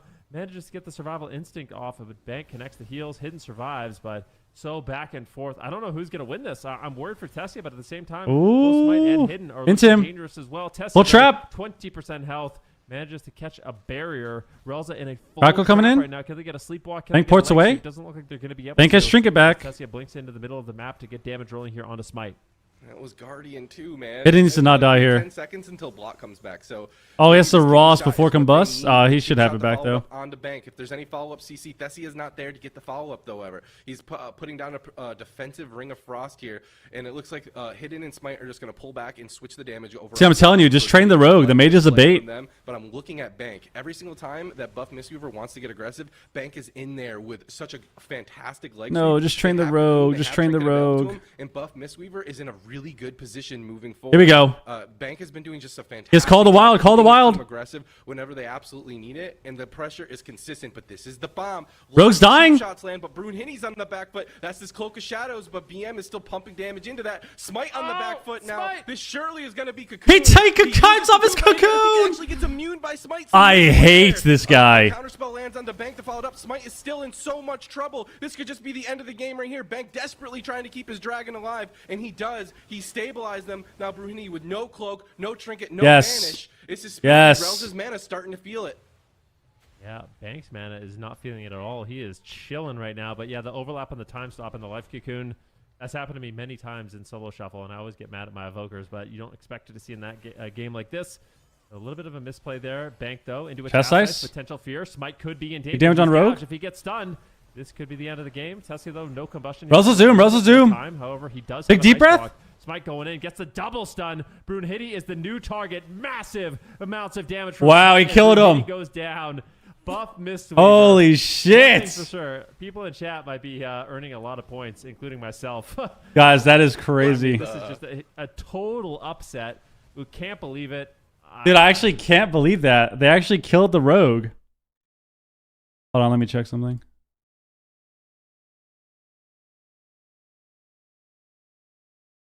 But it matches the eyes and the fire. I'm thinking. I think Dobob just wins. Let's see. Yeah, that's what I would think too as well. Let's see. Thinking Dobob just wins. Yeah, I agree. Fire Outlaw Priest. Dev.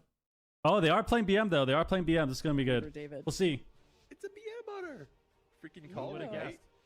I honestly want to see them do something really interesting and just train the rogue. Train the rogue with BM damage. Like BM hunters destroy rogues for some reason. It's disgusting. Let's see what they do. Train the rogue with BM damage. Though. Train the rogue, hit mage if he pushes in, but just train the rogue and just run away. Favor the miss. That's crazy. Who did they kill that game? Things for sure. Damage from Smite and Brunhilde. Actually got the rogue. They did kill the rogue though. That was good. They killed the rogue. That's actually good. Break it, Cocoon into it. Yeah. It's a tough one. This, That was good. So, I feel like it's worth talking about Mistweaver Monks a little bit. I mean, I'm trying to tell you guys, man. I'm trying to tell you. Like, I swear, I swear these guys. Guys, once again, I am offering my services as coach for AWC. If you're an EU team out there, if you're an NA team out there and you would like to have more success in the AWC, I do offer over a decade of wisdom to kind of bestow upon your team and your comp selection and your matchups and your strategies. So I do offer that. I will offer that. I'd be so down. I don't even need to get paid. Although I would be down to get like, let's say you win a series, I get like $20. I'd be down for that. But I would be down. You guys know how I know that strat? You know how I know that strat? Because when we used to practice this expansion, whenever we queued into a BM hunter, they would just train Pika. It was the most disgusting shit I've ever seen. Anytime we tried to practice, if we had him on the team, if we were playing Rogue, they just trained the Rogue and ran away. We'd fight Ret Hunter, Dev Hunter, we'd fight like BM Windwalker randomly, BM like Warrior, like KFC. They would literally just train the Rogue the entire game. It was the most disgusting shit. That's crazy.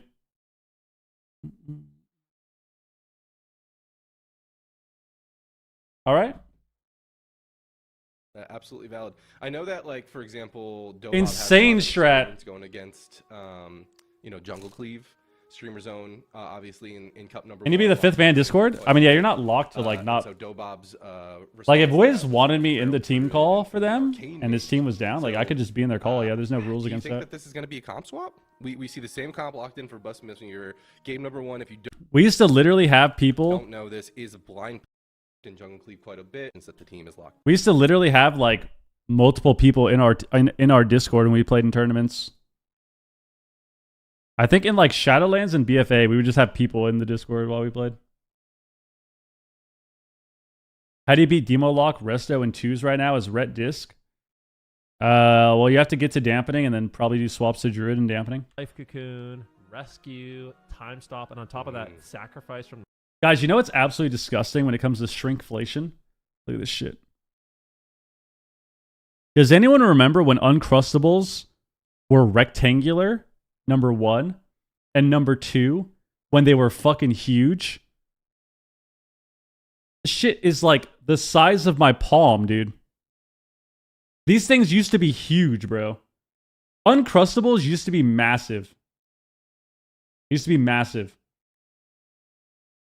And then they changed them in the last like 10 years. They changed them and they keep making them smaller too. They keep making them smaller, and I'm aware of it. I can tell. Yeah, you were 5? Dude, that's such bullshit. You know what that is? That's fucking straight up corporation cope. That's what that is. That's C squared, bro. Corporation cope right there. Oh yeah, you were 5. It's just because you were younger. It's because you were younger. That's why everything was different. No, they're fucking changing the products. That's what it is. Bro, Uncrustables and shit, even in high school, like, they used to literally fall over the tray. Like, the tray that you had the little square part of the tray in on the side, and they would literally flop over to the other part, to the other square, because they were just massive. And now they would barely fit in the square.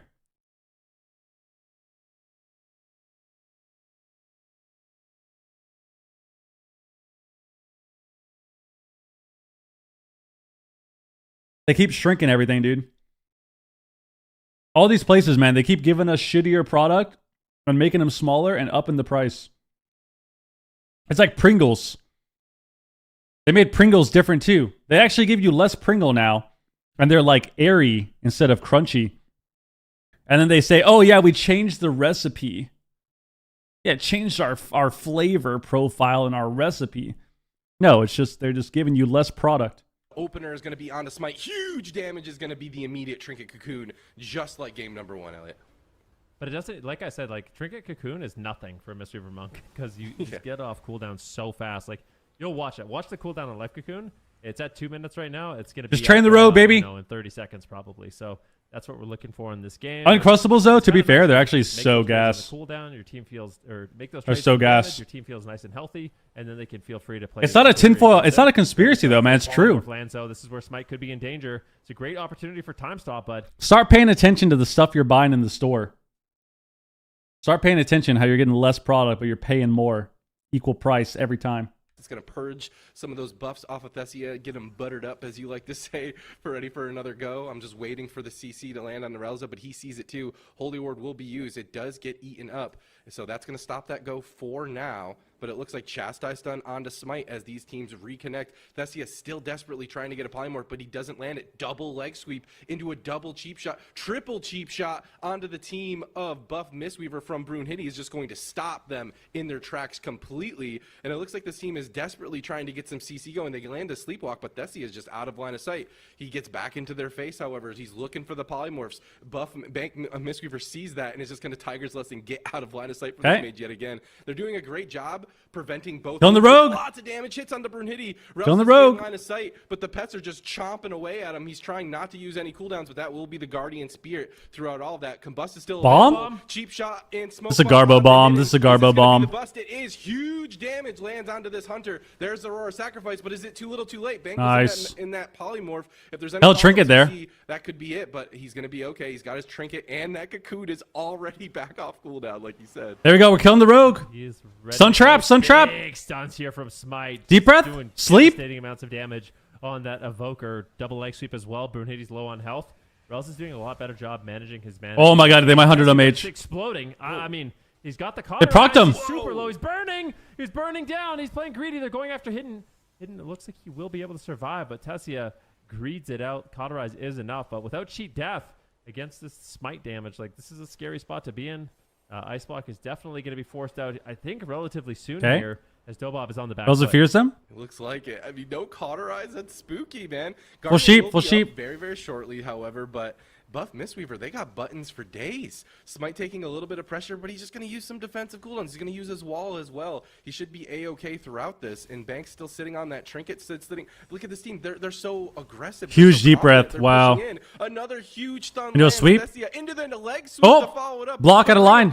Full trap. Split everyone He up, and trinkets. that's going to be an ice block. Brunhilde's signed too. He has no cloak. Brunhilde, though, is still not out of the water just yet. The pets were hitting him. They have combust again. They got to be careful. Didn't matter. Smite has no trinket. You got to be careful. He knows that time is running out for his team. The kidney shot lands on a Smite, but the scatter shot from the Hunter is going to back Cocoon. him up. The preemptive cocoon from Bank. He sees the win condition, and he's not playing around, but they chew right through it. Big heal still from Bank. He's not caught in any CC just yet. Roar Sacrifice was also used, and now Hidden. Oppressive Roar? They're getting Knocks in the aggressive. binding. Full trap. Wow, that was Trap nice. lands. Thessia's on the run. If there's any follow-up CC on Relza, this They just can't catch the he knows mage. it, but Smite, it might have overstayed his welcome. Deep breath. He's dipping down low, but he gets gouged up. Bank is going to Big heal him stun. off, but he's in a full polymorph. Cheap shot onto Smite. Where's the follow-up CC for Relza? Not there just yet. The Guardian Spirit is in. Oh, wow. The Hell swap is Swap. available. He has to use the Hell swap. Guardian's over. Guardian's over. That's every button. Altar? for this Big priest. crackle!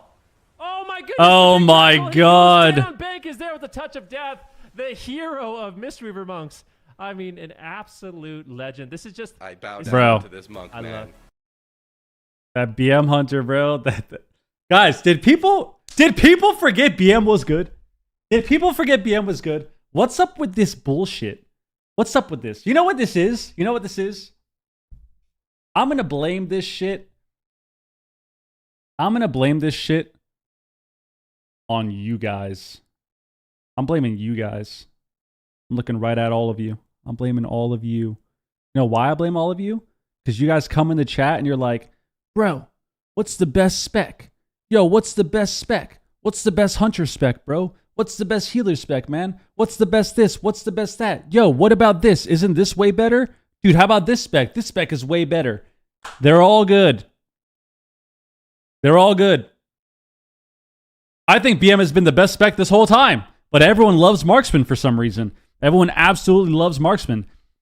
Nothing changed with BM this whole time. Up until this week, they actually nerfed it slightly. But nothing changed. And then all of a sudden, everyone like forgot that BM was good. It was so weird. Isn't that weird? The last 2 weeks, everyone suddenly forgot BM was good and everyone only plays Marksman Hunter. It's so strange. It's like, why is this happening? Dude, look at this. They're literally mowing this guy down. They're just straight up mowing this guy down, dude. Look at all the pets chasing him, too. Look at all the pets on him, dude. Holy shit. Look at all the pets. Look at the pets. Bro, like, there's literally 6 dinosaurs on this guy. This guy's got 3 T-Rexes, a skeleton dino.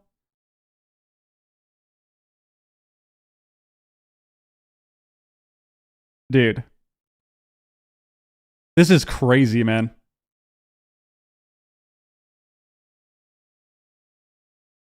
Everyone actually just forgot that BM was good. And even these guys, like these guys have been playing other stuff instead of BM too. So it's like, of course I'm not going to pick them to win the series. And then it's like, oh yeah, they have BM Hunter. Even us watching, it's like, oh yeah, they have BM Hunter. Oh, this looks a lot better. Does it matter what pet you get as Hunter? Yes and no. You can't sheep the undead pets, but you can stun them. So like the mage can't sheep the pets. You can't mass sheep the undead pets. But if you're into a Ret Paladin, like the Ret can Wake of Ashes the undead pet. So little things like that. Bro, I feel like this is a massive upset. I feel like this is a massive upset. If Buff Mistweaver wins this 3-0, bro, if they sweep this 3-0, that would be insane. That would be insane. Oh my god. Oh my god. All right. I'm a Windwalker monk, and I've been, been playing the conduit build for a while that still had the Ring of Peace. You can make magic happen with a nice, well-placed Ring of Peace. All right. You can not only, environment denial and split people up. You I can see a lot of BM hunters in shuffle line of too, sight. You but can I've been seeing way more marksman hunters the last couple too, weeks and Bank's been using than it usual. at some clutch moments. I just feel Like the last the 2 to sky's like the 3 limit for weeks. this team. I was definitely counting them out, but now I'm starting to see the light, and I think Dobob is The irony of no one betting on Mistweaver. Oh yeah, did no one predict Mistweaver? Let's see. What's our prediction looking like? Oh, I hid my prediction. God damn it.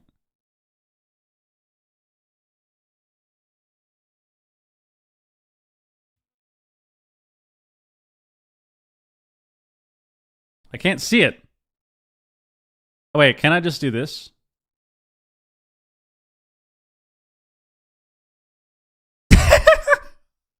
Yeah, I mean, that's actually tragic. All of you are losers. I'm sorry. You've all lost. You've actually all lost. 0%, bro. Not even a single point, bro. Not even a single point, dude. A lot of damage. That's unlucky. Sun Fury got, not really Sun Fury, but Ladra. What should Dobob do differently to win? I mean, I think they just need to swap the comp. I think so the problem with Fire Mage into Hunter, so this is the problem. They've played Fire Mage twice, and I think you can argue that they can get off Mage, or they can get off Rogue, but I think it really comes down to Fire being kind of weird. I don't think Hunter hard counters Mage, and you can't beat Fire Mage ever. Or like you can't kill Hunter ever as a Fire Mage, right? But I do think that when you're playing a Hunter, when you're playing a Fire Mage into a Hunter, it changes up how you have to play the game, and it makes it a lot harder, right? Like you can't just sit there and only try to like combust one-shot people because they press roar. So you have to either bait the roar, CC the pet so he can't roar, or you pressure cooldowns on someone, and if he does roar, you just swap to the other guy. But because of that, I think playing Fire kind of sucks. So he should just play something else. With this button, I think it's one of those buttons that, especially like when I was playing Ret Hunter a lot, it was one of those things that I was completely sleeping on. And then I found a Hunter that knew how to use those modifier macros, those party macros to use on me whenever that mage was going in, and it like completely changed the matchup for me. So if you're a Hunter out there, make sure that you have this in a very good bind, a bind that completely. Yeah, go ahead. No, go ahead. I was just going to say a bind that you could also use not just on yourself, but also on a teammate without targeting them. It's got to be quick. Yeah. Roar of Sacrifice is just a complete hard counter to Fire Mage. Like, I mean, there's ways as the mage you can play around it, but if you combust on a target and they get Roar of Sacrifice, you actually can't hurt them. Like, it's like, it might as well be Divine Shield as far as I'm concerned, so. Oh, wow. Completely stops the setup. Yeah, because like if you're not getting crits as a Fire Mage, you're not building up Hot Streak, right? And that's how you get Pyro Blast. You're not getting those procs. I see. Yeah, you can't do anything. Yeah, that's huge. Yeah, I mean, like if you ever Is he not playing Laceration or Bloodshed? He's not playing Bloodshed. What's his build? What is this guy playing? Wait, I never thought I was going to say that Dobob is down 0-2 here in the lower bracket versus Buff Mistweaver. Wait, I didn't even... I said this earlier on in the day when it came to Yolo Inc. This is a cup that is a really big deal. There's only 3 cups, and you don't want to be like, pushing last minute in cup number 3, especially because in cup number 3, that's when all the teams kind of like do their last minute roster swap 3, especially. Why did it not freaking...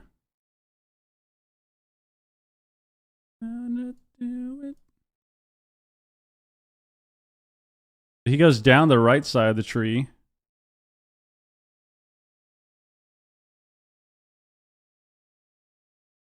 Okay.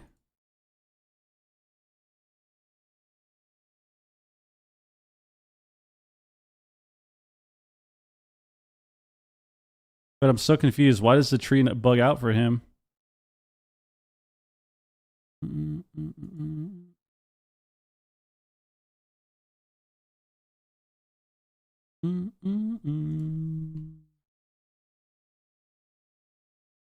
What am I missing? What the fuck? Oh, their thing is just bugged, I think. What? This is so weird. Because he has this to go down the tree.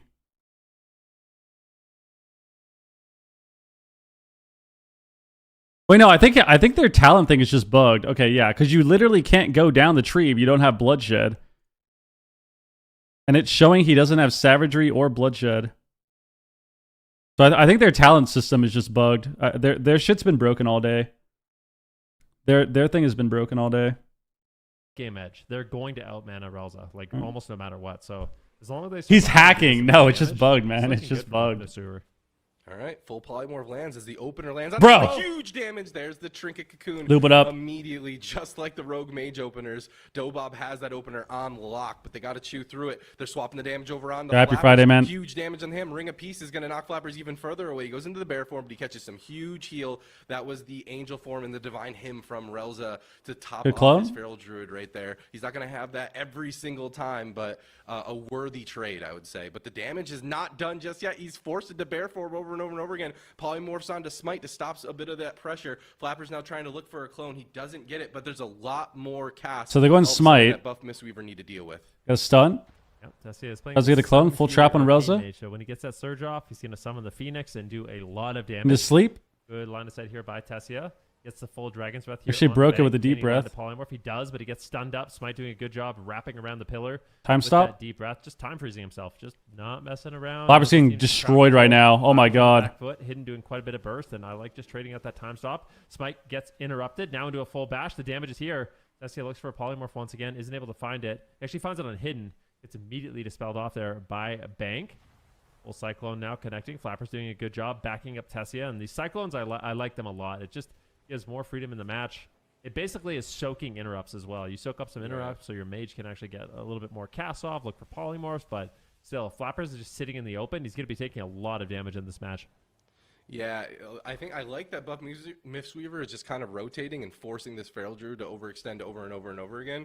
Because in a stun in cat form, it could be a really devastating moment, and they've been taking advantage of it. But Deep breath again. Trinket for Stun on Relza. are already off cooldown. So Can't get the trap though. Oh, he actually landed it. Wow. Nope, Relza death it. Flappers is trying to reconnect. He's trying to look for that Cyclone, but he's constantly getting stopped, eating up all those interrupts. But Thessia is not able to get into position to follow it up just yet. I think Thessia also understands that Hunter's gonna summon the zoo in 5 seconds, dude. Here it comes. As a mage, he's been Here it comes. kind of the main kill target. But here we go. Here's the big damage on. Oh, don't die your Smite. He got sheeped on his trinket. Could easily take him down, but the time stop. He dies. He dies. Oh, the Cyclone! Wow. Trinket in Smite goes down. Huge small window. Ben kind of fucked up there. What happened?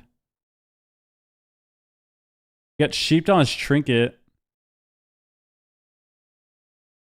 So he gets CS tier?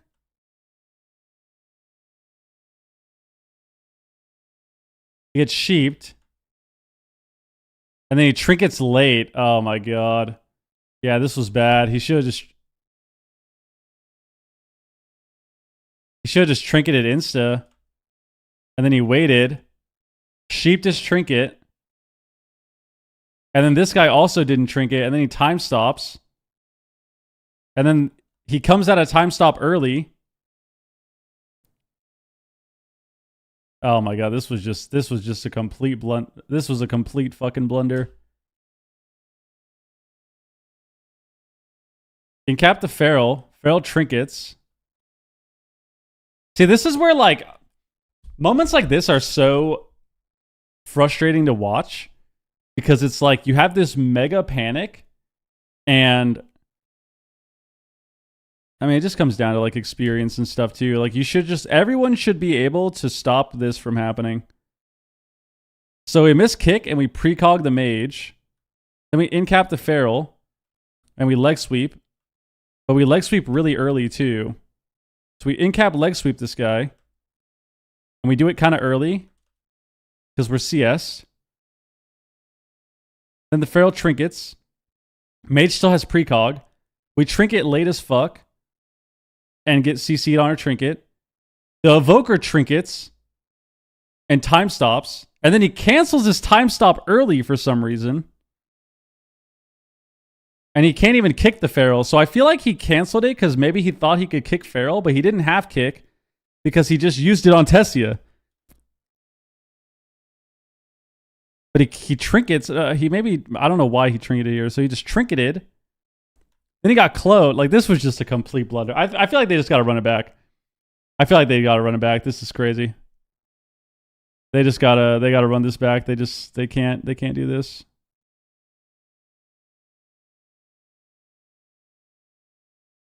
Yeah, this was so bad. This was so bad.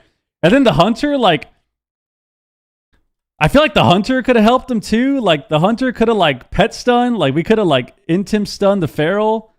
But, like, instead we int-him the Mage. But, like, if we int-him the Feral cast here, like, we can actually stop the clone. Because the clone is what lost us the game. I mean, this was just a complete blunder. And then, too, this is why I hate time stop. I fucking hate this ability. Because why don't we just time stop here? Like, why don't we time stop right here? Like, why is the play right here to not trinket time stop? And that's why I hate this. Because, like, I swear no one uses that ability correctly. It makes me hate the ability. It makes me hate the ability with a passion. Jackson, what up? No, I think they just had a big blunder together. I think it was just a team blunder.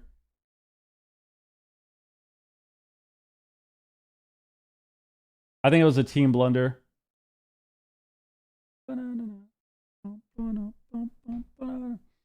As in they're time stopping low instead. Well, everyone uses time stop incorrectly. They all use it as like this last second save. Makes me feel good. Bustin' makes me feel good. Which means you either overlap every cooldown or you die anyways. So like when you look at this game, right? Look what happened here. And then the game just started. So look, like he got CS'd. We get rake stunned with Incarn. We should just trinket time stop right here. But instead we wait. And then he waits to trinket. So then he trinkets late. And then now we have to trinket last second and time stop. And then we cancel it early because we're scared of MD. But like he doesn't even get the MD off. Like he MD's super late too. So it's just everything was just that was just a terrible game. Yo, Noxious, thank you for the sub, man.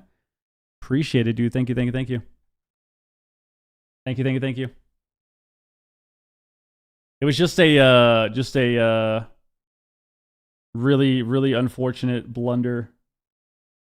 Just a blunder, man. Just a blunder.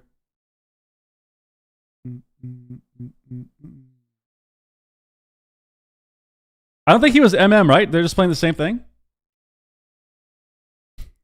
He did swap to Marksman. Why? Why? I don't mind the Marksman pick just because the Feral can root. But like you're already dealing with Mage root, and then you have short freedom on Hunter anyways, right? Like, isn't he playing short freedom, Master's Call, or whatever? Yeah, Kindred Beasts.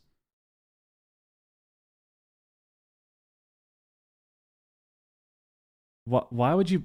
I don't think the Marksman pick is good, but we'll see. 100% Arcane gets bullied here. I mean, I guess. I mean, I feel like it doesn't. I feel like it's irrelevant though because they were winning the game. Like they were winning the other game. Is he Sentinel? Let's see. It might not load. Yeah, it's not going to load in time. Like if you go back to this game, Going to out good for buff Mitsuru. All right, full polymorph like lands as the mage opener. Damage. where did they die?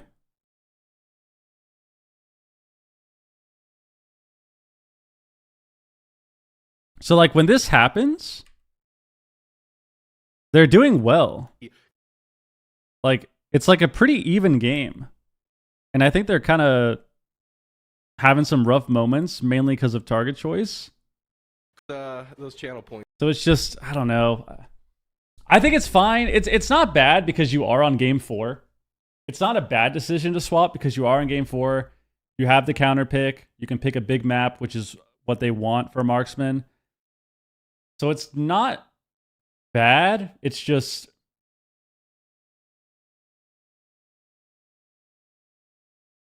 I don't like when people swap comps because they had a horrendous game. Is what I'll say. Like, if you have a really bad game and you have just a complete blunder and then you're like, oh, we have to swap comps now, I don't like that. Because that's why they lost. Like, the reason they lost had nothing to do with their comp. You know?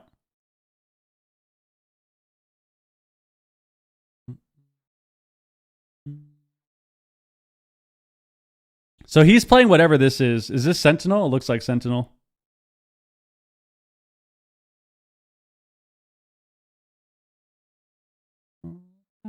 It's super good at doing that. It does an insane amount of damage, especially. This map's still laggy? I don't know. All right.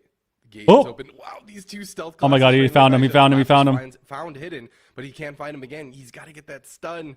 But it looks like Smite and Scatters the Tessie Feral? on the back foot are just kind of teeing off at each other. Hidden finally does come out. Flapper's not just opening just yet. He finally does open. And it looks like they want to go after Smite. Big one shot on Smite pushing Tessia? a very aggressive position. And Tessia will be the main kill target here for Buff Mistweaver this time around. That greater invis already. Oh, Marks on her. That comes out. That. He actually went Marks. So Oh, true shot over, baby. Get up off the Beastmaster. Ooh, big root. Nice combo there on the Tessa. They got Ray there. Tessa is getting absolutely destroyed. A full trap lands, and that's the big map makes a lot more sense. It's just small pillars. So Okay. I think Smite's just going to play in the face of Tessia. Arcane Surge. Just got to keep doing this. Tessia has a lot of damage. Just stay far away from each other. Really cheekily Kill the mage when he's in your Arcane line. Surge on the statue. Go feral when he's running. So everyone's out of line of sight. He just uses the statue, and that can really empower his damage. We'll see how Buff Mistweaver Monk reacts. So far, so good, though. Okay. It's been minimal damage on them with the Surge. Yep. Oh, they And, got clone there. Honestly, they didn't get the block, or they didn't get the trinket cocoon in the opener as well from Dobob as they. Pink's got to get off this pillar. Team's kind of taking a little bit more of a reserved. No leg position sweep. And an aggressive. Dodge so the let's see, looking for Dragon Ring of Breath, Frost, but though. He's gonna get interrupted by that Ring of Peace. That's Deep Breath down comes in. by, Bank as well. Hidden in Smite, Okay. getting ready to get aggressive, but both teams actually pushing in to get aggressive. Relza also in there. So on the Bank. Bash follows up. Relza has Sphere. To Bank. If Full there's a ring? follow-up, there is a full Ring of Frost, and Smite's going to Scatter go on Flapper, so this damage full with Fear his now? Wall, but still quite a bit of pressure landing out onto him as Bank's caught into a follow-up Fear. Flapper's looking for a clone, but he gets Rescue? stopped on it, and Bank will finally keep his dragon nice and healthy.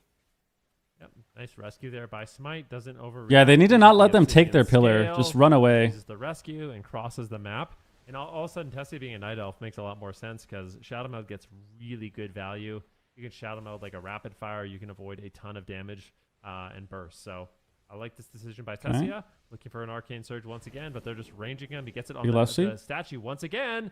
Big amounts of damage incoming from this Surge. They need to line of sight the Phoenix. There's a Phoenix just blasting them, and I think so far they're mostly avoiding Deep breath that comes damage. in. Smite going for a big NASCAR deep breath. Flapper. Disgusting. Tessia does a good job avoiding it completely. Drops the Ring of Frost. Smite runs into that, so good denial of damage during that deep breath window. Yep, Incarnation's still active, so Smite's feeling it a little bit. Now Bank's getting stunned up. The Cyclone will not land. It gets incapacitated at the very last second. Bank avoids that for now, so Smite should be completely fine. True Shot or up 4 Hidden, but he's the one taking about half the damage as well. That's the position defensively, so if Smite or Hidden want to push in and get that damage onto this mage, they're going to have to overextend, and they know that. So they swatch the damage over out onto Flappers. Flappers, again, looking and eating those interrupts with that Cyclone. Relza getting in position to get aggressive as well. Tessia blinking in to try to get the polymorph, and he doesn't land it, but the Cyclone does, and that'll be the Trinket Cocoon from Bank. Don't mind it. Just get the Cocoon on cooldown, but Smite gets cycloned up, unfortunately. We'll see what they can do. They need to start finding some damage. They do have a massive mana lead once again, so if they can just survive, keep crossing the map, get the damage rolling, that could be a win condition here for Buff Mistweaver Monk. Relza could potentially sit down for a drink if he needs it. Smite right now, continuing to throw out the damage, crossing the map, and it's just run away from the kitty the entire game. Big This is there's the Arcane Surge. Really desperate moment here. Smite needs to be careful. Immediately just hiding out of line of sight once again. He gets stunned up though. This is devastating. Bank needs to connect some heals. Can he gets Dragon's Breath? The stun comes in. Bank is in endless crowd control. Rescue across the map. Time stop. Love the time stop. Master spell coming in. The cycle. There we go. They have infinite crowd control on the Mistweaver Monk. Will's fear. Finally decides to trinket out. Hidden getting some counter pressure for the team, but nicely done there. That Will of Forsaken paying dividends for Bank, allowing. I really just don't like this. Or get the I just don't like this at all. To smite, but this is a scary situation. I think they're losing this game. They just doesn't have his trinket for quite. Unless they randomly one-tap somebody, which Marksman Hunter can of course do. I think they just lose this game. This is not looking good. But we'll see, because, I mean, Rel's ooming is really hard too. He's just line of sighting. It looks like Relza might be trying to go for a drink. He was. Why are we here? Why are we getting feared? CC fear onto Hidden. Okay. Hidden is so far away. Bank is in a polymorph. Time stops himself? He is all alone. That's another time stop. Is going to stop that go. But the Flapper's dying now? is popped for Flapper. So Smite's got to be careful. Trinket That's cocoon? the cocoon and the trinket to follow it up. Now Flapper's now at low health. He's got to be careful. He got the buttons and he's just going to dip. He's like, I got my value. I'm not going to get too aggressive. And he got behind the pillar and got a little bit of heals. But he's still not out of it just yet. He's still forcing this bear form. He's so low in the middle of the map. Hidden is just Shouldn't he sit no off Relza? poor Kitty Cat, Well, I but now he's getting think they knocked need off, to and run away. I Flappers think wants to standing be on them is aggressive. bad. Cap out of line of sight just to stop a little bit of this pressure.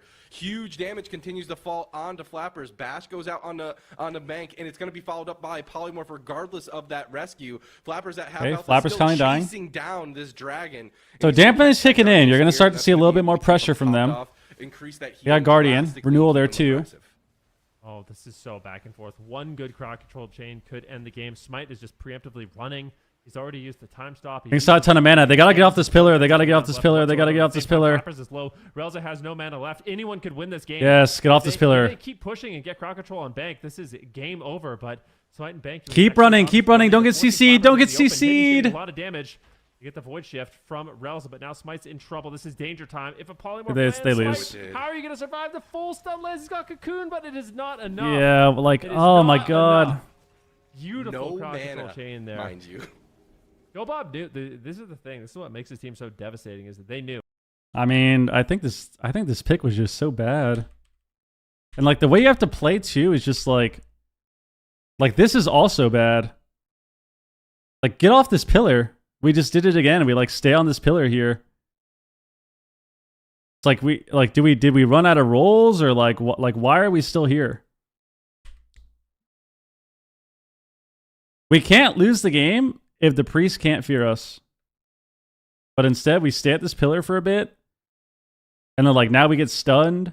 So maybe he ran out of rolls, but I feel like we had a lot of time here to kind of run away.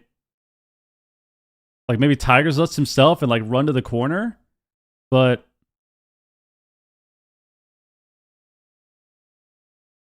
it's stun feared. We had Will so soon, too. Look, we had Will in 6 seconds when we got feared.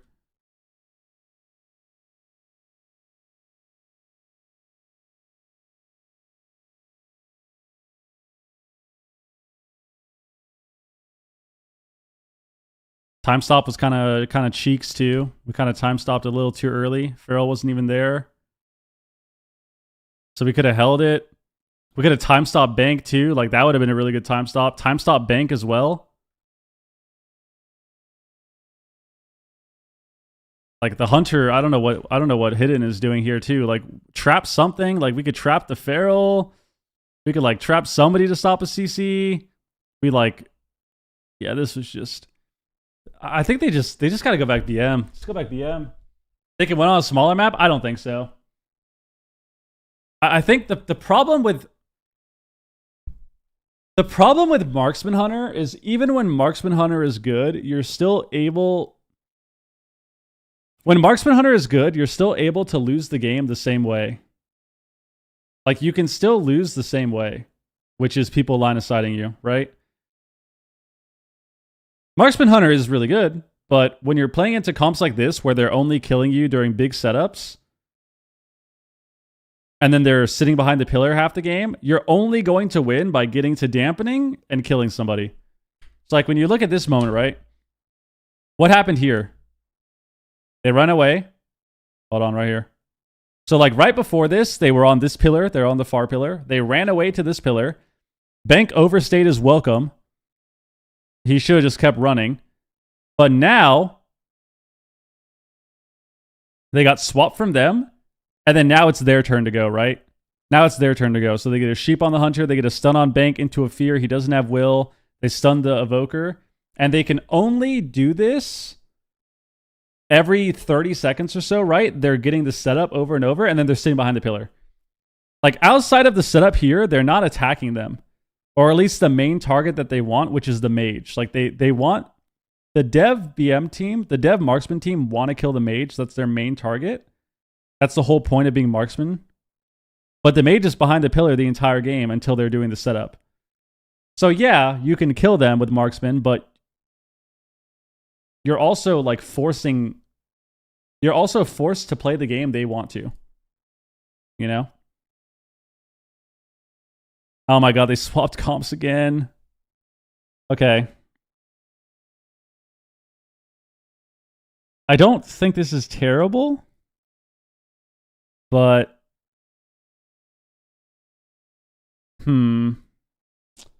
let's see. Dobob's coming back now with the Feral, the Arcane Feral. Might get a reverse sweep. Go either way, but that's going to be the What is it? Platforms. Dev Feral. They're playing Dev Feral. To utilize Rob has won twice Dev in a row Feral. at this point.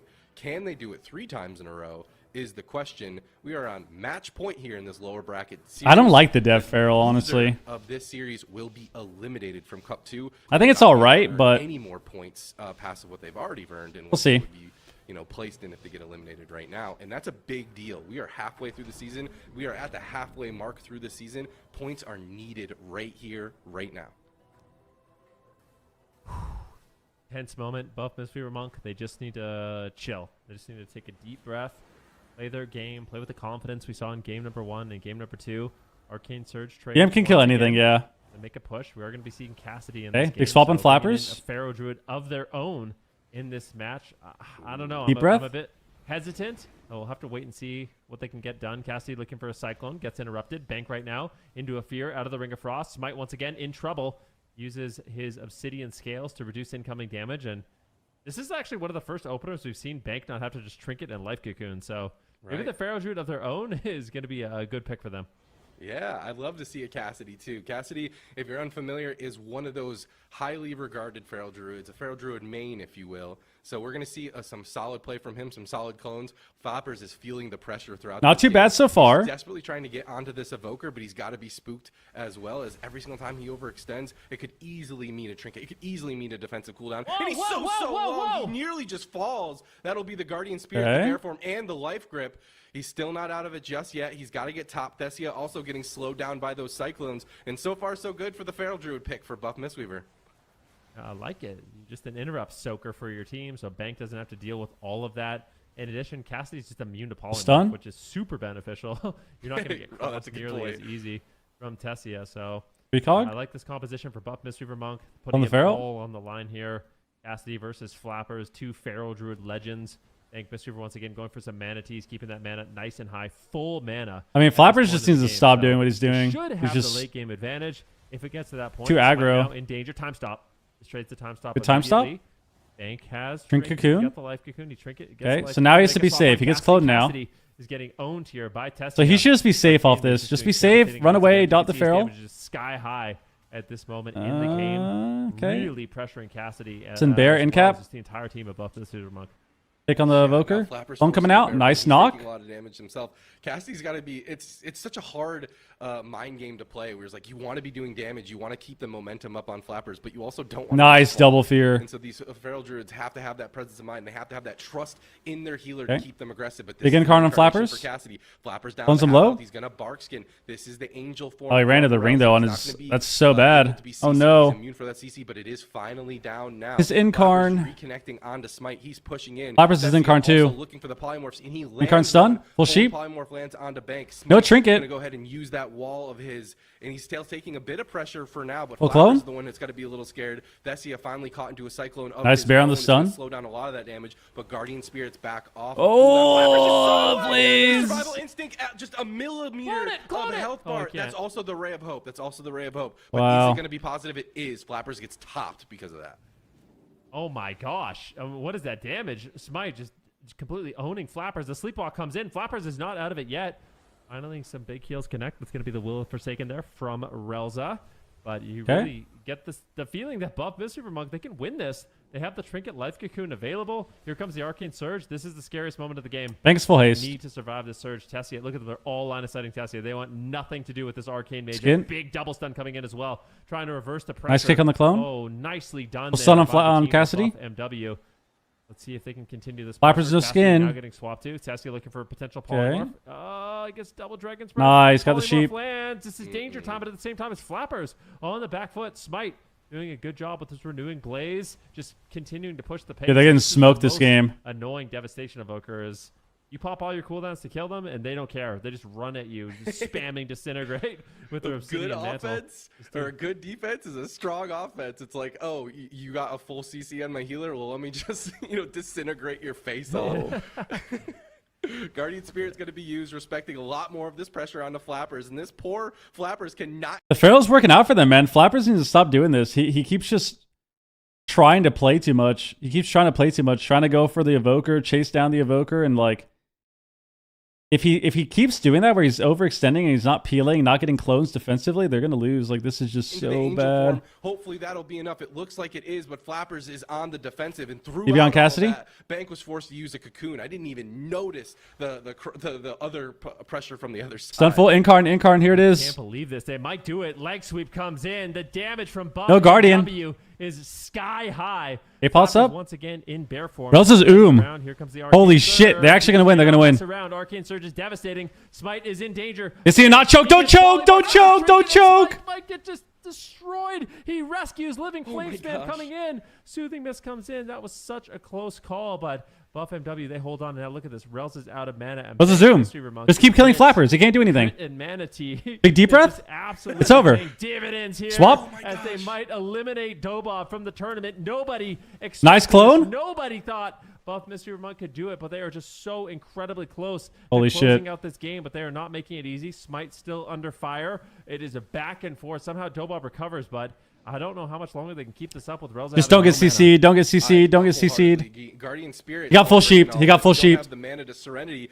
It's not going to do a whole lot left, and the cross pressure is starting to mount. Bank caught into some polymorphs. Cassidy dipping lower and lower. Thessia lighting him up. Cassidy Bank has sees cocoon it. back. He's going to line of sight. He's in that bear form, and he's Rels going is zoom still. Flappers now. He knows he needs to get. Oh, out he's of the line. drinking. Rels is dropping for a drink. No, He's we get getting some CB'd. sips, but he's got to stand up. He's got to get that cooldown. He got a little bit. Double Flappers stun? keep him alive for Triple now. stun, Bank actually. going in for the leg Oh my sweep. God. He gets We'll a clone. huge leg sweep. Thessia caught Wall? into the cross CC as well. Flappers is going to use survival instincts ahead of time, but he gets interrupted. Pick on the by clone? Cyclone. He's pushing in. He's Think trying I to turn sheeped. this around. He knows pre-cocoon, his time is pre-cocoon. running out. He knows he's about to be eliminated. Pre-cocoon. He can make a play right here, right now, but the cocoon just gets chopped through. Smite goes down. It's a cross He also kill. It's a has cross Flappers, kill. cross kill. Cassidy's in trouble. He's in bear form. He's pulling back. They have the mana Oh, lead. no. Cassidy, you cannot throw. You have to hold back. I mean, mana lead, Feral Monk versus Mage Priest, bro. Wants to get in there because he sees that Rouse is drinking. This is huge. Bro, he Rouse lets him get a mana spend. drink. This Get a could res. easily be Get a res, get a res, get a res, get a res, get a res. He's using Resuscitate. I think Tessia will be. No, able he to shut stopped it him. down. Oh my He god. definitely is going to be able to shut that down. I mean, I think the Feral wins. I'm honestly afraid. I feel like Dobob, if they can recover this, they're going to have an advantage with that Arcane Mage. I mean, the Arcane Phoenix is just so insane. However, I don't know. This isn't a matchup I've seen play out too often. right. We'll have to see. It's a what Feral they in twos, bro. do. Full stun lands. Bank, of course, is not playing the Song of TG. A sheep? and I bet he wishes he was playing it in this particular. What the game. fuck? Cassidy getting so low on my health. I gosh. mean, these surges are just doing a ton of damage. Power infusion. Bank manages to top him off. He's going to be burning through that Manatee relatively quickly. Here comes the Okay, I take it back. But Tessia seems Might be a to little closer insane. than we think. I don't know. I feel like I'm favoring Dobob here, but this is just so intense for a Game 5 elimination. Just Oh set my up that gosh, res, on baby. the Set up that line. res. Cross Set up kill, that res. 38% dampening. Relza getting yet another drink. Cassie can't let it happen, but he also just can't be taking this free damage this late into the game. And then all of a sudden, mana's not gonna be even very easily. Thessia doing a fantastic job not letting this Feral Druid reconnect and just kiting him forever, giving Relza the breathing room to try to catch this up and get that mana opportunity back into even playing field. Stuns go out onto Cassidy. The bash follows up onto Relza. It makes me think maybe 41% damp. This is the start of a regular 2v2 game. This is the very beginning of a regular 2v2 game right here. sounds like a very scary decision. This is such a hard call to make. Buff Mistweaver, what are they going to do? They finally lands a stun on Thessia. It gets life grip, the in-cap to follow it up. Okay. Cassidy looks for a clone, but he gets locked by Thessia on it. Oh, He's miskick. reconnecting onto this. Put away. It's going to be harder and harder for this priest to heal through all Well, these sweet. bleeds as we get deeper and deeper into dampening. Something else to know, I believe Feral Druids do have a Mortal Strike. Correct me if I'm wrong, Elliot. So that might be a contributing factor as we get deeper into this game. Oh, I'm scared. I don't know. I mean, if they want to win, they just need to dot the mage and then run away. Just dot the mage, run away, attack them, run away, get to damp. Don't stay out during surge. all, you know, Surge in 20 the seconds. best players that there are, some of the best players that there are in this game. So Thank I'm CS. curious to see how they do it. Ooh, lot of damage. He has life cocoon if he needs it, so he can always trade out the life cocoon. But Big swap on a Relza, so well actually. on mana. If they just go after Relza, this is a strategy I actually like. Just don't go after the mage. Instead of going after the mage, just control the mage and go after the priest. Throw cyclones on the mage, paralyze on the mage, interrupts on the mage, and just do damage to Relza. It could be bait. Like throughout the history of World of Warcraft, mages have been decent targets to go after, but I swear they're not that good at targets to go after. Especially anymore, one like especially in a Thessia. match I mean, Relza just needs to do this. Just get off the pillar. I agree, yeah. Stop staying on the Get pillar. mana, make the trades, throw your instant CC on the mage, and just take down Relza. I think it's the best thing you could do. Play patient. Big surge. Oh my gosh, a huge piece of damage hits Cassidy. It's going to force the Oh my god, he was trying to go for a res instead of drinking. A nice ring of peace is going to boop. He's gonna have to Guardian. Into that wall, into the main, into the bash follow up. This could easily. But he could die. He's Oh my on god, the he could die. defensive end. That is going to be the Guardian. He raised? It should be enough to keep him alive, but at 50% dampening, it just doesn't seem to be allowing him to be okay. But Cassidy's going to be caught into that ring of frost. It's going to peel for. He's dude. It's over. That was lots of buttons. That's not good. Onto Cassidy defensively, and Relza's mana is becoming scarier and scarier as we get deeper into this game. Yep. Thessia, we just saw, can easily just one shot I stun? at any given moment. In 30 seconds, I feel like it might happen again. He's got to dispel his thing, man. They have life cocoon. They're all over Relza. I think they might be able to do it. Buff Mistweaver Monk. He can die next stun. He can die next stun. Taking down Relza. There's no cooldowns left. He's got the trinket. Will he make the trade? Bank Mistweaver doing everything he can to just Clone some low? damage. Cassidy line of sights during the. I don't know if I like that. Cyclone. Oh, beautiful cyclone on Tessia. This is their moment to make a push. Tessia, he just trinkets out. Cassidy gets feared away once again. Damn, I don't know if I like It's that they clone. have so much pressure on Relza, but this can be reversed so quickly. Double Dragon's Breath comes in into potential polymorph. Cassidy kicks it immediately. Okay. Here's the leg sweep on the Tessia. Big crack. Relza's still in trouble. And this uptime. Well, stun, here it This is. devastating. Drink Damping it. is high. Relza's Swap. got nothing left. Cassidy and Bank are all over him. Full polymorph. Arcane Surge, Arcane Surge. Ah! The Surge! Line of sight. That Phoenix can just solo anybody in the match. They need to be very careful. Relza needs to dispel the Point in Zen Sphere, game. man. Cassidy, I mean, he's in bear form right now, but it might not be enough. He shreds through the life cocoon. And Tessia finally Fear form? getting stunned up. Relza goes into the angel form. They're going after Tessia, but honestly, I just want to see control on him. Get the Cyclone.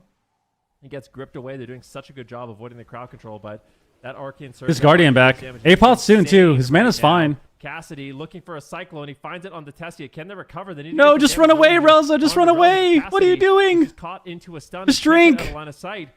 I mean, 62% dampening. Oh, he fucked Bank up. is He still fucked holding up. onto his mana so well in this match. He almost has life cocoon off cooldown once again. I still feel like Buff Mistweaver, they're in a Okay. good position to potentially win this game.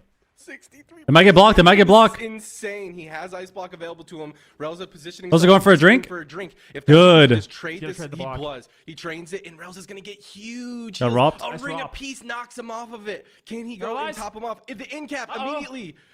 Oh They my don't have gosh, enough. he They don't have finally comes enough. out of it. Cassidy reconnecting. Full main lambs. The crackling. They crackle. Lots of damage. Can Relza Won even it. heal through? Guardian this? Ray, Guardian Ray. So much, and that's going to be the ray of hope. That's going to be the Guardian, but that is also a cyclone, and it's positive. He gets topped. Can Relza continue to do this? He's got to dispel Get these closer, closer, these 70% spheres, man. The damage. Zen He can Sphere. get that Arcane drag that Surge? seems to be enough. But Cassidy on the back foot, he has no survival instincts for 10 seconds. The cocoon gets completely chopped. Oh my God, he might die. A bash to Oh my stop God, big this bite. offensive pressure. they're The going life for grip. it. Thessia's edge they do so it. Holy low. fuck. Touch of death, and he does. Oh Bang. my Side by God. mousepad, they do it. They win the series 3. They actually come back, bro. Unreal. Holy We shit. subbed them out, and then all of a sudden we thought they were insane. Holy Then we subbed them shit. out again, and they did it. They continue to keep their tournament lives alive. They did it, and they beat one of the best teams Wow. in the bracket. Dobob falls. Wow. This is going in my top 5. We're seeing this tomorrow in the top Absolutely. 5. So 100%. Spoiler alert. so back and forth. What a great game. I mean, I feel like Wow. I just love the fact that this came down to both teams just locking in Feral Druids. Like both of them just like, all right, bringing in the heavy hitters. You know, the fourth player on the roster. Bro, the cross kill at the end here was so troll. Look at how they died here. We get a pre-cocoon. And then they have Surge up. We get a pre-cocoon. They break the cocoon. And then Smite tries to deep breath. So he deep breaths him and he kills him with the deep breath, but he fucking dies. He kills him with the deep breath and then he dies anyways, dude. What the hell is happening? Look at this.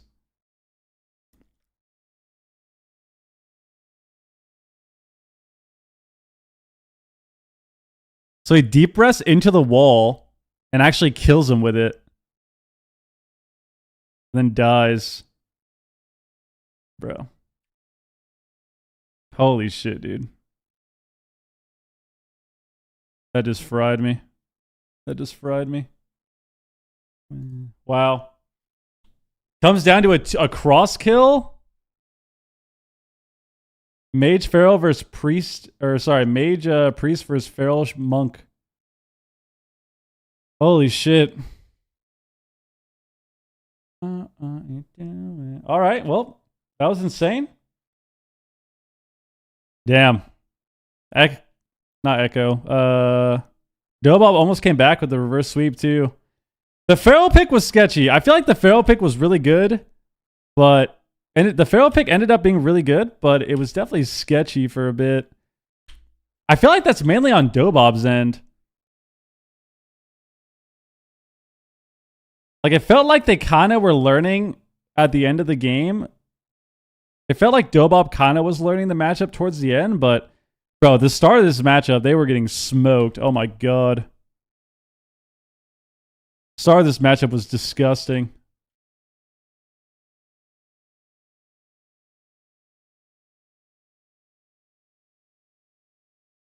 Yeah, they got Trinket Guardian here a couple minutes in. This guy hit 1% here. They have to Ray Renewal Wall. Holy shit.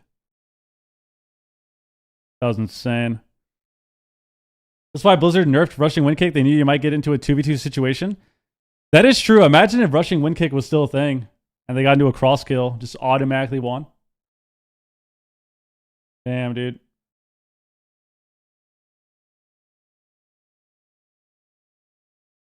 I think part of the reason they don't nerf Feral is because it's really good when you play.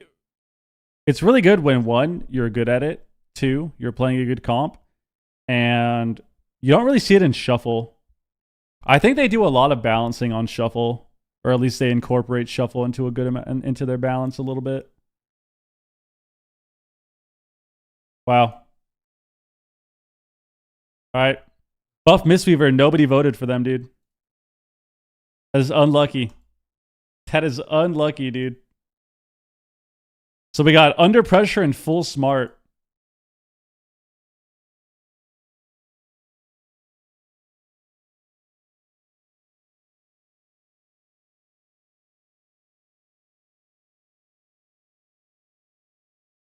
How much time do we have left? Let's do a 10-minute prediction. 10-minute prediction. Give everyone time. This week. Let's work together. No. Cosmic I'm on Void my own. Energy You guys are on your causing own? blank Sorry. shadow. Oh man. Causing, is it another Legion thing or another No, I'm thinking That looks this like a is, zero. Midnight. thing? What is this, like a Huh? 10-yard range thing? I think this is a Midnight ability.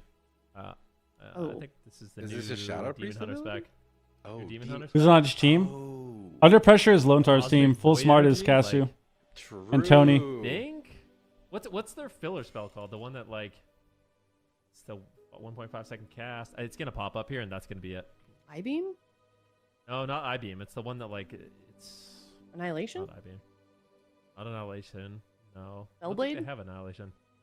They don't have Fellblade either. You Yeah, talking about we're- Demon Hunters? No, I think They're this talking is about the new Demon Hunter. The Oh, the new new Demon one. Hunter. Oh, sorry. I thought you were talking about that. Yeah. I thought you were talking about Havoc. Okay, so Okay, Void Ray is the new eye beam. I don't think Collapsing Star is that a Devour ability? Yes. It is, yeah, but I don't think that's it. No, the Is Void yard range Torrent? is what's throwing me. It's a casted yard Oh. range. They have- What's is it casted called? though? I have no idea. Like Oh, I the think it's only thing called I think of that's consume. casted is the hunt. Isn't this Void Blast? Consume, what I'm thinking about is called don't think it's consume. 1.5. Well, no, you can't have It's Void not Blast. that. You don't even get Void Blast until Yeah. Oh, we you have honor options now. talents or hero Oh, I talents. didn't even notice the options, dude. Void Torrent, Collapsing Star is not it. I don't even know what Collapsing Void Star Blast, is. Actually. It's Void Ray and Void Torrent are both channels, right? Yes. And Collapsing Yeah. Star, I'm pretty sure is Just instant. Void Blast because it Yeah. takes away No, Smite, so it has a Is it? level I'm requirement. pretty Wait a sure minute. Collapsing Star is instant, dude. Okay, I think it's A then. Void Blast. I feel pretty I don't confident even about know that. what We've been Void seeing a lot of Blast is. Void Yeah, I'll Reaver. go with. Yeah, I think I'm with you. I'll do Void Blast. I'm going with A. Void Blast or Void Torrent? Yeah, Void. Void. Yeah, exactly. That's where mine's head's at too. Is A or D? Do you know anything about D, Ben? Is Collapsing Star the big bomb, Is that a dude? channel? Yeah, The big that's a spirit channel, I bomb? think, yeah. Okay, then it's got to be A. I think it's just Void I think Blast, yeah. but it says it as a requirement for level, even though you don't get it, so you get hero talents because it's Smite. Come on, A. I would imagine, A. A. or like Mind Blast or something. Okay, Oh, so that's a definitely good wasn't sign. D. Good sign. Ah, there we go. Yeah. Thanks For the hard record, the carry, ability Ben. I was thinking about is called Consume.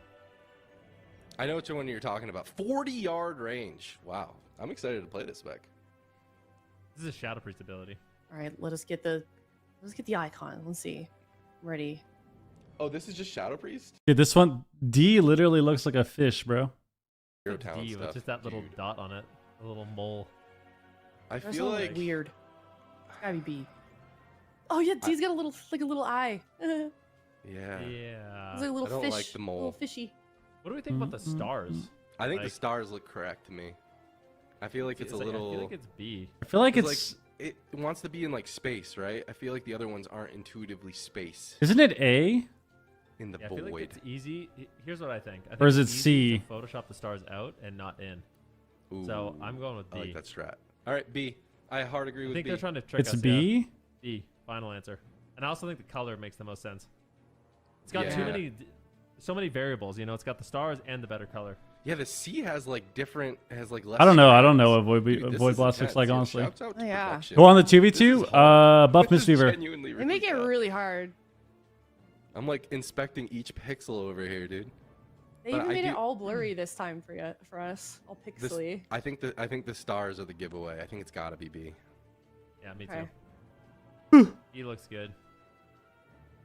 You locked in B Production? too, Aya? We all B? Yeah, B. Okay, yeah. okay, okay. It was B. Yes. Does it really have stars on Two it? for two. Interesting. Easy. I'm proud of us. Interesting. Me too. Interesting. Make a great team. Heck yeah. Okay. Nature swiftness. What are we guessing? Okay, we need Yes. six. Wait, yeah. What are we guessing? The rest of it? The icon? I don't know. Production? Nature swiftness druid. Oh. Oh my goodness. Okay. Okay. Your next blank or blank is instant cast. It's gonna be Druid. What? It's gonna be Druid. A. Okay. So I have some insight here, okay? Okay. Yes. So A and B cannot be true because Legion Remix and Retail are the same. Good so to those know, are good to just know. out. So it's C or D for sure. Well, it's based on the honor talent, though. Is there options for shaman abilities to be instant? Your next blank or blank is instant cast? It makes me feel like it's druid. Yeah, your next No, this is Shaman. This is heal Shaman. or Wait, no. damage dealing ability is instant cast. No. I think it's true for both of them though. Oh, really? the question but I don't know. is- Hex can be used in. No, it can't. I think it's D. D is Shaman. Like NS Lava Burst, I think. I don't know. Can you next heal or damage dealing ability? I'm gonna guess D, Yolo, Right. whatever. I think it's true for both of them though. Team is Oh, competing. really? Hex can I mean, be kinda. used in- No, it can't. Never mind. I'm thinking Like Shaman. NS Lava Burst, I think. I don't know. Can you? Ugh. Dude, this is so hard. I don't even know. Like, I feel like it's true. Dang. I'm gonna go with C. I don't know. You think so? it's Druid on Midnight Alpha? It's calling to me. I don't know. I haven't played Druid on Midnight Alpha, but I was cheating. seems right. Oh my Okay. gosh, this is I intense. think Nature Swiftness is a 1 minute cooldown flat on retail, and this looks like it's like a 1.5. So I think Yeah, it's it's got C. change. I think it's C because Probably I don't affects think it's clone. on Retail. It's probably gonna On affect retail, clone. NS is just 1 minute flat. That's the That's only thing valid. I'm going off of. So I'm going C. Final answer. Final C. answer sounds good to me. It was my initial instinct too, but now that you said that Shaman might have the opportunity to do it as well. Shaman. Oh my Oh. gosh. Nice try, Ven. I should have listened to you. Oh. You're the next healing or damaging nature spell is instant and costs no mana. And costs no mana. I didn't know that. Does NS make it so it costs no mana still? I didn't know that either. What the fuck? I don't think Ancestral Swiftness is like that though. It must be this. No way. There's no way there's a thumb, right? I don't think Okay, I don't it's think not- it's not A. There's no way It's A. not D. Wait, I don't why think isn't it's it D D? either. Because it like goes out. I don't think it goes out like that. Oh yeah. Like off the screen, you know. Okay, but does the end of the claw have like, you see how it's like, I think it's C. Yeah. A little stubby. I hate these Are we ones. sure it doesn't have the claw? Like, The No. thumb thing on A, like the. you think it has no claw? No, it's feel like B or it's no C. claw. It's B or C. I just don't know. I could Okay, be, dude. I could be. Because so it's wrong. like. I'm leaning towards. I don't think it's C or D. So to me, it's either A or B. Claw, like thumb or no. Is Ven fried? Why would it ever be A? A makes it look like a dick or a tail. Why would it ever be A ever? Like the 4 thingy in the top right. Okay. It's like a claw thing. It's like B a or bird. C. I don't know. And it's what's- probably I don't know B. what kind of thing it's supposed to No chance it can be I don't D. know No what chance this it can be A. Claw? be. Looks like a bird foot, Dude, if but what's that? then I guess it would be A. I don't know. It's either A or B. That's my. I just, thoughts. dude, if it's A, my mind is going to. Yeah, be Ven is blown. completely fried. This Let's looks go with so B then. wrong to me. Okay. B. But I I was could leaning do towards A. B. but I'll go B. To me, I'll go it's B. to me it's B or C. Dude, that's But, so like- BM production. What the heck? This is the was third to time say? we put these logos up since we started playing this game. No pressure, though. Oh my god. Okay, Maybe well- the shaman has the thumb, or the druid has the thumb, and shaman doesn't. Oh my god, could you imagine? I'm going B. Final answer. Lock it in. I'm going B as well. I'll go B with you. You've convinced me on the wrist. So Yeah. if you're confident, yeah, B. Yeah, B. It's like a little B, gripper. B, B, B, B, B. It's either B or C, but I'm saying B. I'm walking in with Is you it guys. supposed to be like a bird foot? We Like a go down like a together. talon? Yeah, I've We're- always we're viewed never it as a gonna know. talon. Or a talon, as Kalamazoo would say? Nobody knows that Talon. here. A talon. Is he southern? Yeah, oh yeah, he's B. a Florida man. Alright. Good job, good job. Southern Okay, boy. woo, we did it! We got As it a now. talon. Or a talon, as Kalamazoo would say. Nobody knows that Talon. here. Bro, I hate when the YouTube stream does that. It's my dad.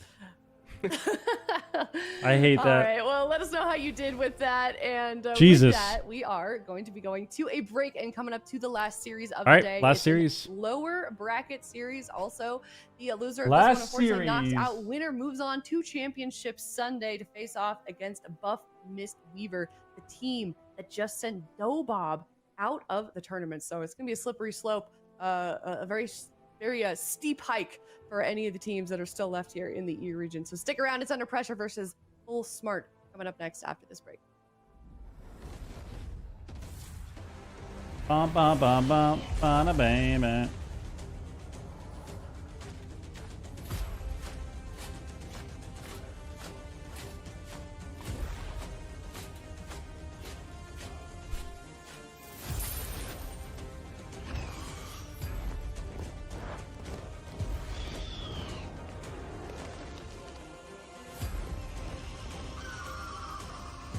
You like casting? Casting's fun, yeah.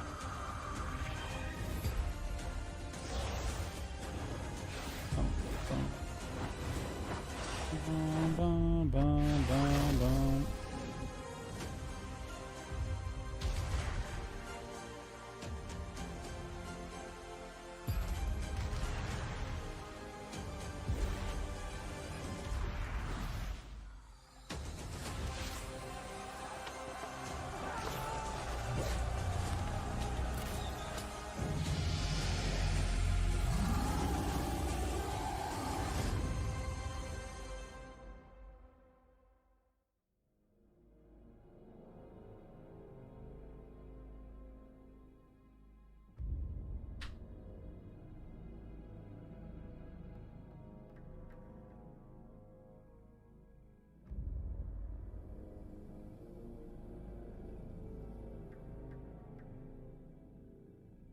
All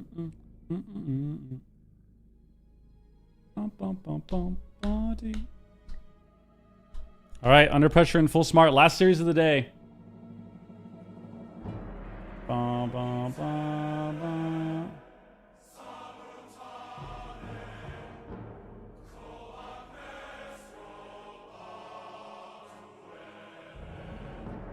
Bum, bum, bum, bum. Last series of the day. What is full smart gonna do? A jungle, probably? What are we gonna see? Like LEDH? I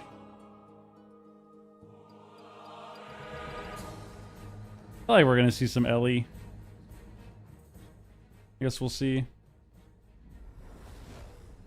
Hello, everybody. Welcome back. It's the last series of the day. It is Under Pressure versus Full Smart. These teams fighting for that last spot in the top four for Championship Sunday for the EU region. They are hungry to stay in it. It's Under Pressure versus Full Smart, Super T's. Yep. And oh my God, Mr. Peekaboo, that's crazy. I don't know, man. It just feels like they're fishing for compositions like double. Should we do a watch party, dude? Should we watch party together? It just feels like they're really fishing to try and figure out what their compositions are going to be in the current meta. Whereas Full Smart, they're locked in. They're dialed in. Jungle, easy pick for them. No second thoughts there to reconsider. So to me, I'm leaning more so similar to the chat here to Full Smart at the moment. All right. Now maybe Under Pressure Boomy comps might be challenging for Jungle. Yeah, they could play Boomy, but consideration. But I just feel like based off of momentum, Full Smart are in a great spot. And hey, I said my thoughts, and now the chat's going the opposite. So would you rather play your prelim games on Friday and have Saturday off before finals on Sunday, or do you prefer playing them on Saturday? I mean, I think Saturday, Sunday is fine. I wouldn't want to play on a Friday. Those close moments, as you say, and they're like, yeah, no, like Under Pressure, they have it. They get absolutely bring it back. Are we gonna see that again? Double Demon Hunter? I mean, if we see Double Demon Hunter versus Jungle, no chance. No chance. We say double DH. Not good for them. I have no faith in the Double Demon Hunter whatsoever. No chance we see Double Demon Hunter. Don't get me wrong, but I just don't think that they have the answer. We've seen Double Demon Hunter from Under Pressure in a top 8, and then in the last couple, no chance. Maybe though, but I doubt it because they can just jungle into that. I'm unconvinced. Full Smart, however, the HDK. They came back yet again. Oh, and we do. The HDK Holy Priest into a corn cob. Yeah, it actually is corn. Yes, a little corn cover. The HDK Holy Priest into Void Weaver Jungle. Feral Druid. It is a survival. Oh, I don't know how I feel about this. Are they going to run at the healer? Try and do this earlier, and he just fell over in 2 seconds. So let's see if Kenkito can make. Yo, they're playing. They got the resub, man. This is a very difficult comp to. 2026, maybe we'll play next season. Maybe. Going to get trained down by this Death Knight Demon Hunter. So far, they're running at the priest. I mean, I think this is the best thing for them to do. Pulling back to his teammates. Kenkito fakes a kick. He's going to get a lot of damage. This is the best thing for them to do. Anti-magic zone. That's a really smart idea during the Discipline Priest damage, as the other two are doing mostly physical. Because he's survival too. Why is he survival? Icebound Fortitude. Oh my God, he got the Ray. He might get cloned low on his Ray. If Tony gets it here, it's going to be insane. He's trying to get the clone. AMS it. AMS it. Shield immunes it. Wow. Okay. Ray is going to top him. Oh man. Nice stun. It might have been just game over, but now Kenkito being pressured into the Chaos Nova. Trades pain suppression. Yep, it seems like that's going to be enough for now, but he's not going to be able to do that all game long. He does have another one available to him to lock in. Tony going to go ahead and clone up MVQ, slow down some of this damage, and Kenkito's huge damage right now. So he's trying darkness. to void damage off that he's spec'd into in that hero talent. The fear does land out onto Lone Top. Okay. It will be willed. EPS, silence over. Maybe that's enough, but he needs the throughput. Ooh. Both Houston and MVQ are slowly taking away more damage, but another Brain Suppression is going to be used by Kenkito. Every button in this dude's spellbook is going to be gone in just a few more goes. I mean, Houston's running out of buttons as well. Nice low health Cyclone here. If they can swap that onto the Lone Star, anti-magic shield on him. They can't trap him. They can't clone him. Nice anti-magic shields from Houston throughout this game. But now he's out of it. Are they going to land a trap? Caster grapples in. He's baiting the death and the fade. He baits the fade. Kenkito's being pressured. Gets grip back, though. And it looks like Lone Star was able to fade. Oh, he's so dead. Swap. Void shifts over to Tony, but there's no cooldowns left. Wow. He's getting chopped under pressure. Put the first point on the board. Yeah, I'm not sure about that. I think it's so hard to play stuff. It's so hard to ult stuff when you have no experience. Like, we haven't really seen this guy play anything besides Evoker. So they log on. I just don't know. We haven't seen this guy play anything besides Evoker, and then we decide to log on a Voidweaver for the quote-unquote free win and just get ran down.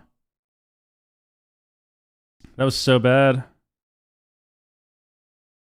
I also don't know how good Blessed Recovery is for him too. I feel like Blessed Recovery is kind of shit compared to 3% damage reduction. Like DK and Demon Hunter both do a lot of magic damage.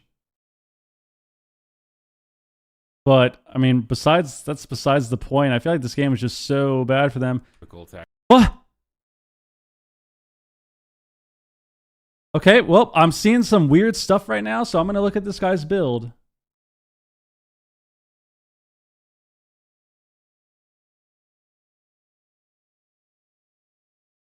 Okay, so first off, we're not playing Inner Shadow, we're playing Catharsis. Which I don't think is good because you get burst healing, but you lose a lot of sustain because you lose 10% damage, 10% atonement. So that's already really fried. I feel like Embrace the Shadow would be really good too. Instead of Void Leech, because you get 3% magic reduction. And you get healed from that because DK does all shadow damage. He's not playing Protective Light.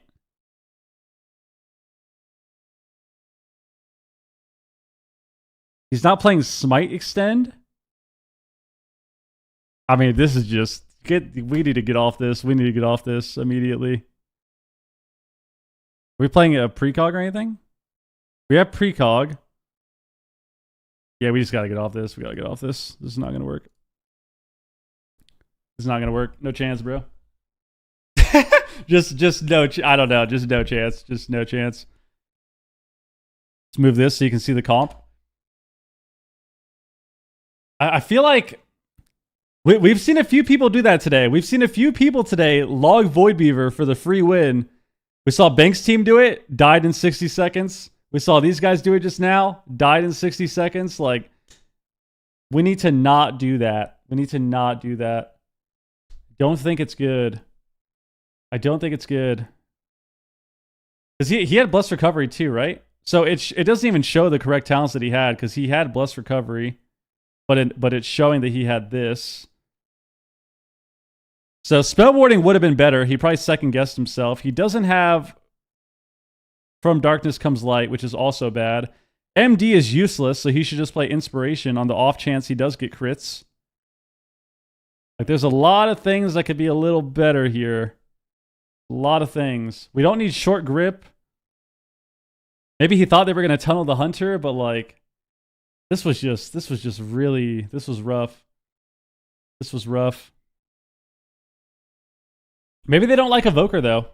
Of that type of situation, I really don't think they. Yeah, I think it's hard to get cast into DHDK, but just play that.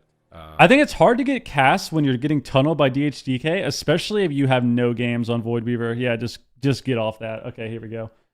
Also, survival was really weird. Everything about that made no sense, but it was blind pick. We have to remember. We have to remember that it was blind pick, so they maybe thought that it was something else too, you know?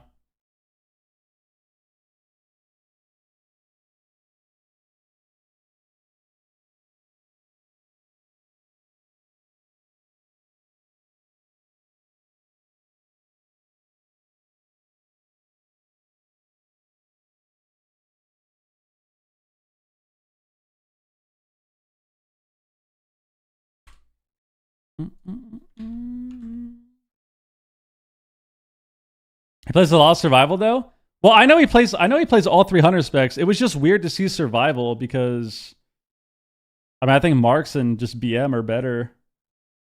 Especially when you're playing like a straight up like rundown matchup.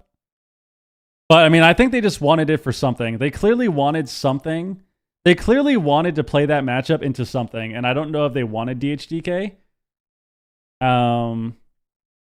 They fell to. But they Echo clearly in wanted to round play 10, that so matchup they don't have a huge amount into of points something either. that See, most likely in the was leaderboard, not DHGK. Full Smart, they're at 4th place, tied with Cleave, Pilled, and Under Pressure, and Buff Mistweaver. Buff Mistweaver having a fantastic showing this time around. They need to farm these points in this cup, or they could easily avoid the gauntlet altogether if any new teams rise up in Cup 3.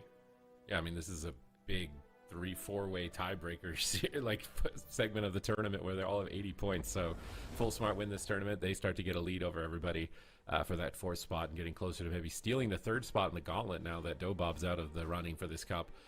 So a lot of the European region has opened up because of that. We said it was a deja vu tournament, but Dobob being out on day 1 is definitely not what happened. They were dominating day 1. So this is what I mean. You can get the same bracket, but totally different results. And under pressure now, this composition looks good for them so far. Full Smart going back under their main composition though, and they really wanted to work here. They'd much rather just run away with this series. Cassie is running the High Mountain Tauren, so is Tony. You get 3 High Mountains. Houston is a High Mountain Death Knight. Tony's going to open up the Death Knight. Stun Trap. Is he running Diamond Ice for the reverse? Oh, Anti-Magic Shield again from Houston to immune the Freezing Trap. So he scatters him anyways, so it's good compensation. They force Icebound Fortitude. Mind you, I think that's more than fair. See, like, this is what's weird. Like, he got off Priest, and they're playing Marksman now, but I feel like that would have made more sense to do that the first game. Because the first game, if they tunnel the Marksman Hunter, your Priest can free cast. And if they tunnel your Priest, your Marksman Hunter can free cast. But now we just swapped it again, and it just makes no sense. To just train damage down into Houston. Tony's chasing Lone Tar. He gets asphyxiated into a fear around the corner. Kankito blinks into Dispel, but it gets gripped into a blind. Cassie's in trouble, and they force the turtle already. Wow. Bro, does he die in the opener? Bro, this guy doesn't rewind there? He was dead on the swap. They're just getting absolutely rocked right now under pressure. This is a completely different team. Yeah, Mame lands on the Fusion to slow down this Death Knight's pressure. The bash on the Lone Tar, he gets the AMS off. Big volley. And it can't be followed up. Big volley. On the Fusion, he's going to be A-okay throughout this. Symbol of Hope in the backline, but Fusion is still taking so much pressure throughout that. The clone, nice. Fantastic AMS from Fusion to Clone stop again? that CC chain on the Lone Tar. That could have easily been the Death Knight. Range the clone life, DH. But Fusion is staying in it and staying aggressive. There's very few buttons left Pick now. on the side of Full Smart. If they can keep this momentum alive, surely this will be it. Fear lands onto Kankito. If there's any follow-up, there's the Chastise, but Houston's going to be completely fine. Oh. He's using the defense, or he's using his Death Core. See, Void Weaver for this would make sense. This would be good. That whole CC chain. And under pressure, it just seems like a complete tank. Oh my God. High Mountain Tauren trying to get out of there. Exhilaration to heal back up, but he's running out of options fast. Tony gets there. Houston's getting one shot. As well. Maybe there's a chance with this volley. If he gets a big crit right before Rescue? he goes down here, he gets rescued Okay. around the corner. He's swapping on Lone Tar. Oh, this is desperation. This reeks of desperation if he starts attacking Lone Tar. They do have MPQ rooted over in the corner, but he just gets right back into the game. He's going to go into a Cyclone. Tony's ramping damage. He's got Tiger's Fury, but he's going to instantly Icebound Fortitude. Scatter Trap. 1-for-1 once again. They're trying to kill Fire him Breath through got Icebound kicked. Fortitude. Can they actually Houston's pull it dying. off? They kick Tony clone. gets kicked on the clone out of the trap. Kankito is They have rewind still. trying to kite away. He's got his true shot. Maybe gets a big crit off this clone. If he He's can find a sitting. shot off the end of this clone. Is he going to go for it? Oh, he gets gripped on his aim shot into a double blind. He's getting shut down. He's got Roar Sacrifice in 1 second. He gets stunned. He pops that instantly. Kankito does have rewind and time dilation. Maybe he can stall the game a little bit longer here for his team to get a chance, but Lone Tar's an angel. He's free casting flash heals in the back line. Kankito staying next to him to go for a sleep. They do get a full stun. There's the stun. Where's the trap? Can any magic shield it? Houston was stunned. He was stunned, so he couldn't do it. That was smart. They cover him, and they get the Cyclone. They get the trigger. He's just dying through the volley. Cassie's starting to turn this around. Okay. Can he keep it? He's actually survived to his turtle. He's got another aspect of the turtle. MVQ can die. He's caught in a stun. He's trying to reposition. Kankito knocks him away. Stun kill MVQ with volley. That's what they need to do. Just use Cheetah. He's stuck here for a little bit. They need a double stun and kill with volley. Double stun DH kill volley. They need crowd control. Cassie going to get Double rescued stun away. DH. Tony's looking for Cyclone. Cyclone's Houston low health. If he swaps that clone to Lone Tar, he'd be really good, but I don't think he can. He's Double afraid to get stun, feared by one the shot killer. this Demon Hunter. Lone Tar's probably going to do soon. He bashes him for a trap. And he magic shields it. If Houston's not covered, he just immunes every freezing trap. They probably got to scatter him. There's the scatter shot. No trinket. Can they get a clone to sleep? If they get sleep, they can win. They got the sleep block. Any magic Tap. zone. Is it going to be enough? Wow, what was that? They're going- Lone they're Tar going actually- Tony? Will Forsaken. Right. Will's out of the Oh. sleep. Gets a big heal with the Apotheosis. They have to survive even longer with a full fear on Kankito now. Full smart. They're running out of mana. Cooldowns are looking slim, but I think they might still have a chance. They just need to get cross control. They have to have Houston out of the game. They need to deny the anti-magic shield. On Big them. fire That's breath? Big damage. There's a stun. Houston's There's a dying. mag shield. He could die here. Pops it. Swap. On himself there. He had to. Lone Tar life swaps. They're forcing major cooldowns, but can they actually do this? They got Turtle available still, Sid, and they also still have Emerald Communion. Maybe they need to press it. Overlap. And the Emerald Communion. That's going to give them some well-needed mana back, but there's so few buttons available for Full Smart. If Under Pressure can keep this pressure up, Cassie will surely fall. Trap comes up in just 3 short seconds. AMS in 5. If they gets it right away, there's a scatter into the full sleep. Houston, you got to be scared. He has the Icebound Fortitude, but he's holding on to it because there's the Guardian, and he's in a Cyclone. He can't use it just yet. I assume he's going to pop it as soon as he comes out. The Ray of Hope also available to stop. Big volley, big volley. If need be, this is the MS. Shot, this is so much damage. Icebound Fortitude, the Ray of Hope. Casu, press Bull Rush. Pressure, Hyman, Torin. Press it. And the time is running out. Casu has that trap back up. No AMS to eat it. Full Cyclone. Fused can go down. Intim the trap. Intim trap. Brought his team. They win. This is going to be another cross kill. Aurora sacrifice. Houston has they don't have any damage. They don't have any damage. Full sleep. Didn't get it. The Fade to follow it up. He booped him out of the darkness. The Fade, regardless, gets eaten by a sleep. Casu getting a huge heal from Kankito. Both teams seem to have stabilized for now, but very few buttons on both sides. It's over. Full fear on Kankito. Casu has no cooldown. Zoom. Pulling cap. It's a race to the finish. It looks like Casu is going to fall first and Under Pressure. Move to match point. Well. I mean, I thought it was over for Full Smart like 3 minutes ago, so I mean, staying alive to this point. Casu's doing an impressive amount of damage. I mean, Full Smart is definitely not. Yeah, they're not staying true to their name. I think they're not staying true to their name. This is rough. Wow. To win, the DHTK is working, man. Get close to the DHTK is definitely working. I think that they just certainty at least for qualifying to the finals for the big payout for the massive prize for the European Grand Finals. You want to be as high up on the leaderboard as possible. A wild game. I almost wonder if there's like they played survival into the first matchup with a Void Weaver, which I think makes no sense because survival would be better with the Evoker and play Marksman with the Void Weaver. And then on top of that, we go Marksman now, the second game, but then we swap the healer to an Evoker. So like the first game, if we were going to be survival, we should have just been an Evoker. And then the second game, if we're going to be Marksman, we should just stay the Void Weavers because you're all triple casting. This is fried. They were really close to winning this game too. They had a couple opportunities, I think, to kill MVQ too, but they just they're like still tunneling this DK. Like they had a couple moments here where like you see no Trinket, no Blur. Incarn is up. Like what did we even get Trinket with here? Incarn is up. I think we get Trinket with Clone. Like why would we not go the Demon Hunter here? He binding shots him, he trinkets it. Yeah, I mean this sucks. He blurs. And like blurs over. I mean, I feel like even at this point, like if you see a Demon Hunter as jungle cleave, dude, with no Trinket, no Blur, no Dark, like why do we keep doing the go on the DK?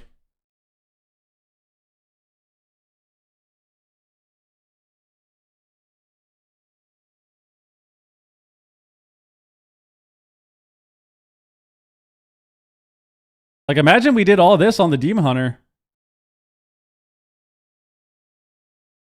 We would have just killed him. Or at least gotten more pressure there. Like we could have forced a Guardian there. We could have forced a Ray. And then we can tab back DK. It's like we can get cooldowns on DH, tab back DK. Now he has nothing to save him. But instead, like now we get a Guardian Ray on the DK instead. I mean, this was a really troll game. He has another Guardian swap deal, but it doesn't matter. He doesn't have Trinket. Doesn't have Trinket. If you can force them to use those cooldowns and have the Priest use globals or his cooldowns onto the Demon Hunter, and then you can also get pressure back on the DK because you did a swap to the DH, then you actually create openings. You create openings within the game, you know? But if you're only tunneling one guy and they're just rotating permanently, then it's just... Get under pressure in a kill it's rough. Window. So they definitely have shown that they're capable, but can they keep their head? I mean, they picked Maldraxxus. I feel like they're just gonna play the same shit. On the line, they should just play Void Weaver. If they're gonna play Marksman, play Void Weaver. They definitely have shown Maldraxxus, as you said, it's going to be the map locked in. It's not necessarily a smaller map, which kind of leads me to believe one angle of comp is going to be locked in, but they are running out the timer to the very last second, trying to strategize. Usually when someone runs out the timer, it's because they're trying to, get in their opponent's head. But here, we're going to see a pre. What do you mean? He has salvo and stuff. To the original what do you mean? Oh, I guess it's holy instead of discipline, though, right? No, he doesn't have bullet hell, whatever that is. Well, it's not guaranteed. Holy Priest is actually pretty weak at getting trained. Okay, now we're playing. I mean, this is a 3-0. This is a 3-0. This is a 3-0. Yep, this is a 3-0. I've lost all faith. I have lost all faith. 3-0. 3-0. Basically, they get 100% of See, the time, and feel like this is just not a good exchange for them.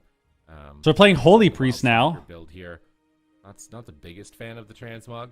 And we're back survival. Going on at the same time, like he forgot to put his pants on or something. Pivot mog. And I think survival can kill DKs, but a pivot mog, like one of those mogs where I think survival Holy Priest is kind of squishy into this comp, like this matchup. Get the full set remogged. I see. Okay. You had to go before you could finish it. And then Not sure if the healer wants to actually play Void Weaver.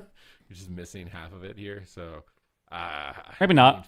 This is so rough. It seems like they're struggling to have an answer to deal with this melee cleave with the Unholy Death Knight Demon Hunter. Kind of wonder if Dire Wolves will try this comp in North America. I've been kind of fishing at specs we see for Europe, if any of the North American teams are also making considerations for swaps as well. All right. And Kankito, of course, playing the Warden Preservation Evoker.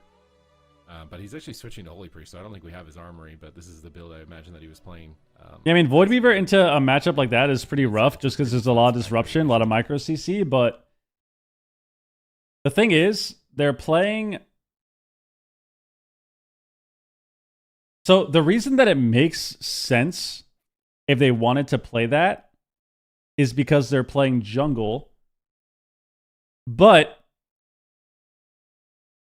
it doesn't make too much sense because they played jungle with a survival hunter. So if you go back to game 1 and you replace that guy with a marksman hunter, or you go back to game 2 and then you put the Void Weaver back in, now you have a game where you have a Void Weaver that can spam cast, and if you spam cast, then you die and you can't kill anything.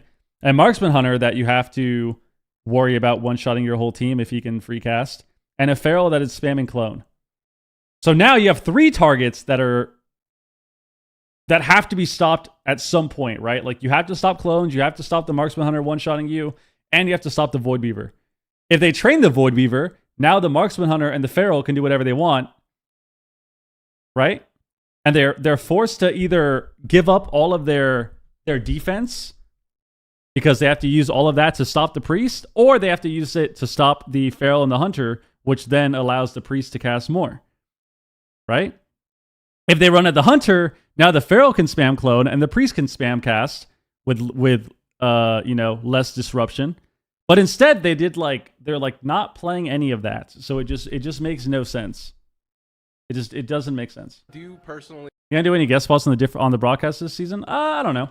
With a lot of their main heals being Big Max made top 4, yeah. A bit more breathing room to get that utility out.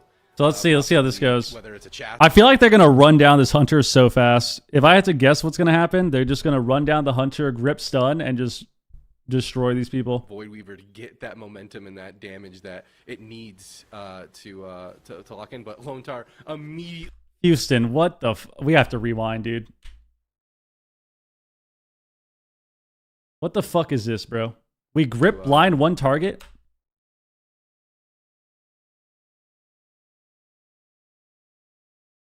What is this, bro? The healer. There's just an animatic shuttles every time for it. So, all right. Unless they're going to attack him because it'll reset the bleeds. But if they're not going to attack him, I'd actually really like to see him start freezing trapping on the eye beams and things like that. Because I feel like MVQs is getting a lot of uptime. They do get a Diamond Ice trap here, but Gavazi, thank you for the reset, man. I kind of wonder if they Tier 3, bro. Yo, thank you very much, man. 63 months, dude. Anything with clones and traps and roots. They're just kind of focusing down the Death Knight. So they're getting some pressure. Katsu can die. Turtle. Full fear on Kankito. Kankito sits it. Forced. It's match point. They're facing elimination. They're falling Okay. behind. Tony's They trying still to have help Guardian. him. They have Do Trinket, too swap much here. Guardian. He's getting bleeds and looking for clones. He's getting grip. Grip, double blind. Q in position maybe for an imprison. He's staying a little bit close to Lone Tar. He's not going to go for it. Just ducks back in. There's a Stun. AMS Yeah, it. Can't trap. Can't He's trap. going to be getting a trap today. Kasu. This is where he's probably just going to scatter him. And this is where it's like I'm thinking like just trap the Demon Hunter on his cooldown window. Stop his I-beam. Stop his Essence Break. Okay. A little bit more crowd control on MVQ because he's just kind of having free reign at the moment. I don't think we've seen it. They've got some decent pressure. Just yet. He's got I-beam right now. Grifson Kankito. Trap him on that. They do Chastise? get a clone on him during- Can't get fear though. He rooted him. That was a really good root. Chastise. Oh my Nice god. roots on Lone Tar, actually. You can't get there for the fear. Nice silence on Lone Tar. Oh, and the stun It's a too. bit low, That was but it's good. on Kankito. That was really Nice good. cycle Clone on Lontar too. Is he going to get this one? Anti-magic shield. Oh, it hit the trap and it hit the clone. That was a wow. big Oh, no. anti-magic shield. Scattered him. Make sure to bind that. Trapped y'all. him? I know there's some DKs in chat, and I was talking about it with Guardian. huge damage going out into Cassie right now. Has to exil too. Fuston also is going to be catching his own ray of hope there. Tony being interrupted on his. Okay, they got Ray on cycle of Fuston too. follow-ups, and both teams stopping each other's momentum quite well. Mana looking decently even to follow it up in a very calculated and slower game here. Neither team wanting to just throw it all away just yet. Both teams playing very, I would say, conservative at this point. But no turtle available is In cap low. Oh no. in prison. Lands on the He can get feared. He can get feared. Follow up CC on a Kankito, and Silent. Oh, he has to He's trinket. gonna get stunned. This Fear on is his trinket? it. That's gonna be It's the over. trinket swap. Casu still feared. not out of it It's just over. yet. MVQ reconnecting onto the hunter. Casu is in trouble. Yep, Sever I out. mean- The chastise stun will Yep. prevent the heals, and under pressure, a convincing 3-0 here, knocking out. Yeah, first this one. was just fucking domination, Lower bro. bracket. I feel like the same guys in the This was like, Yeah, what this is was that? this was just pure domination. Oh my god. They baited me. I don't bet channel points anymore. Wow. After I lost like 100,000. last Well, how week, do I you just don't gain even them know. then? Though? Yeah, I I don't play the game anymore, David. That's just I can't go up or down. I'm not playing the game anymore. I just like I don't. I think this was a really good comp from Under Pressure. I'll say that. Let's give props. Let's give props where props are due. Credit where credit is due. This was a good pick. DHDK into their team seemed to be really strong. I think Holy Priest is solid. I think DHDK is just really good at like killing priest teams in general, and like 100 teams like this where you get a lot of cleave. But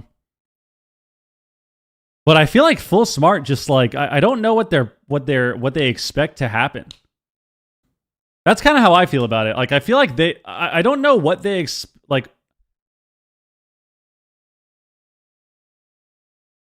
It feels like these people think they're going to win by doing the same exact basic strategy every single round without changing anything up. And that's just going to work for them. Like, we're going to play jungle. We're going to have our Feral press clone 50 times, and we're going to tunnel the DK for 10 minutes and hope to win the game. Which is exactly what they did in all 3 games. It's like, yeah, let's just tunnel the DK, hit clone 50 times a game, and like maybe we'll win. And it's just, I don't think you can do that. Like, you have to do more than just this like super basic strategy of tunneling one person. Like, we're not swapping DH ever. We're not getting any swaps on DH ever. And like, we're not even trying to get swaps on him. Like, if he trinkets, we're not swapping him before he trinkets and hitting him with Incarn. We're just only tunneling the DK, running away, and then dying. And it just does not work. I think their specs were really weird too. Their specs were just so weird. Like, go back to game 1. They're playing Voidweaver, but they're playing Survival. And it's like, this doesn't make any sense, because if you're going to play with a Voidweaver, why would you not want the class on your team that can one-shot them if you're free casting? Like, if you're playing a Voidweaver with a Feral and you're playing jungle, why wouldn't you want to be Marksman Hunter? Because if you're playing Marksman, you can all sit there and cast on each and just cast. So now, under pressure in this situation, they would be forced to make a decision. Do they want to run at the hunter and stop his damage? Do they want to and like try to win with CC and like micro interrupts and stuff, like pseudo interrupts and like little micro CC on the priest? Do they want to run at the priest and risk getting one shot by the hunter and getting cloned by the Feral? But instead, they play survival, which makes it so Under Pressure has literally zero option with what they need to do. The strat for them is very simple. It's like, okay, he's survival. Let's just run the hunter. There's literally no risk, or sorry, the priest. There is no risk with running at the priest here. Because the survival hunter being free to do whatever doesn't matter. So like there's just no risk here at all.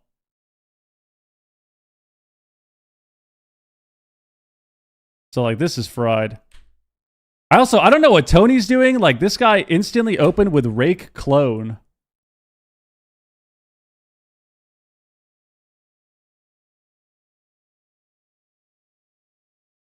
And then clones the DK. And then he incarns now, but he gets feared on it. And then he clones again on his incarn. Like, we are 30 seconds into this game, and our Feral is doing less than half the damage of our Priest.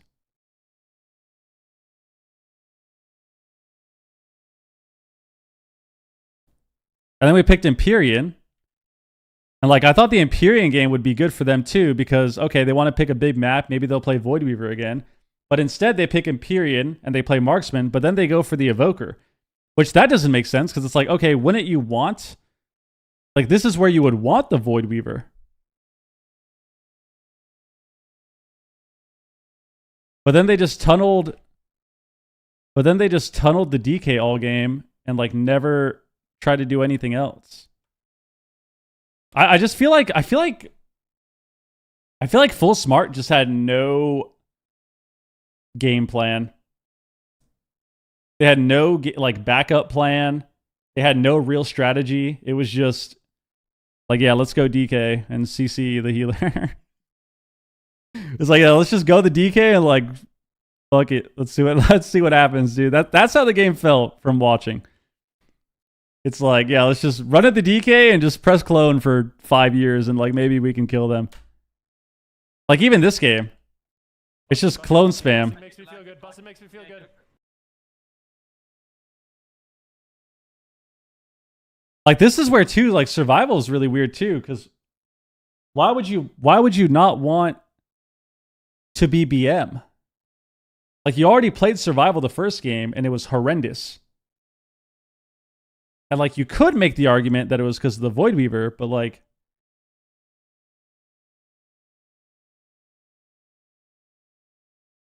just weird. I feel like they just had like they just didn't have like a set plan on like what they needed to do. That was rough. That was rough. God damn. I mean, good win for Under Pressure though. Everything up. Good win for today. Under Pressure. Thank you everyone so what much up? for sticking with us throughout all of these series. It's been an exciting day, and tomorrow is going to be no different, of course. So twitch.tv/Warcraft. We are also streaming live on YouTube as well. Follow us on Twitter at WoW. There it is, man. If you'd like updates for not just AWC, but the Great Push and MDI and everything there else it is. that we are up to. So definitely go check that out. See you guys tomorrow, 10 a.m. Pacific, 7 p.m. CEST. There it is. Thank you so much. See you tomorrow. All right, where'd my cam go? I'm so hungry, man. I'm so hungry, man. That was a crazy day, man. We got a couple upsets, dude. Buff Mistweaver got a crazy upset. Top 4? Top 4 for Buff Mistweaver? And Mistweaver actually did get buffed? They actually did buff it? And they get top 4. Kind of nice. So we got a few crazy we got a few crazy series today, man. A few crazy series. Yo, Eduardo, think of the sub, man. A few crazy series today. NA's tomorrow. Today was pretty crazy. Buff Mistweaver had a couple upsets, I would say. But mainly the Dobob series was crazy. Echo had a pretty good performance. Under Pressure had a nice 3-0 just now. And now they get to make a comeback because they had a rough showing last week. God damn. All right. All right, I think it's time, people. I'm hungry. I need to make food. I want to make some wings. I was going to go to the store, pick up some wings, season them, and then like air fry that. I feel like that'd be delicious.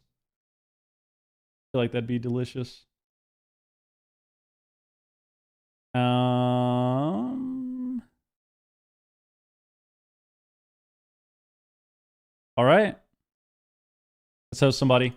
Damn, dude, watch parties are so fun, man. They're so chill. Guys, make sure you, once again, that you hit the like button. Like the YouTube stream. Check out all our socials right there in the chat once again. And yeah, hit the like button on the YouTube stream. Follow the channel. Sub to the YouTube. Appreciate you all. I'm going to raid Infernion. Hit Infernion with a raid, and then I'm out of here. I'm going to eat some food. I don't know what I'm going to eat with my with the wings, though. I guess we'll figure it out. But I wanted to try that and just kind of season some stuff. So yeah. All right, I'm out. Be safe. Take care of yourself. Have a great night. I'll try to be back tomorrow as well. Do another watch party. NA games are tomorrow. Sunday is both.